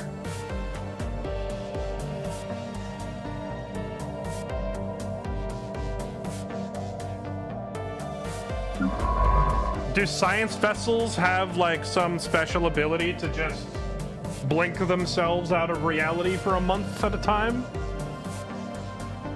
Okay.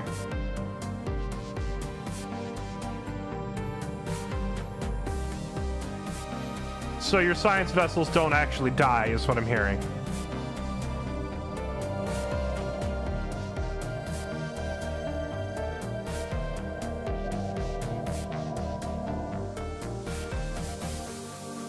We have mastered a new technology. Well, now we know there's hostiles to the south. There's also the hostiles in the black hole region, but the black hole people have not yet left the black hole.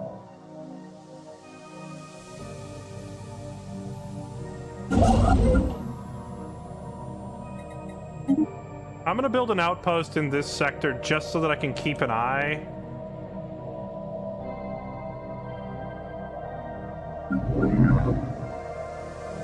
Construction complete. So that colony ship that I sent up there can't actually land there. Construction complete. Well, let's go to Yarak then.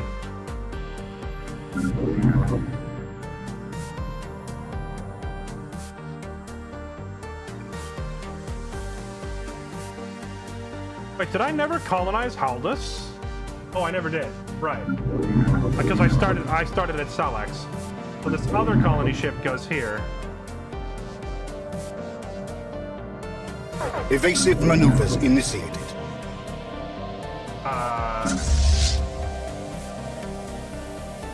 Can I see where this evasive maneuvering is happening? Like who's being attacked? Is there an easy way to tell from looking at the UI who's in combat?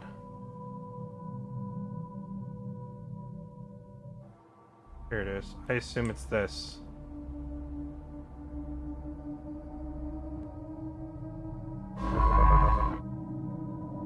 The Zomba. Did they make it out? They did. And they didn't get lost in space. They just jumped over to the next thing. Dang, south of us is pretty, there's a lot of unhappy people down here, huh? Alright, go that way. Get away from these guys.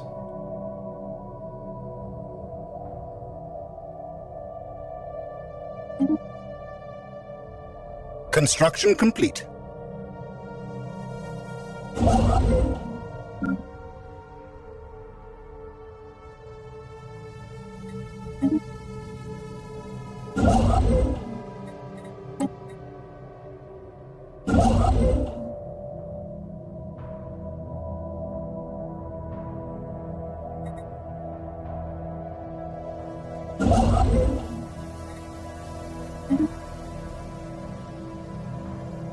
Okay, I am losing power big time. I'm assuming it's because of these new colonies and such that I'm trying to set up. But all I really need to do to fix this is just add more blocks to my basic generator geothermal power plant, right? So, upgrade it twice. Because per upgrade, it's like 15 more. We might as well spend a third and just future-proof it a little bit and get us way ahead of the amount that we need. We have claimed a new world for our people. Okay, which new world did we claim?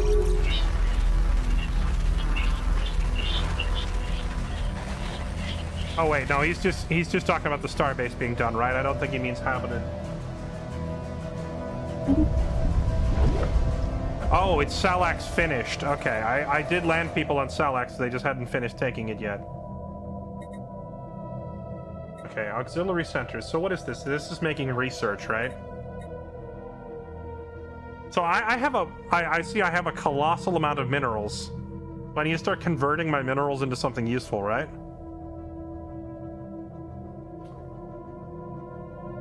So let's get this place to at least be self-sufficient. And get a couple generators going. Oh, I'm spending minerals on that too, okay. And then this one, thermoforgers turn energy into minerals and alloys. Can I see... Okay, so if I'm reading this right, this takes 2 energy, and in turn it can make 11 minerals and 1 alloy? So you get multiple minerals per energy credit. And then what does this one make?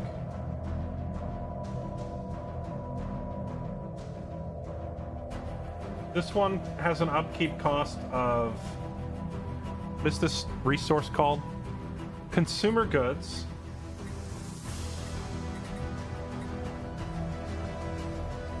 And in return produces a whole bunch of research. Okay.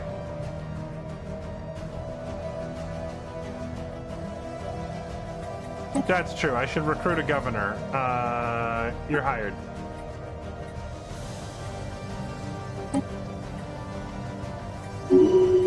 There you go.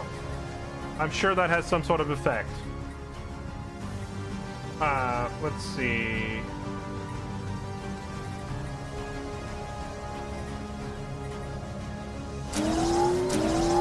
There.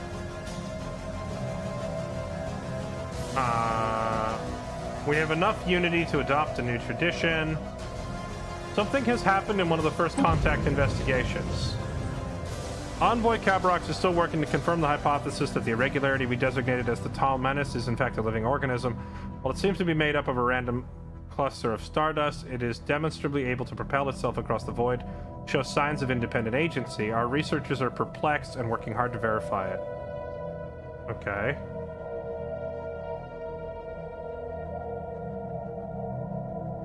Oh, this is the people in the black hole.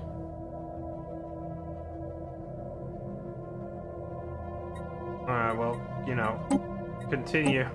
Carry on, as you were. We have mastered a new technology. Why is the Tal Menace on here twice?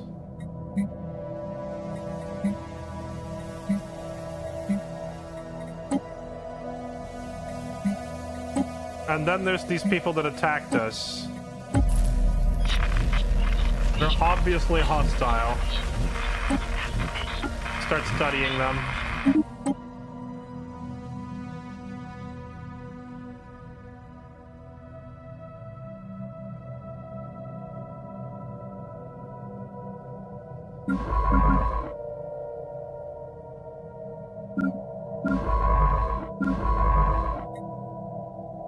Construction complete.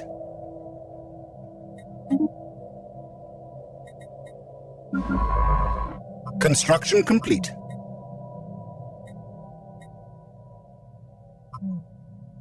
Wait, this system has 3 volcanic worlds? Oh, but that's the place that attacked us when we went in.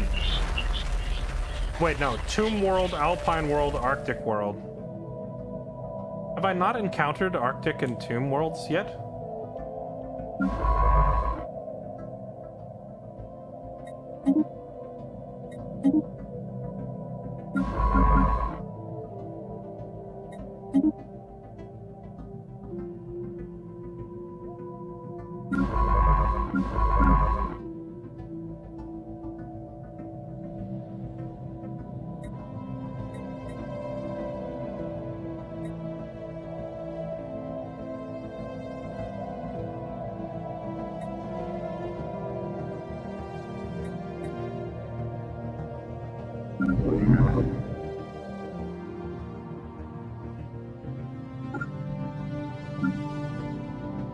I see there's no colonize from the galactic map option. I have to zoom in and look for it. Alright, here we go. Let's see. I think our biggest issue right now is power, but do we feel like this power problem is going to solve itself as soon as these upgrades are done? Yeah, these are still being worked on. And I have 2 more coming. I think the power problem is going to solve itself, so I don't think we need to have a knee-jerk reaction of settling a whole generator world. Because we're about to have plenty of generators set up on the other planets, so instead, what do we actually want here? Do we just want... What resource am I lacking? Make alloys, make food, make unity, make influence.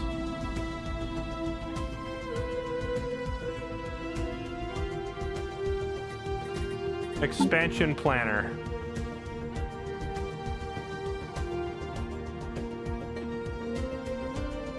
Which one am I looking at? Is this Yarak?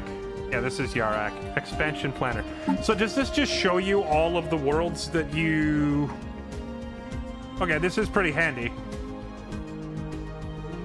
Districts.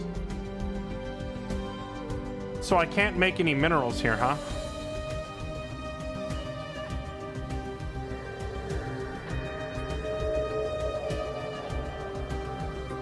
Okay, well, this looks handy. However, I don't know how to read this. I don't know what these numbers mean. The numbers, Mason, what do they mean? Mining world. Okay, so I can make a mining world that specializes in production of minerals, but as I look at this expansion planner, it says sort by districts and it looks empty. Does this mean there's no minerals on these planets? Or, like, why are there existing districts on a planet that I haven't settled yet? I guess that's what I'm trying to figure out.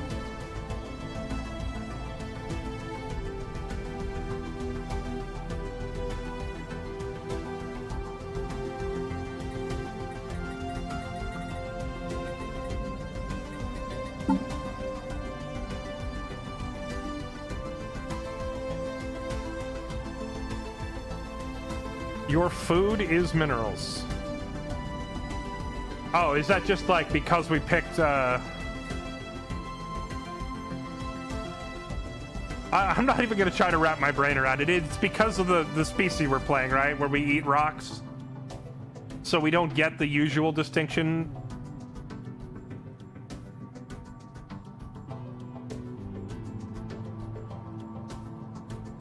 Okay. But this says energy district. So... Okay, I guess the next question is, how do I actually make a decision based on this info? I see that this Yarak planet has more mineral/food available than any other planet.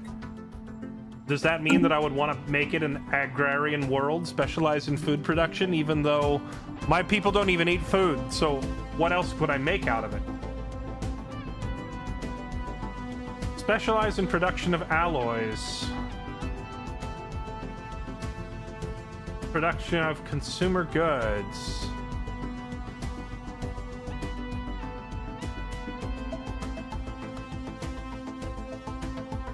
Production of minerals. All right, sure. Let's go for a mining world. Yarak. Okay.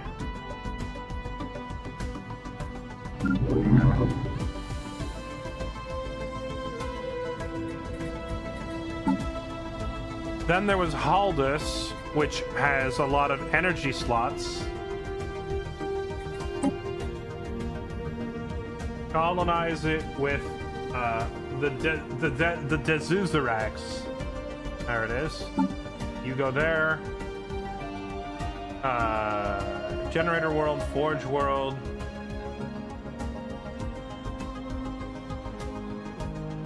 Let's work on making alloys here.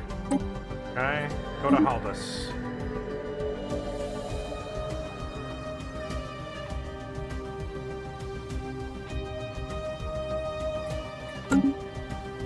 Mouse over alloys. Is your population eating alloys? Maybe? Ships, populations. Jobs consumed. I think so. I see Pops 8.0. Pops. Yeah, so my people don't eat minerals, they eat alloy.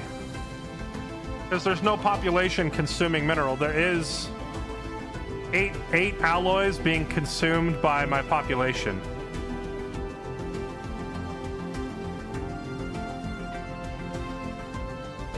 Well, does that mean it's being eaten like food, or does that just mean that, like, my people are going through certain amounts of it, you know? I don't know.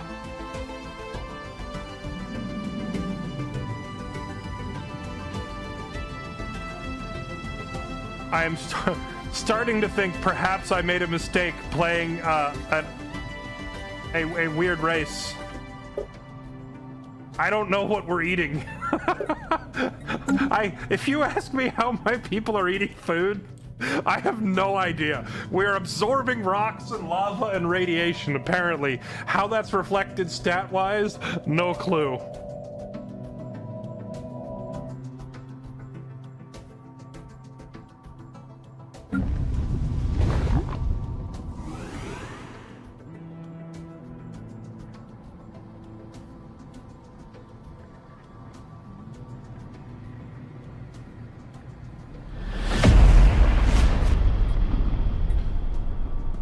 Something waits in the Pakshalaka system, a veiled passage cut from the fabric of space-time, its horizon rippling with psionic energy, sensor data is erratic, crew of our science vessel reports strange disturbances.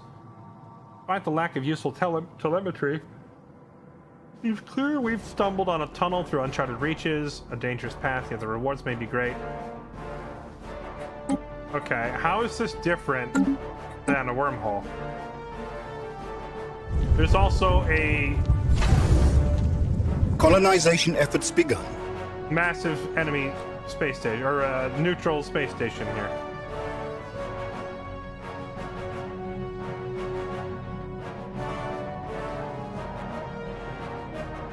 The Council agenda ready. Okay.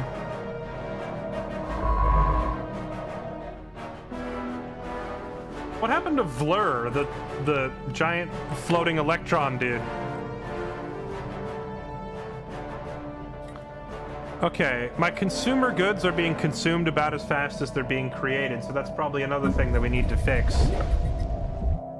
I don't know if that's a thing we need to fix at our home world, or if we can, you know, let's go to the new planet of Homam and task them to it. Oh no, they're still getting set up. They still don't have all those initial things built yet.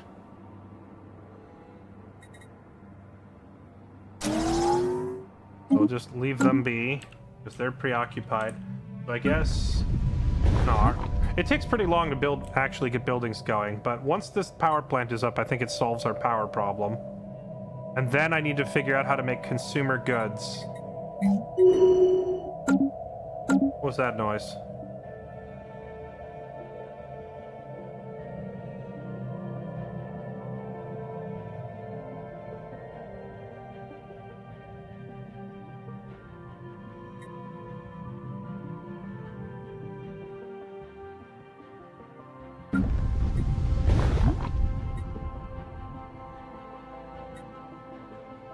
Okay, our extra power plants are up. Now, turn minerals into consumer goods. Colonization efforts begun. Sure. Civilian industry. That'll probably solve our issue.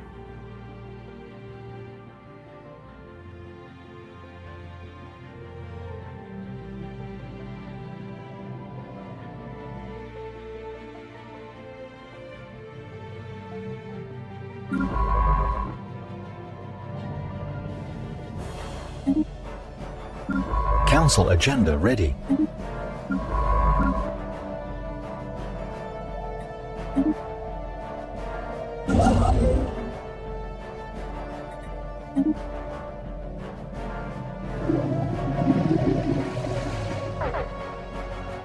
Spaceborne monstrosity encountered.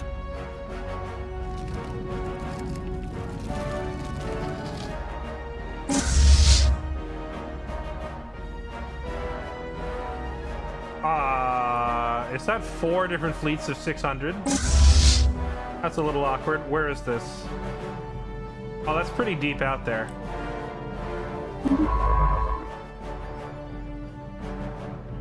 Dang, south is freaking no man's land. I should have gone north and gone and talked to Julius Caesar and the Space Romans or whatever.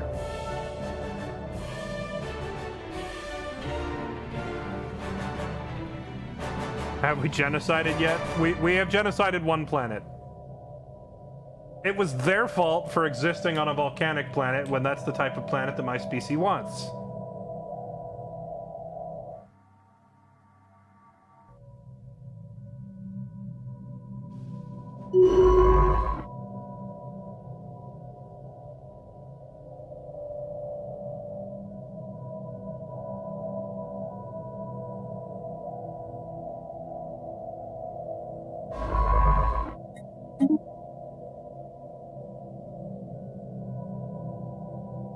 You know, if I could build out to Bijal and claim this, that would give me... Spaceborne monstrosity encountered. Where? Oh, you? Here?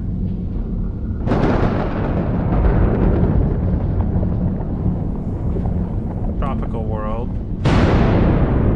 Desert world. Oh, interesting. My people can take...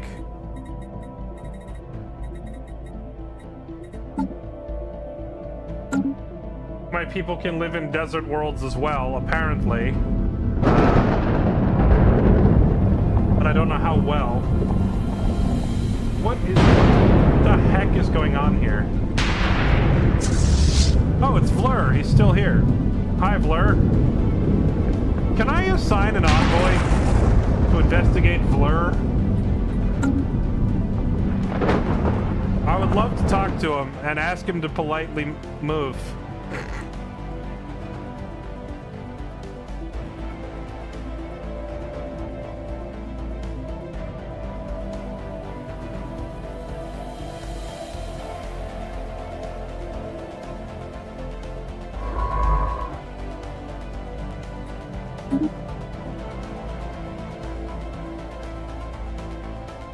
Construction complete. I would also like to know who these guys are and how they have a starbase here.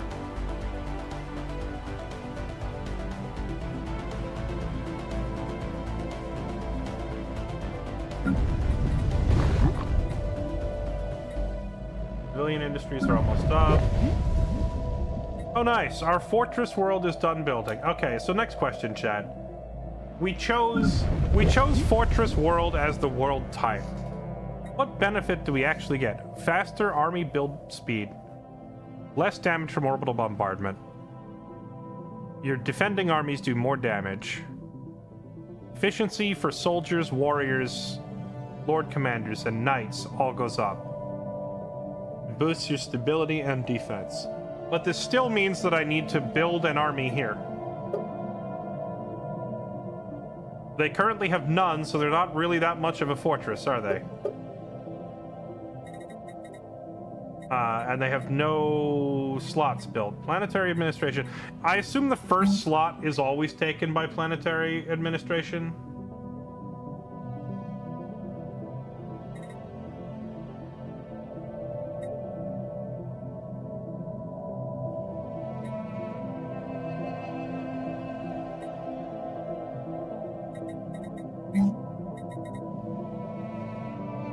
Okay, well, although this place is a military world first and foremost, and is my stronghold, soldiers turn alloys into planetary defense armies.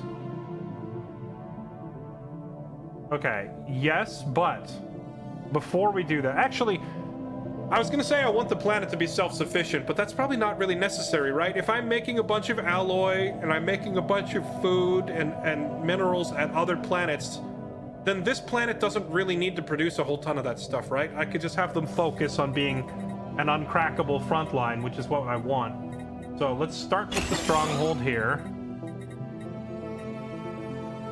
And then get them mines after that. Specializations.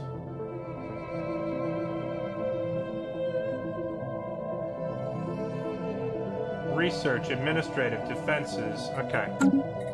Because there's so many hostiles south of us, it's only a matter of time before this planet... Like, Salax will probably be the first place that gets attacked. Just because everywhere I go down here, everyone's trying to kill me. Up here, all these people have been peaceful. Except the black hole dudes in the Great Wound. They've just... They're not super friendly, but at least they're staying in there, you know? There's a 0% chance the current phase will end in success. Okay, he says 100% chance of gaining insight. Okay, whenever this is done. Alright, so I just gotta wait.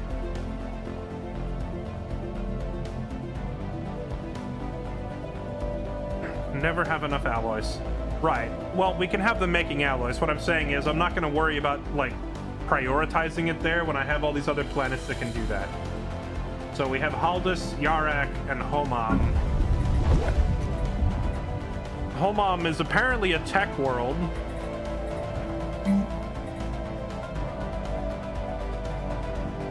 A 1,000 mineral. Okay, so anyway, Yarak is almost done colonizing. Okay, some of these planets are still busy being colonized, so we just gotta wait. We apparently need a lot more minerals.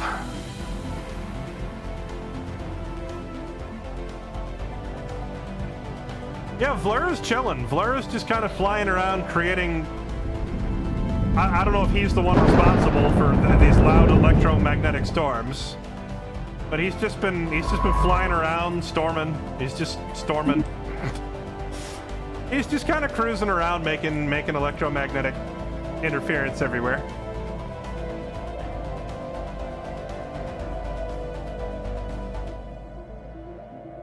You just naturally find 4 volcanic worlds?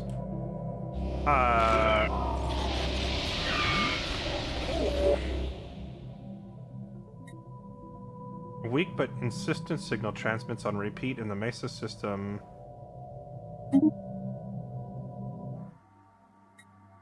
Another wormhole.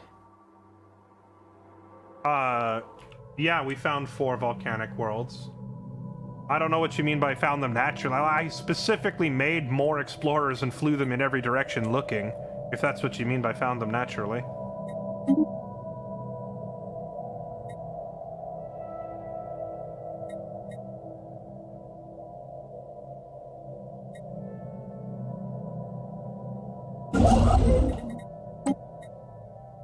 Construction complete. Construction of what? Mining station. Oh, the DiGiorno. Okay. Council agenda, leaders with pending garbage to look at. All the character leveling stuff I haven't even looked at yet.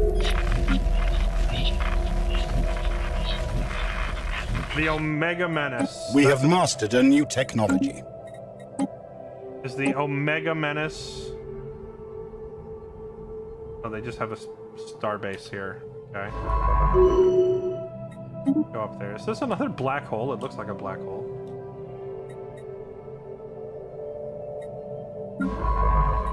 Who the heck is Zetios? Spark of Genius 2, Eye for Talent, Veteran. I'm sorry, who even is Zetios? Oh, he's our head of research, okay. Alert Communications Officer identified what appears to be a faint signal, almost lost in the gamma rays from the black hole here. Faint, but unmistakable. Situation log updated. It lets me just fly this close to a black... you're dead. I'm... You're dead. You just got dragged into a black hole.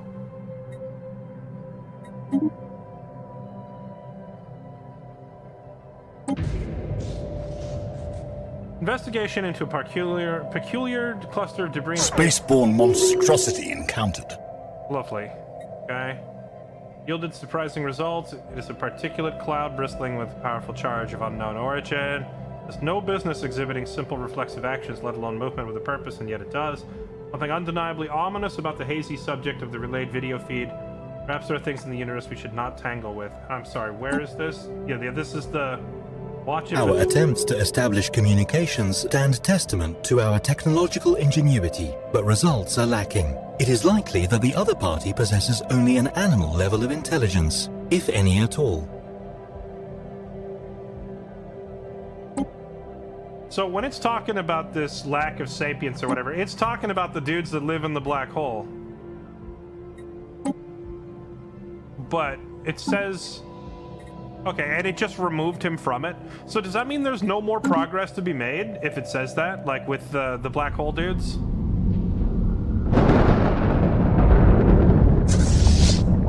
So they have an animal level of intelligence.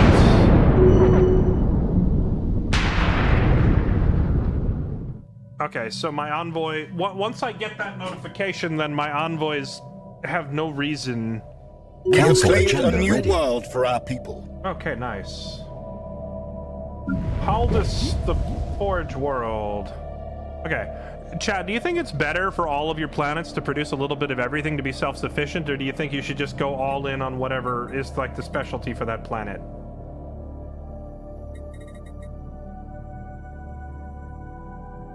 Reassembled ship shelter. So how come this one didn't automatically upgrade to...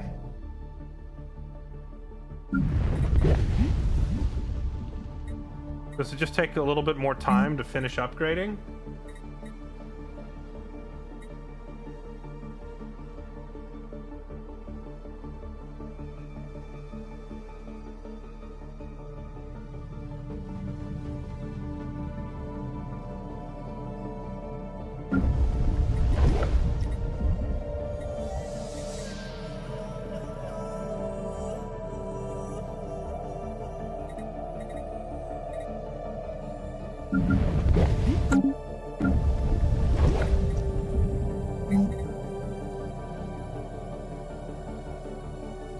Oh, I see. You need your population to reach 1 billion before you can build this. Okay. Okay, so this was my mining world. I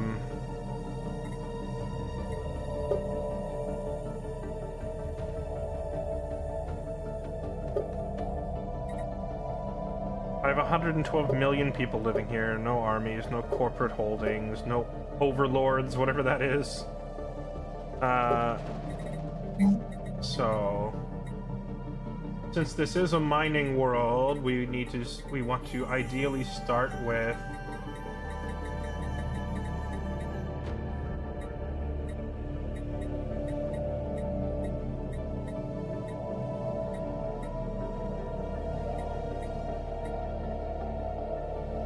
How come I don't actually... Oh, wait, it's this thing here, isn't it? Basic mines. Right, it's this. Okay, so we start here. This is what I'm looking... I was, like, looking for a new building slot, but it's a basic. Okay, so... Queue up a few of these.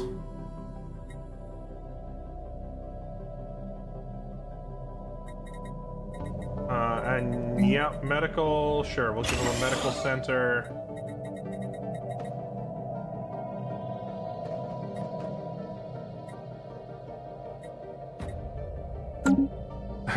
You can have your hospital after you earn it. First, I want those magma conduits done.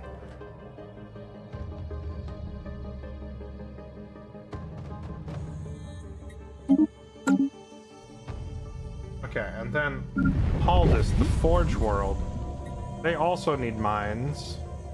Okay, so is a Forge World like a bad choice for this place because the number of magma conduits is kind of low? Like, they're not going to have the capacity to put out alloy here. Unless I... Oh, wait. There was a thing here. Yeah, alloy foundries. I could just make an alloy foundry. But I think first we have to build this, right?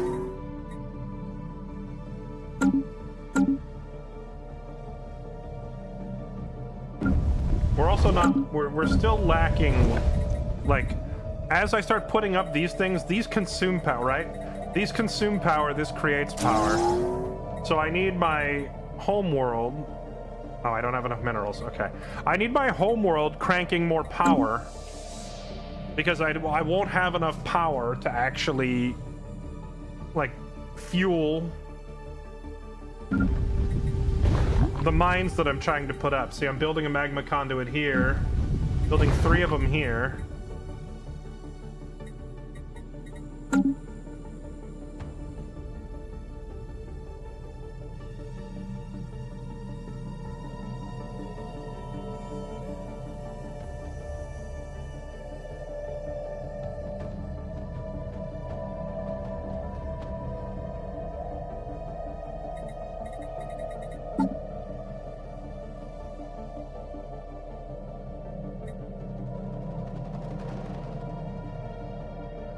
New rulers have been elected.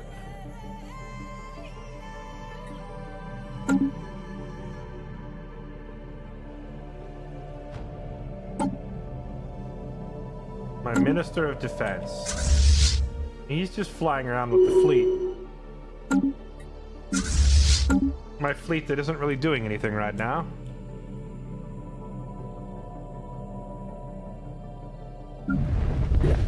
This planet isn't constructing anything.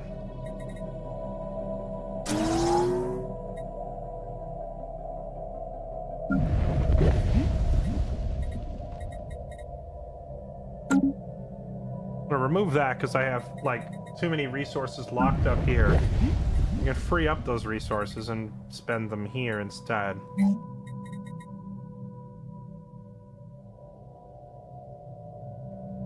Soldiers turn alloys into planetary defense armies, stability, and naval capacity. Sure, give me another one. Is there any downside to having 2 strongholds on the same planet? Hopefully not, because that's what we're doing. Next question would be, under fleet management... Oh.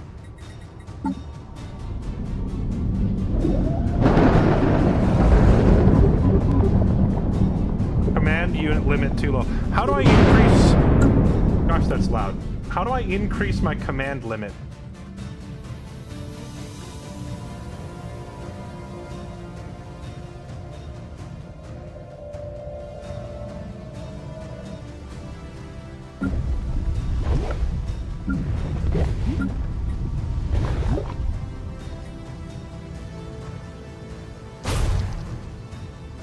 Research mostly? Okay.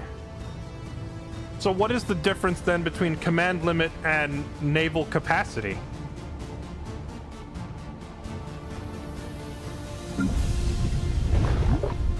This is for sure a power world. Which one? Haldus? Yeah, probably, because it's got all of this, right? So maybe I change this thing off of being a forge world and turn it into like a generator type world.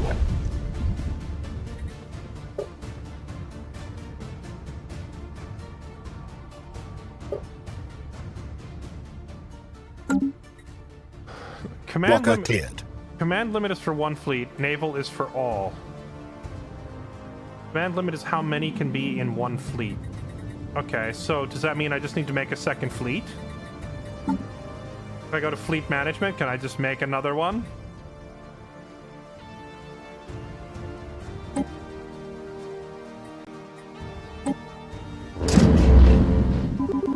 Oh. That makes this a lot easier. Okay, so...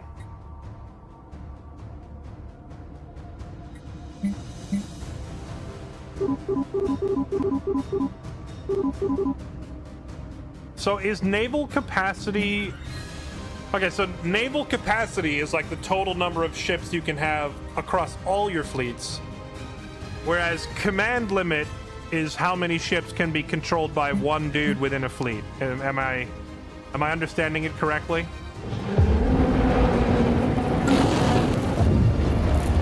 Group of investigators have found a hidden factory on Haldus Prime. The building in its state of decay tells of an old civilization that excelled at constructing things.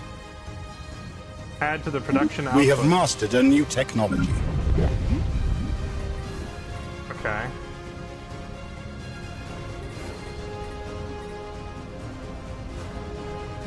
Where can I see the thing that we just discovered? We found something unique here.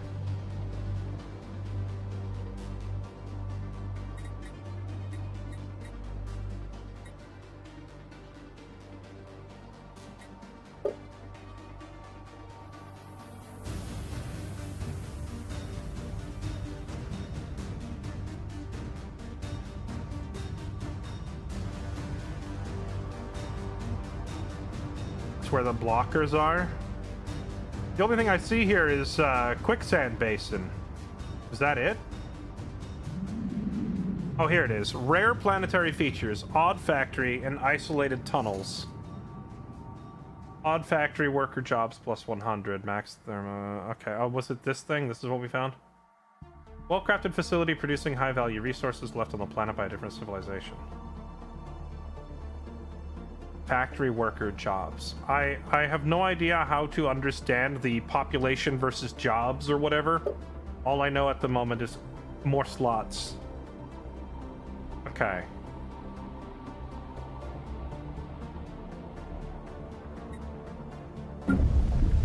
So maybe because my homeworld has more mineral capacity than anywhere else, maybe we start producing the alloys at our homeworld. We put up an alloy foundry here. We do have a whole bunch of generators already set up here, but I can have Haldus Prime also start building generators. Because Haldus has a lot of capacity for power.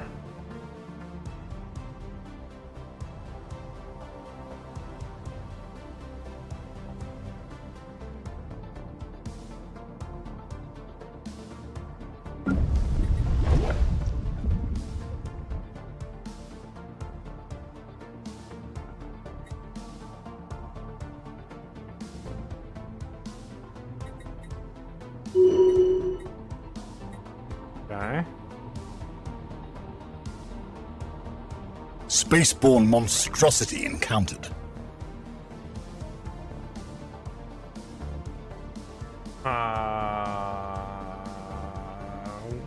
Where? Here?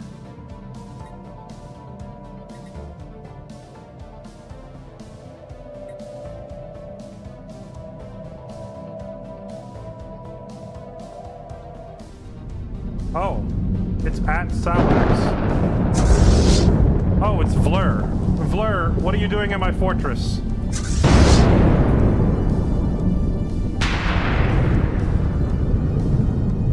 Can you leave, dude? You're leaving these. You're leaving EMP storms everywhere you go. You're.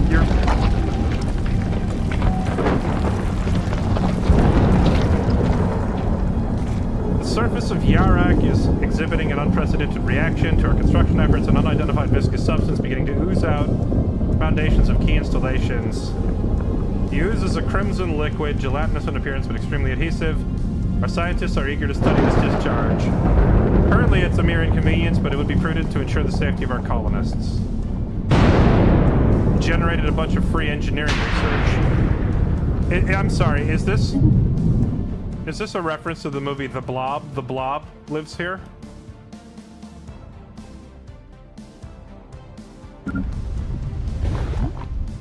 We have mastered a new technology.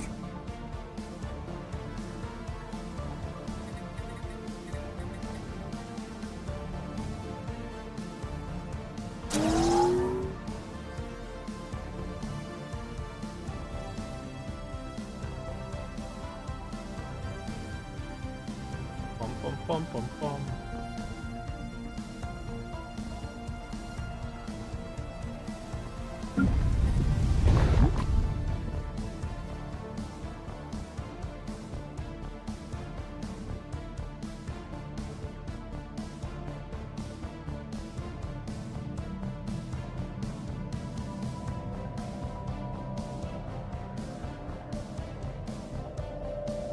Just learn everything, streamer.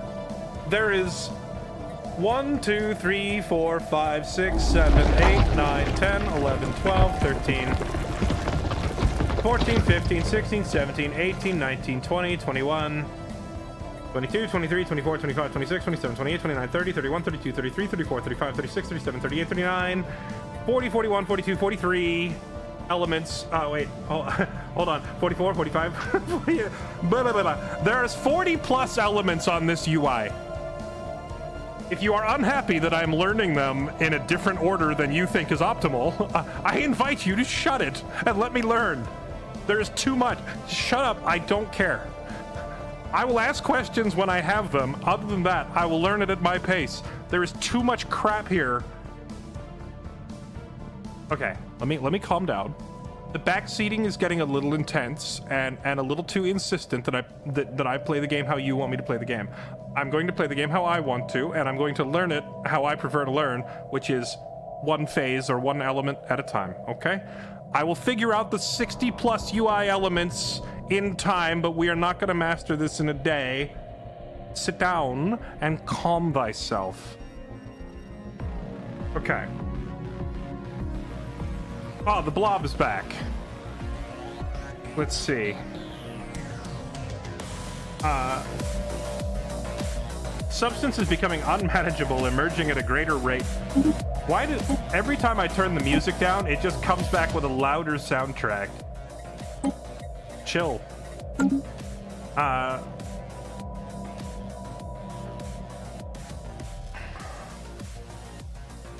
Substance is becoming unmanageable, emerging at a greater rate throughout the afflicted areas. Ooze is not without its benefits. As it coagulates, its adhesive properties become more pronounced, effectively forming a natural cement that can be used to supplement our construction efforts. Worryingly, though, the substance proves nearly impossible to remove from any colonist who comes in contact with it. Attempting to treat and study those affected would allow us to gather more info, but would slow construction progress. Well, we need to understand this stuff or it's going to keep getting worse. So, yes, take a look. Take a look-see. We got to figure out why the blob is after us.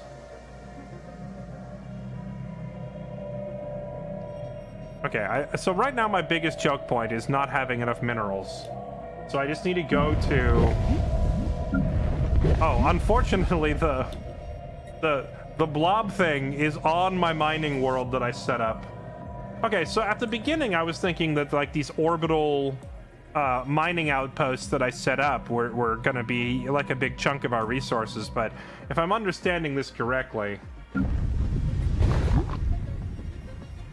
Wait, no, this planet only produces one mineral. What about my capital? 9 minerals, probably because we have a much larger population here, right?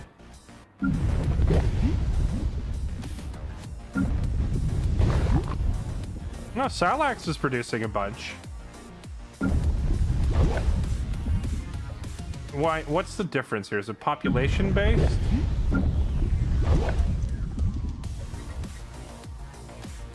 Amenities.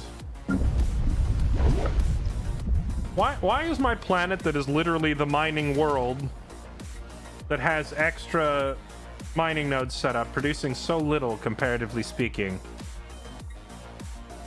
And yet other planets with even less population and less mining nodes are producing more.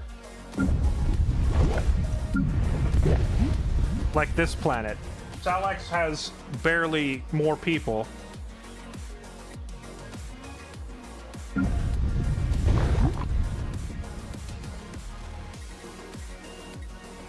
Okay, and then Homom has even more people, and yet is producing none despite having 2 nodes. So is it like...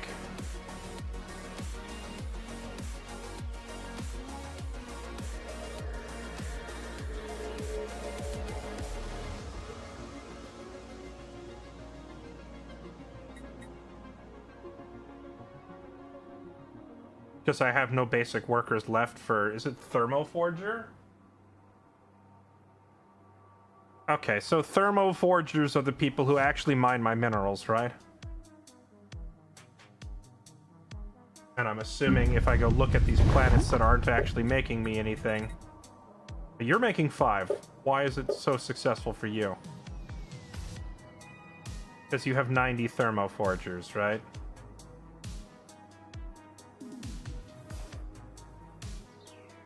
Produces, right.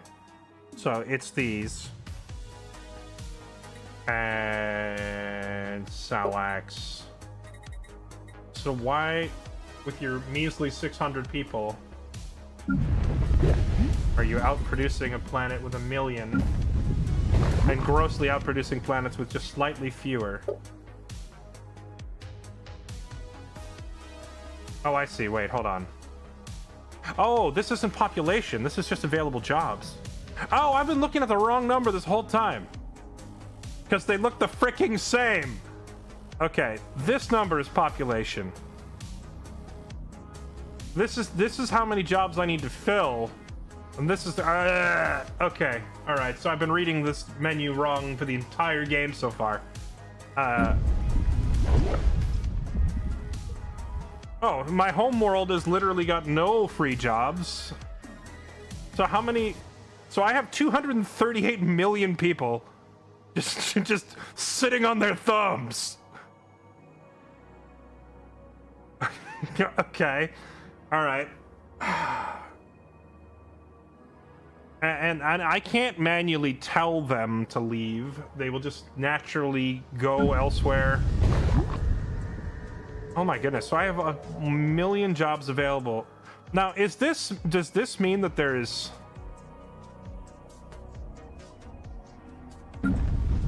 No, it must not, because this number would still be like in the thousands. I was about to say, is this how many are still available or total? But it means still available, right? Because the total, if it were total, it would be displayed here. So that means there's none left. So there's a whole bunch of available jobs here, but not enough people. Salax still has plenty. Salax has 900 people. Homom's at 1,000. So Haldus and Yarak are just too new. Workforce summary. Workers. Okay. Now, resettle. I must have a policy of resettlement, or have Gestalt consciousness, or have non-sapient robots, or have cosmogenesis ascension. Is there... I'm assuming there's got to be drawbacks to forcible resettlement, right? But if I could migrate some people off my home world, where there's no available jobs for them anyway, and off to these other planets, we could jumpstart their economies. But first I have to go change my... It costs Unity. I have thousands of Unity points. So... I can spend some Unity. Let me figure out how to do this. So I want to do what? I want to move some people, and I need to enable the policy resettlement. I'm assuming this is under government policies. Resettlement prohibited. This policy controls whether or not we are allowed to forcibly relocate population between planets. It's allowed. Change to allowed. We'll not be able to change this again for 10 years. Okay. It's enabled. I assume some people may not be happy about this. Or does it not matter until I actually tell them to move?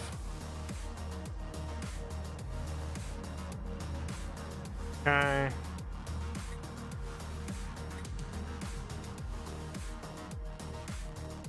There are no owned planets that can send or receive populations. What?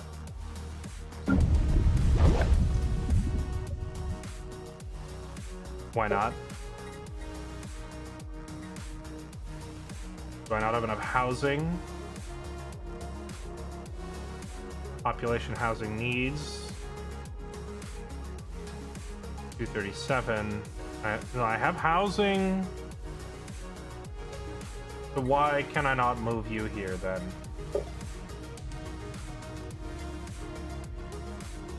Oh, I just had to fast forward a day to let the new policy go into effect. Okay. Alright, it's time to make our citizenry very happy. Workers. Civilians. Oros to Homam. Okay, why is Homam on the list, but not, say, Salax? Do they only go back and forth from the home world?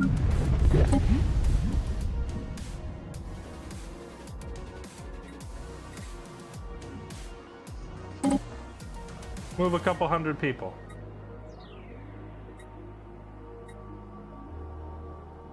That'll do it. I think we don't need much more than that. Okay.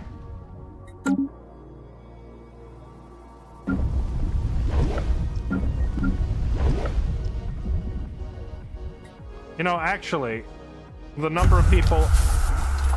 What's that noise? A parasite? After intense study and treatment of the afflicted workers on Yarak, our scientists have isolated the root cause. What initially presented as a viscous gelatinous substance is in fact a collection of parasitic microorganisms that form a symbiotic relationship with the planet?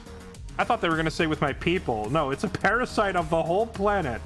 The parasites decompose organic matter beneath the crust of Yarak Prime and recycle it into new material. The disturbance caused by Yarak Prime's development disrupted their natural life cycle, causing them to react to the foreign substances we introduced. Given more time, our science team is confident we can find a way to work in harmony with these life forms, integrating their unique biology into Yarak Prime's production pipelines. Nice. Okay. Hey, guess what?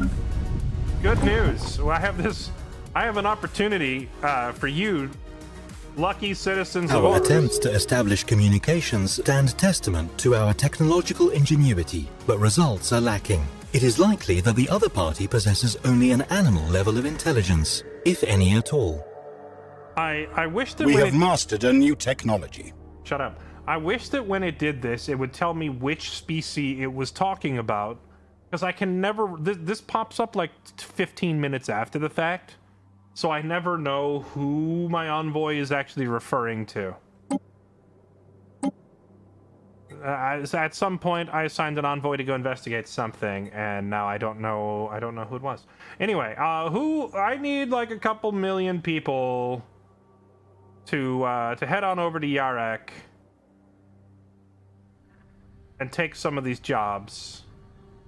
But on the other hand, I did notice that while I was figuring that screen out, that the population of Yarak was actually growing pretty quickly on its own. Like, people are flooding over here to take all the new jobs. So maybe I don't actually need to forcibly relocate, because I think people are actually doing it. It's because I keep pausing to read, and because the game is paused, the population isn't increasing. But if I actually just let the game run, I think they will migrate on their own. So I think we're just going to leave it there for a bit. The crew we assigned to work at the old factory on Haldus Prime has disappeared. We could send a new workforce to take their place, or we could raise the facility to the ground, making sure this will not happen again.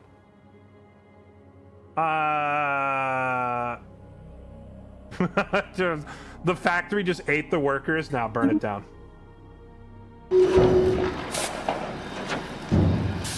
Through extensive research, our scientists have engineered a variant species of the parasitic microorganisms. Mutation designed to recognize our own materials as harmless additions to their natural ecology. enabling us to resume construction with no further issue. After introducing them to the planet's biosphere, our engineered parasites are successfully integrated.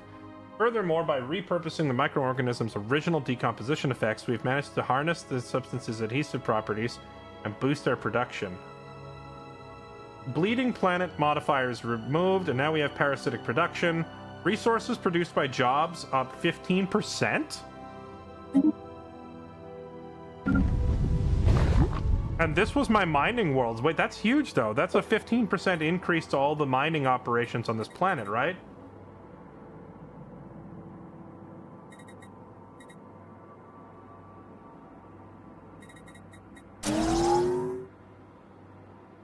Okay, so my understanding now, then, is that I don't have nearly enough people to actually fill the districts that I've built, right? Or not districts, but, basic mines. I don't know if this is considered a district or a building or what.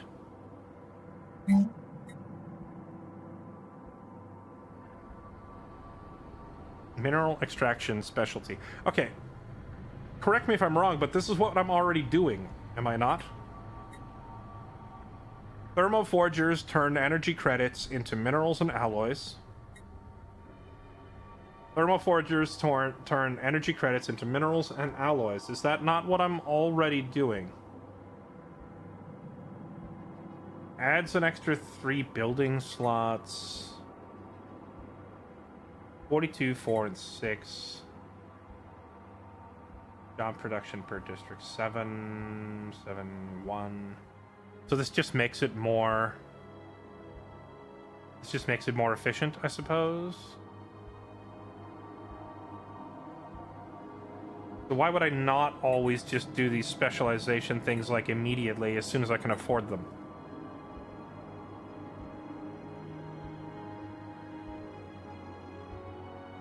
This game is way too much work just to scratch that strategy itch. Yeah, I mean, this is definitely not a pick up and play and blow each other up with spaceships kind of game. This is a lot more slow-paced Empire development than Sins. Sins is pretty good if you just want to shoot each other, but I don't think you can do that here.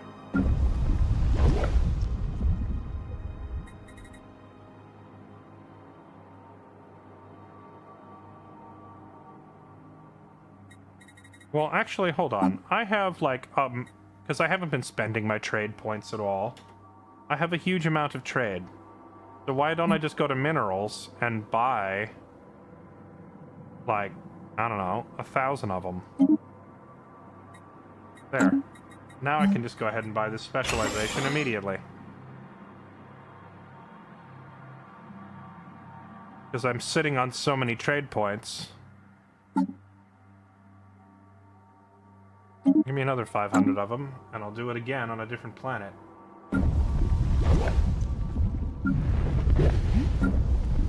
Okay, so if my capital has 0 jobs left, that means I'm just leaving...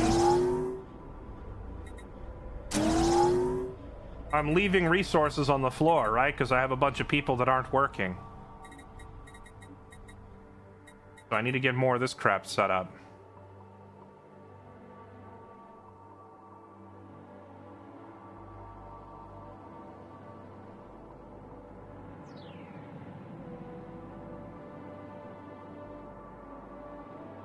I don't like Sins that much either. Bar is leagues above. I would disagree. I think I like Sins more than I like Beyond All Reason. However, I do dislike certain elements of Sins, like the wild goose chase that commences in the late game, where people just run away forever. That is pretty annoying. You don't usually have that problem in Beyond All Reason. Now, with that said, the next, like, large-scale RTS that I really want to play is Sanctuary Shattered Sun. I haven't checked in on Sanctuary in a while to see if there's been, like, an update to that game. Okay. I still have more jobs than I have available people on these planets.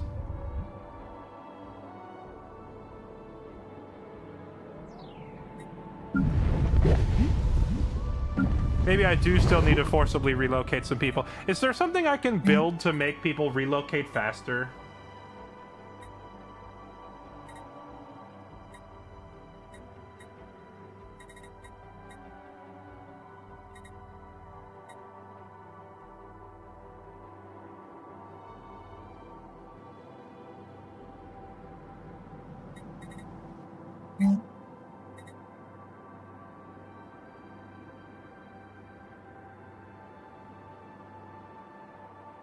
We have mastered a new technology. Oh. We have learned nanomechanics. Okay. Transit hubs on your star bases. Ah. But I can't do that unless I upgrade them from starport to starbase, and I have a limited number of... Wait. We have mastered a new technology. My starbase capacity went up at some point. I don't know how or why it went up. Probably the research that I left automated is why. We're back in the negatives on power again.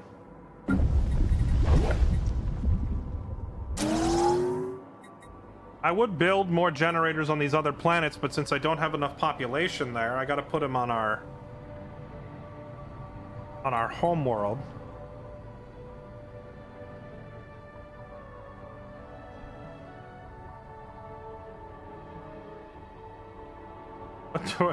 Tourism agency. Yeah, I need to put up a thing that's like, would you like to visit a colony that is being taken over by a literal planetary level parasite?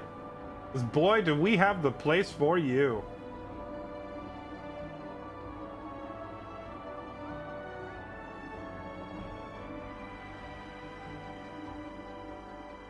We have mastered a new technology.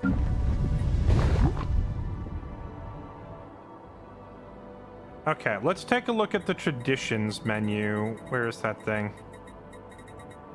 Under society, traditions. I have...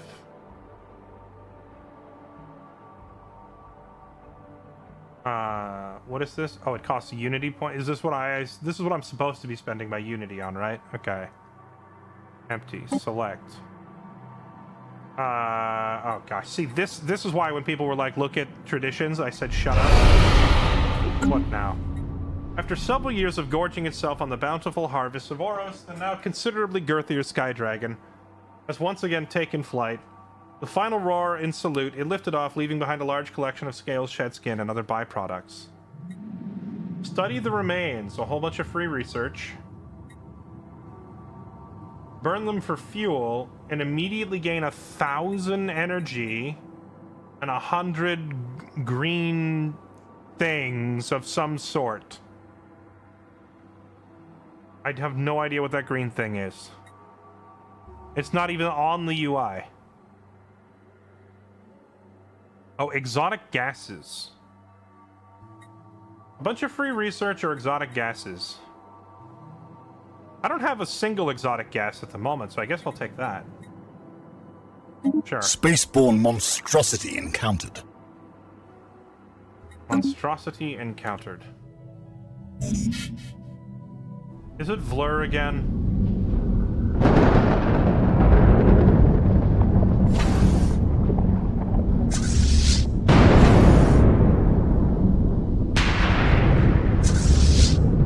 Bro, we've been over this. Personal bubble, dude. Personal bubble, can you buzz off?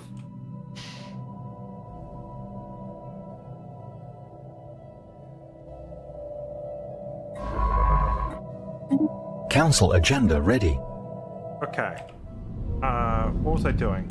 Oh, right, I was looking at traditions. Yeah, this is why when earlier people were like, look at traditions, and I just said, freaking shut up, dude. Because it's gonna once again open a ginormous menu with an overwhelming Spaceborne number depravity encountered. of options. Okay, let's look at the overwhelming number of options. What do we got?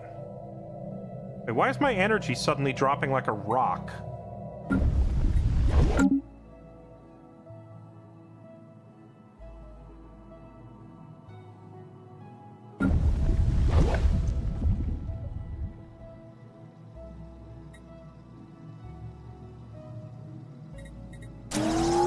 I don't know why. Wait, now it's not dropping like a rock anyway. Why is my energy fluctuating so much? There was like a huge deficit on my energy there for a minute, and now it's gone, and I'm not sure what that was all about.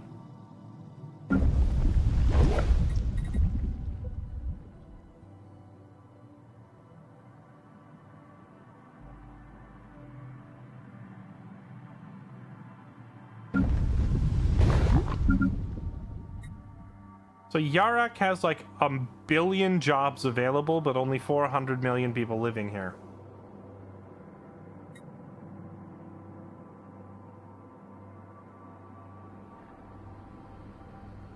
Okay. Society. The Academy of High Technology has formed. That's nice. I'm happy for them. Okay. Traditions. Oh my god, there's so much crap. I'm gonna have to spend hours just on the wiki for this game. There's so much.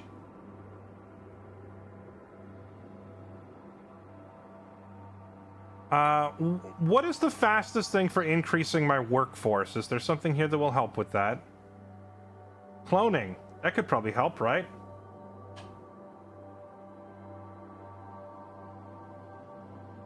Or synthetics?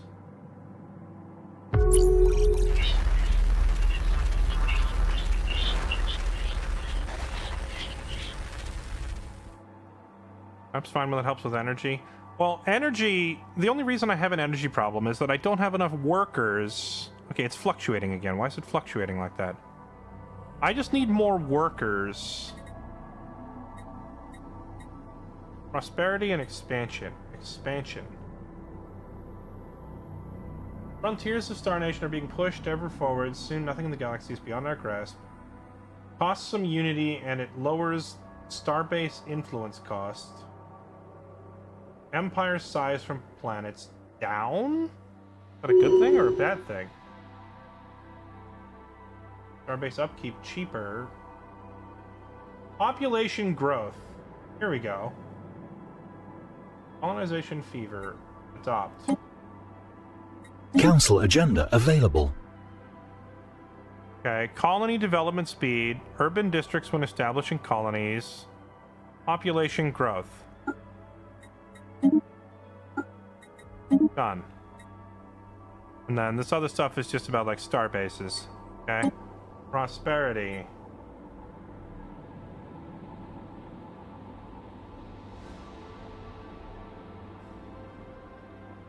Resources created from jobs. Council agenda available. There we go. Done. Okay.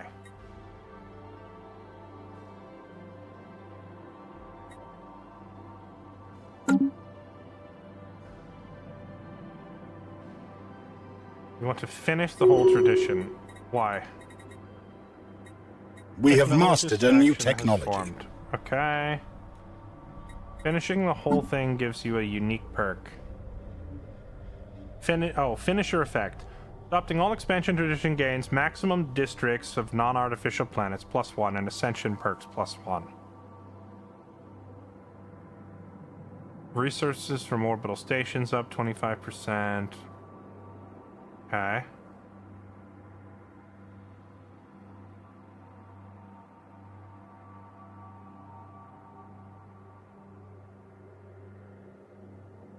The option unlocks superior colonies, which gives colony development speeds up and habitat alloy upkeep down.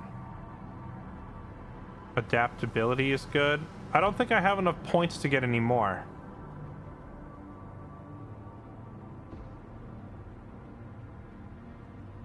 But either way, this is a good start. I think we have to wait to accumulate more unity.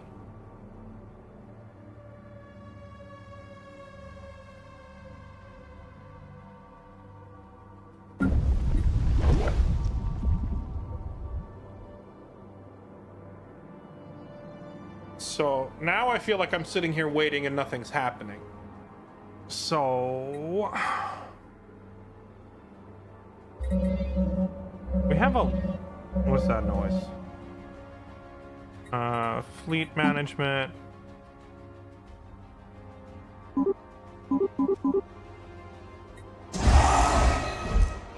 Building ships just costs alloys, right? Nothing else? Because I have thousands of alloys that I'm sitting on.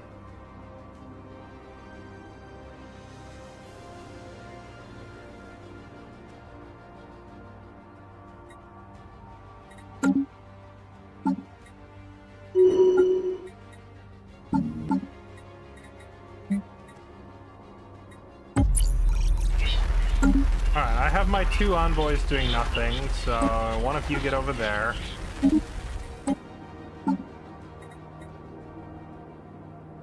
And there was these guys.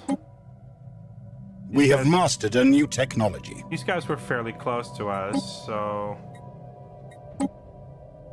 Nothing to report. Oh, wait, so hold on. If I assign someone to this... We have mastered a new technology. There's nothing to advance this, right? Or, like, I can't advance that any further.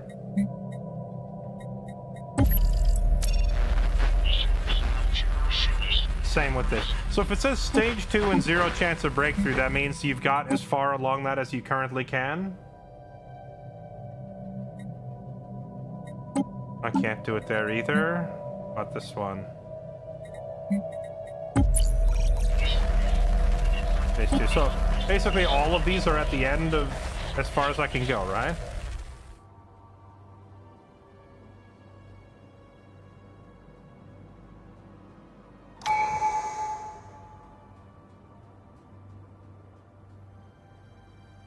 Resource storage full. You have 1,000 influence and you can't hold any more. That's fair.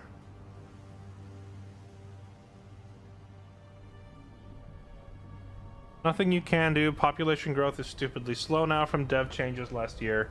City districts are undercut in importance by the wording of things, and now they are essential to actually playing. It's saying you know nothing, not that there's nothing to know. Okay, well before, like, it kept giving me the whole, they have an animal level of intelligence and you can't go any further, right? Investigation phase. Whatever, here. I'll just assign you and see what happens. I really hate that the envoys are automatically on, like, the advisor pops up, he's like, you didn't learn anything, and then the envoys automatically unassign themselves, and so I can never really keep track of what they were doing before.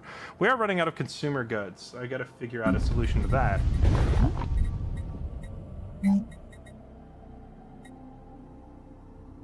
Civilian industry. Turn minerals into consumer goods. Slap that down on the capital then. It's because you're investigating animal level and people. Right, and they were which faction? I don't know. Where were they on the map? I don't know. When and where did I meet them? I don't know. Do you see the problem now? Because it just, like, unassigns. It doesn't remind me, like, hey, that guy you had investigating over here in the whatever system, hey, that guy you had in the Phonox system investigating this people, it doesn't say that. It's just like, hey, one of your advisors is done investigating something and it didn't work out. And it's like, okay, cool. What was he investigating and where and why? I don't know.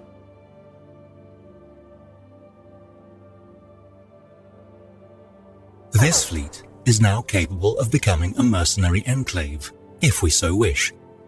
The fleet would cease to be under our direct control. Instead, it would become an independent force, capable of loaning out mercenary fleets to empires, including our own. For as long as we share space with the mercenary enclave, we stand to earn income whenever it loans its mercenary fleet out to other empires. If we choose to hire the mercenary fleet ourselves, we will retain control of that fleet for a set period of time. Empires may pay extra to buy out an existing contract. The mercenary fleet is not currently available. So I can take my own navy and effectively release them from active duty and turn them into sellswords to make more money. Huh. That's just the flavor of the xenophobic advisor. No, it's not just a flavor thing. It doesn't provide, like, there's no jump to button, or there's no open active investigation button. You understand? It's not a flavor thing. It's not giving me any info. I don't know what when it says that the people you're investigating have, like, low intelligence or we can't communicate, I don't care if it's that they're low intelligence or not. The problem is I don't know which encounter it was referring to or where.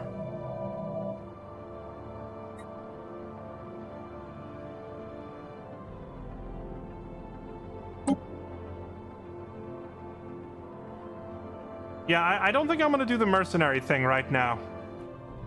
Because I don't know that there's anybody out there I actually trust my fleet working with. Most everybody we've met has been hostile except for like a couple of neutral parties that I can't communicate with yet. Vlur and the, what are these? The Placid Leviathans. Oh, is this one of the people I investigated?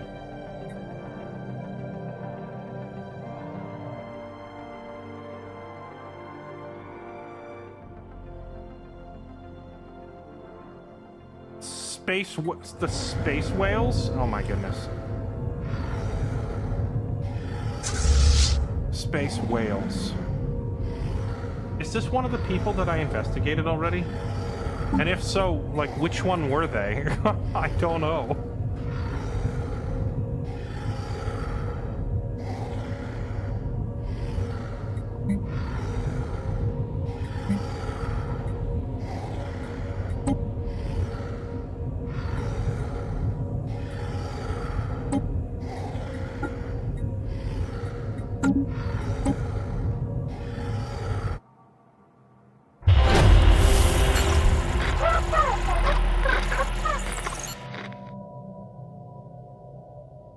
Technologist faction calling themselves the... Oh, here's our factions.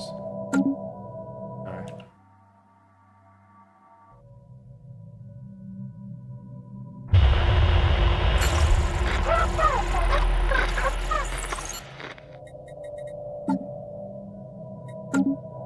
Log only shows unknown species, and generally you're investigating only a few at the time, and you get alerts at the top to tell you what's happening. It just needs a final alert to refer me back to the conversation. But realistically, though... It appears the other party completely stole our thunder, establishing contact with us before we had managed to decipher their communications protocols. We should still attempt to accomplish this feat for ourselves when the opportunity next presents itself. Receiving a transmission from the Wizarakian Mandate, they appear to have successfully translated our language. Diplomatic channels are now open, and hostilities between us have ceased for the moment. Communications protocols have been established. We can now engage in diplomacy with this empire. Their current opinion of us depends on how first contact was conducted.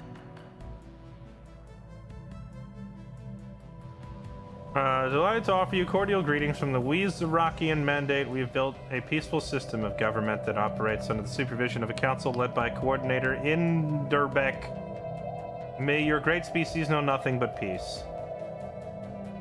An Irenic bureaucracy, harmonious collective of pacifists, xenophiles. Where are they?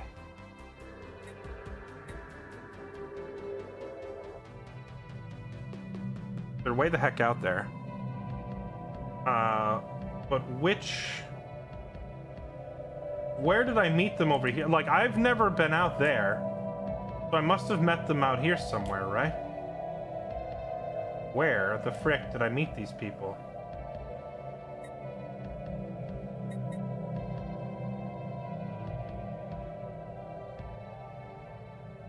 I have no idea. I still have a totally unsurveyed system. I got so distracted dealing with all this other crap.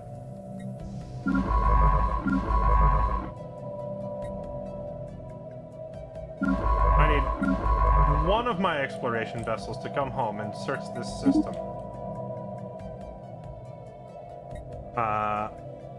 How should we respond? Prepare for hostilities. Seek to distance ourselves, giving them a minus 33% spy network. Tell them to keep to themselves. I'm not going full genocidal maniac on them because they're too far away for me to care. Communications protocols have been established. We can now engage in diplomacy with this empire. Their current opinion of us depends on how first contact was conducted. Right, so someone said you're usually investigating unknown species, which makes sense, but then after I am done researching them, is there like a log that shows the other species that I've researched? Like, I would like to look at like a history of the ones I've looked at so far.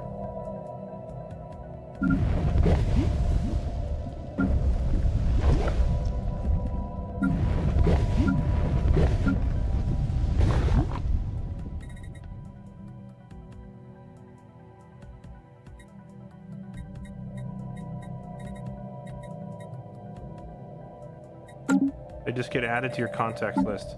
But only if they have, like, intelligence, right? So all the random things that I'm investigating around the universe, there's no like log of like what were they or where I ran into them.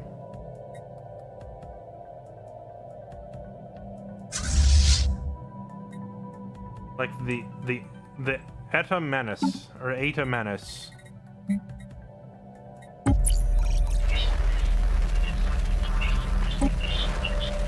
Get back on this.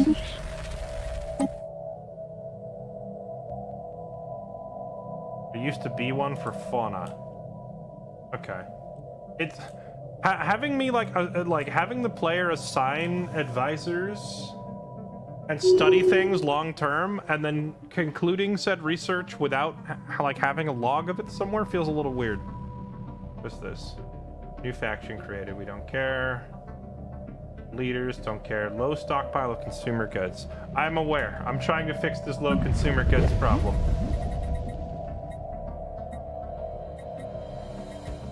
My entire mixed industry section is filled with civilian industries. Okay, so do I need, let's see, technician, farmers. I have 200 people working on farming. Thermoforger, technician. Is Thermotechnic Mentor, this is like my main source of... No, that costs consumer goods. Where's the job that makes consumer goods? That's what I need. Artisans. Okay. How do I lower the priority on one job? Because I need all these people who are making food for the Sky Dragon to knock it off. Oh, here we go. Farmers.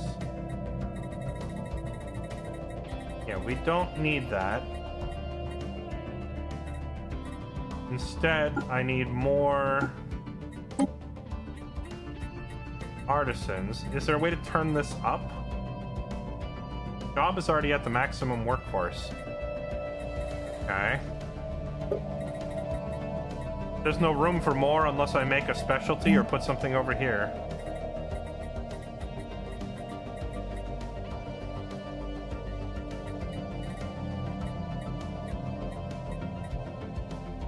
Turn minerals into consumer goods adds 200 more artisan jobs.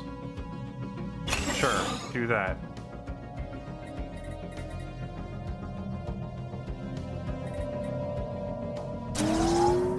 What's the city district?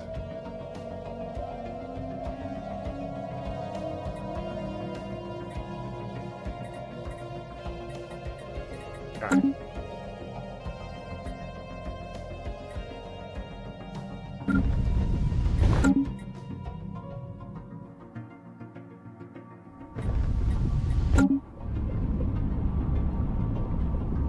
You know, I watched a video of some people playing this game, and the districts and construction were like visible around a planet. Is that like a different type of planet? It's had like housing and industrial and stuff like that, like visible, and with all the spaceships floating around it. What kind of planet was that?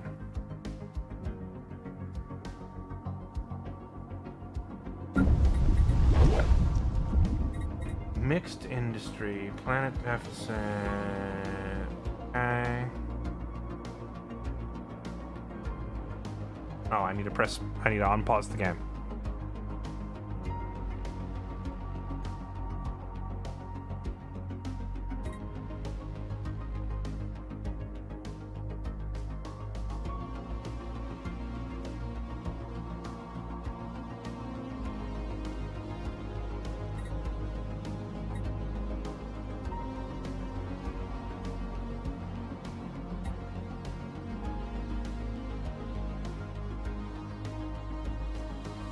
Spaceborne depravity encountered.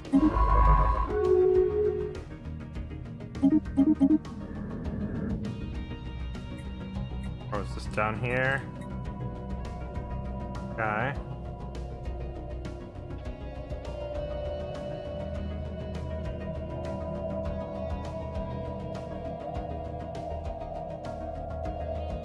I feel like the first we're 6 hours in. I feel like the first 4.5 hours of learning and development and expanding and grabbing things was really fun. But now I feel like I'm literally just waiting for my population counters to go up. Is this normal? What should I be doing right now instead?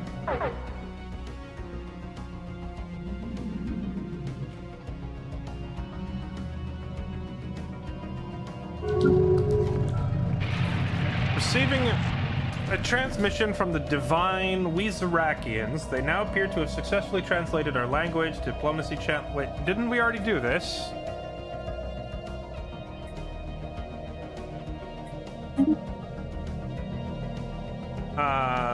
Chief Precentor Deb Bariv and the rest of the religious council bid you greetings. We provide spiritual guidance to the divine Weezerakian council. Our stated goal is to lead this great nation on a path to salvation. We would be honored if your great species joins us on this journey. Where are you? Is this...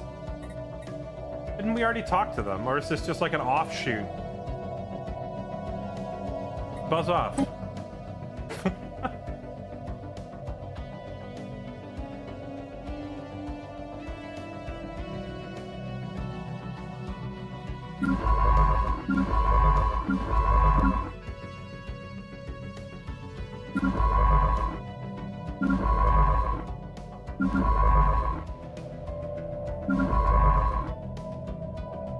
Oh, I see. I tried to tell one of my fleets to come home, and he couldn't because they're blocked. Okay, so go here, then there, and then go survey. In that order.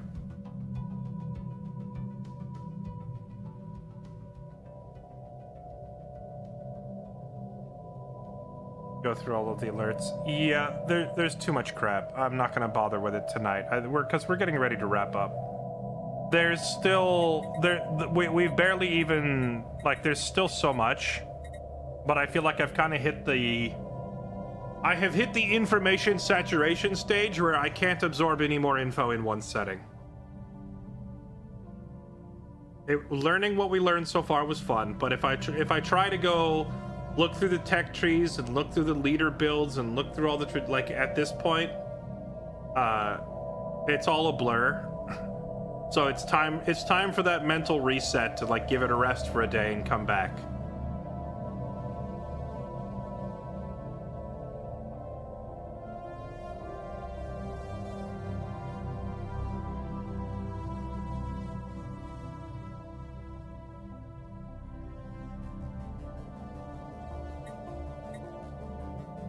Just answering your question about what you should be doing. No, I understand what you're saying.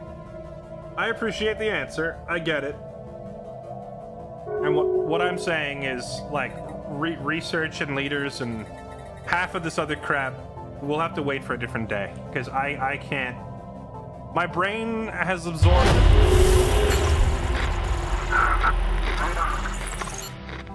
My brain has absorbed as much info as I possibly can for one day. Someone has established communications with us.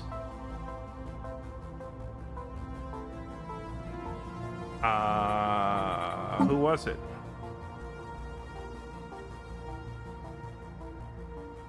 Once again, it's like a faction has established... Okay, but who? But where? Which one was it? Was it this one? No, this was different. In the Regot system. Oh, it was these guys. Wait, come here.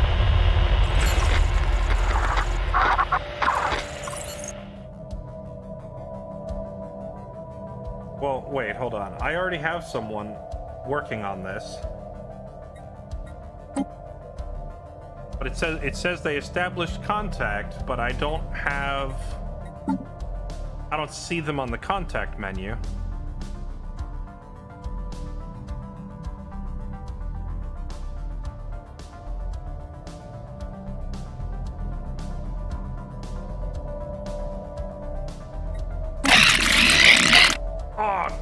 Gosh, the freaking screeching aliens.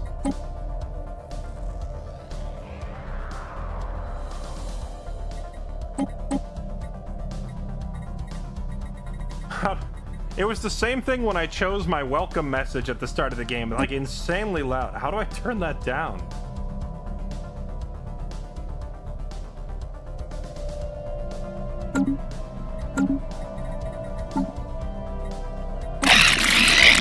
Yeah, I get it. We only have secondhand intel on their diplomatic pacts.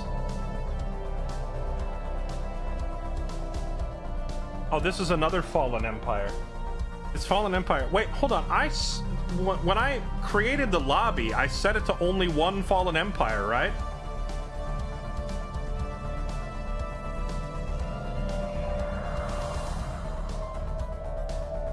I set it to only one Fallen Empire, and that Fallen Empire was... Oh no, this is the Run Torrents. And who the frick are these guys? From the Regot system.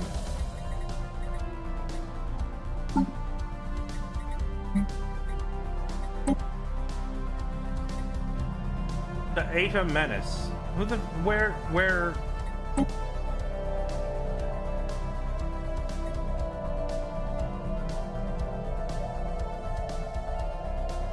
Are they even here? Or are they just called the Regot Men or the Eta Menace because that's where I... So, what group even is this that I'm studying?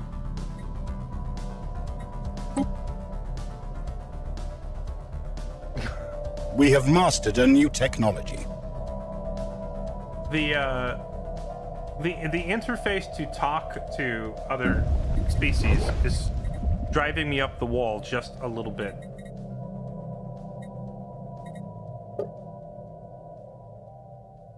Artisans. Our new civilian industry thing will be done shortly.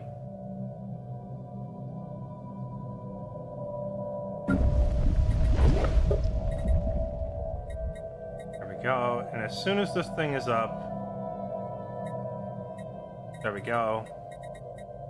Civilian industry. Now there should be 1,000 artisans, which means we should immediately have a solution to our consumer goods problem, right?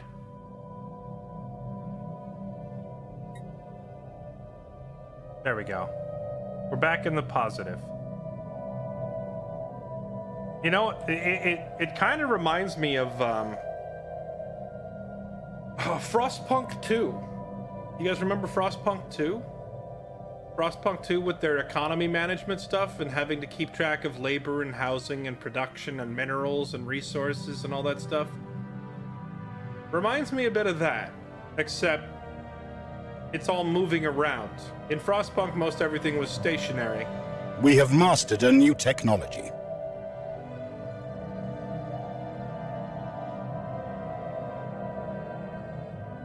Okay. Bruh. Alright, chat. That's enough for me for one day. Game is fun. Game is fun, but it's also like turning my brain into a sponge, trying to absorb massive amounts of information. Now I do this a lot because I play a lot of different strategy games. But Paradox games tend to be ridiculously overwhelming with the amount of information that they pelt you with. So it's gonna take more than one day for this one. With like, I mean, we just played the Heroes of Might and Magic Olden Era. I feel like I had a pretty solid handle on that game within like a day and a half, you know? But with this game, I'm estimating it's gonna take at least 3 or 4 days for me to finish absorbing all this info. And I have kind of hit the limit of what I can push myself through for one day. So we're gonna stop there. Joda Pop, thank you for the 80 months. Appreciate the resub. Welcome back. Thanks for supporting the stream. Mong, thanks again for the giant sub bomb from earlier. You're a legend, dude. Appreciate it. Thank you all so much for the support. Yeah, there's like 20 different resources and 15 different menus, and there's a lot to memorize here, chat, so it's gonna take a little bit for me to wrap my brain around all of it.